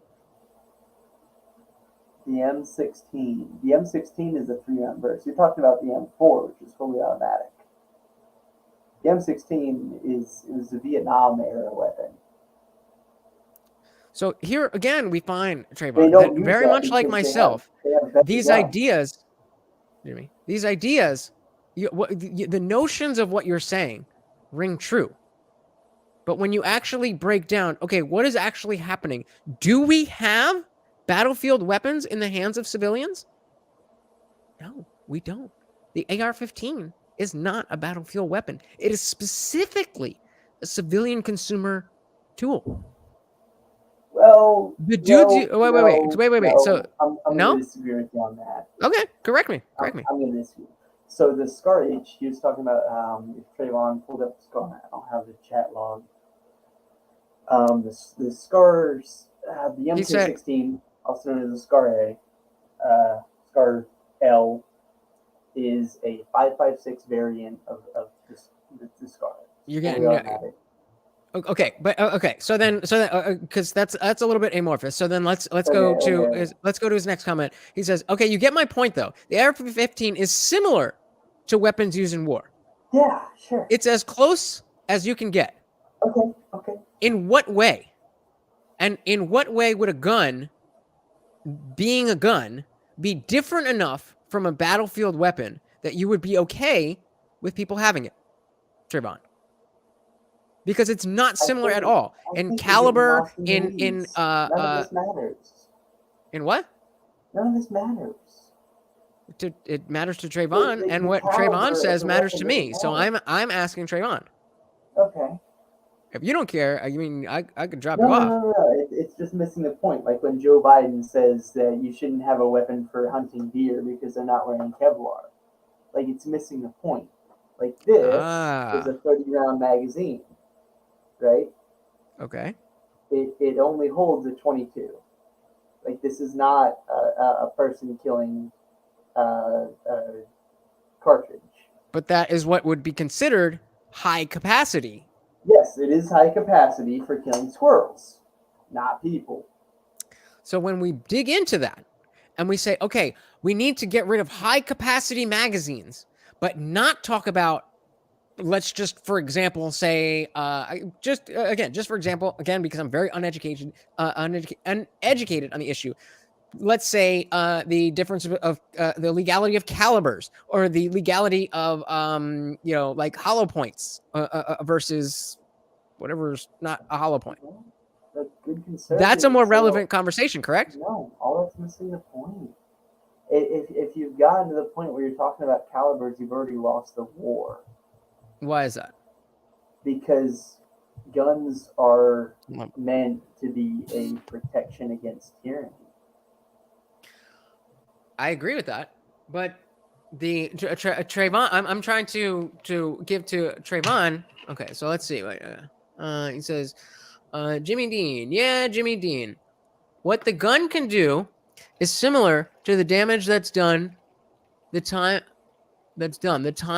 it can do it, and just how it looks similar to weapons in war. So what it looks like is racism. So please don't be racist on our guns. I don't have any guns, but if I did, you'd be racist and judging them on how they look. This has a trigger right here. I'm not gonna pull it. It has a trigger. It has like a whole bunch of other things, like a foregrip. Okay, so don't tell us what type of gun that is. So based on its, as Trayvon, you were talking about what it looks like. Should that gun, I would like to know if Trayvon thinks that gun that Jimmy's holding right now, that's on screen right at this moment, should that be allowed or should that not be allowed? And, I don't know, like I said, I don't know a lot about how that stuff works. I don't know what kind of gun that is. I don't know if it's, I would assume it's semi-automatic because that's... totally. But again, then I would ask Trayvon, do you even and not with condescension, but just because I didn't know, I played video games and I didn't know what semi-automatic meant. And so I respectfully, if you would, I would just like for you to define, if you can, what semi-automatic means. But I hope I don't get you like your screen canceled or some shit. Nah, I don't think so. It's just a piece of plastic. I promise it's not a gun. It's a ghost gun! Get him! No, that's even worse! No! That's even worse. So Trayvon says, allowed. If you're of sound mind and body and over the age of 25 and have no criminal record, then own a bazooka for all I care. But you literally were just talking about not having powerful guns, talking about unintentional deaths. So what is it? I don't understand your position. What are we still talking about? I don't even know anymore. I think we've gotten lost in the weeds. yeah, I think I was trying to, if this is your position, Trayvon, then I don't understand your position at all, because you're just spending.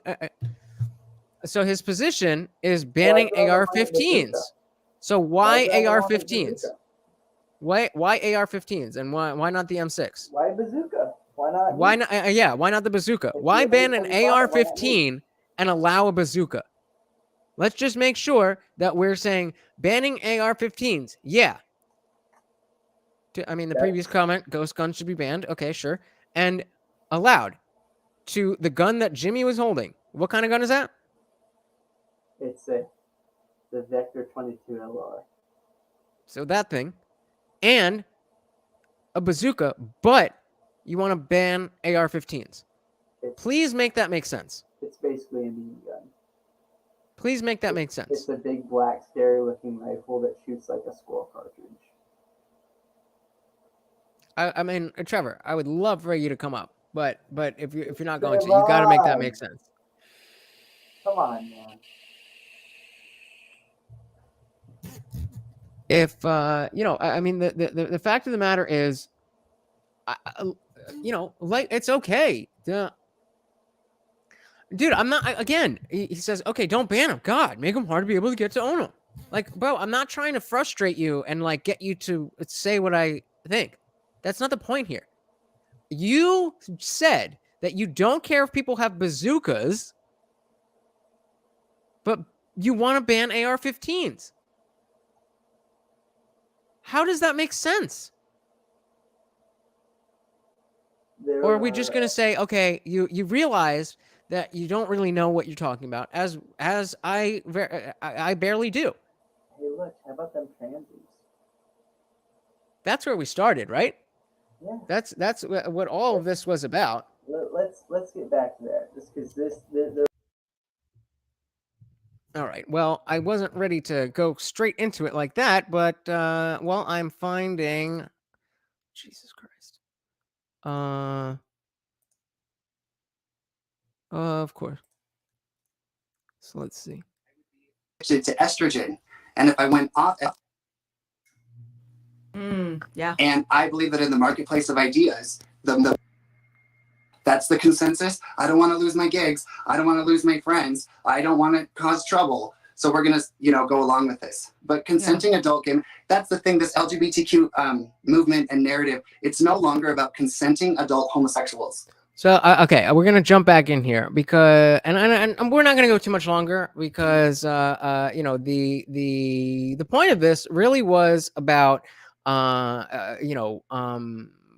having listening to Ryan, aka Lady MAGA USA, and listening to another drag participant, and understanding why I personally feel that the doing drag shows in front of children is inappropriate. Can I help you, sir? No, just continuing.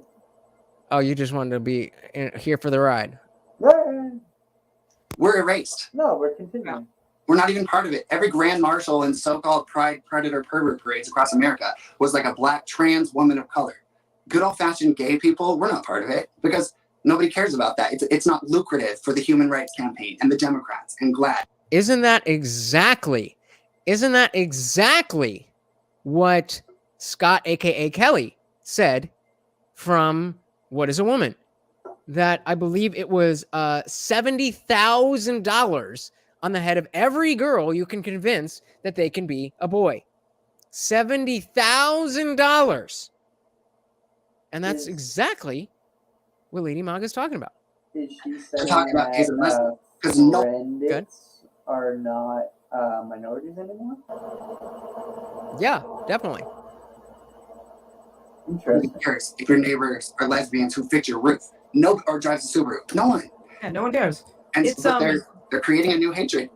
And you know what the thing is that, as I said, it looks like they're trying to group everyone up. We talked about this. I posted a video yesterday where I kind of illustrated how the left likes to condition Black people and then the whole LGBT crew to think as like one hive mind. And the really disappointing thing about this whole issue with people not speaking up is like, if you don't speak up, if you're drag and you don't agree with all of these sexualized events being in front of kids, you have to say something. Otherwise, other people are going to assume this is what drag is. And like, even having you As I did. That's what I assumed. That's what I assumed. That when I want to assume that's what drag is, because that is some hot drag. I like that. So that's exactly what I assumed that drag was, that it was inherently a sexual thing, and that that's all there was to it. So I'm happy to admit that I was wrong, and that if there is a way to do this that is not sexualized, which is clearly this is not sexualized. Okay, there's dramatic makeup, but it's because it is the feminine and the femininity aspect. I'm all for that. I'm all for that. Do you, whatever makes you happy, but it's not something that you can obfuscate and have your cake and eat it too. That's what it seems. Or have your sausage and eat it too. Exactly. No, I already saw some few comments before. Explicitly non-sexualized, and I appreciate that, because it really does wonders. And I honestly, just throwing it out there, if it were sexualized, I don't know if the Republican Party would support it as much. If it's just a dude just dressing up as a chick in a Leatherman jacket, that would be one thing. If it's a dude just dressing up as a chick in a thong, that would be another thing. And I don't know if this Ryan character would get as much support from the Republican. Ryan's a person. Lady Maga is the character. So Trayvon, we are fuck it. This is the conversation, so let's stick with it. So Trayvon says, after one child died using a Peloton treadmill last year, the Consumer Product Safety Commission intervened. When hundreds of children die using guns, there's no federal response. Well, that's because that's what guns are for. They're supposed to hurt people. To Trayvon Lutch, What? May I? Can you move? Like, are you like close to your mic? You're like. May I? What? Yeah, I mean, yeah, but it's very. You got white noise. You got air. Like, come on. Well, I don't 4 hours any, into show. I gotta keep it going. I don't have any like white noise or anything. I'm pretty close. All right, so then moving on. All right, you can't make up your what? You gotta. All right. So to Trayvon, I say ban pools. What? Ban pools. Great point. More than one child has died from a pool, but because there is not because that is not the main purpose of a pool, we don't stop having pools. Hundreds of children die using guns. Thousands of children die in car accidents. Right. So we don't ban cars. He says we banned lawn darts when one kid died in 80-something. That is, there's plenty of kids that have died from lawn darts. There are plenty of kids that have died from lots of stupid shit. Kids die. Kids are just finding new ways to die from shit. It's phenomenal. And I would argue that is not a good thing that we ban lawn darts because of one kid. No, but like I mean, I think I know what he's talking about. They were like electrified.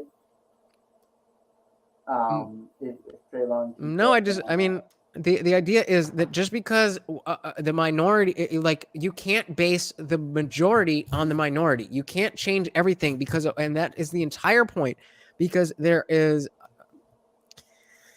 So lawn darts are illegal because there's no lawn dart association.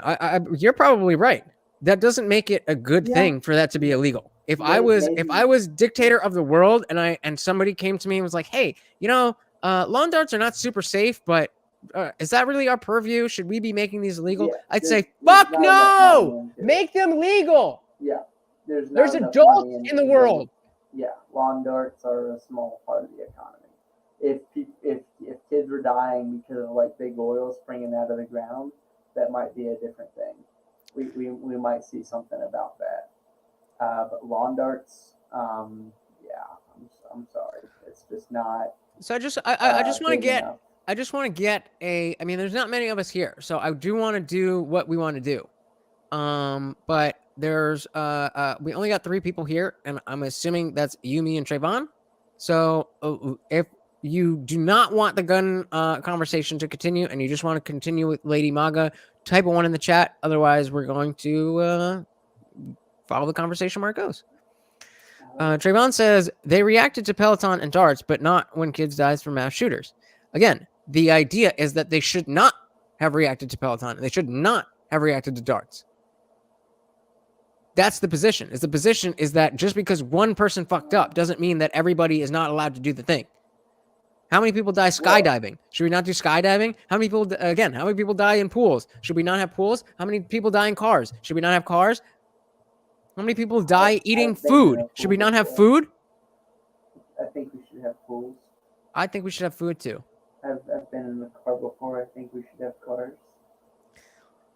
I've been skydiving before. I think we should have skydiving. Me too. When So I you're talking about kids, it's much I different. think we're rounding out a good place to close this conversation. But because we're kind of going on a tangent with the guns, we're kind of going around in circles there. I'm not very knowledgeable on guns. Jimmy's sound is not very good. Trayvon doesn't want to come up. So we we have that's definitely a conversation that I would absolutely love to have for another day. I really wanted to show you guys the what Lady Maga was doing. Even if I'm not a fan of Donald Trump, I do think her message in terms of keeping drag activity and sexuality and children 3 separate things that may intermingle, but 3 separate things nonetheless. I think that is very important. And we do have licenses for cars. Let me read it. So we have licenses for cars, dude. We made it harder to get on planes after 9/11, which I don't believe is the right thing. Mass shootings occur weekly. Yeah, they do. And they do nothing. I actually got to go. It's late. I had fun. Well, great. We all had fun. And I would just say the fact is that if there was a constitutional right to cars in the Constitution, then we wouldn't have licenses for cars. But there's not. And we don't. Well, so we do. Yes and no. There are a lot of different things. Yeah, but that's a whole other conversation. And Trayvon, I really appreciate you being here. I appreciate you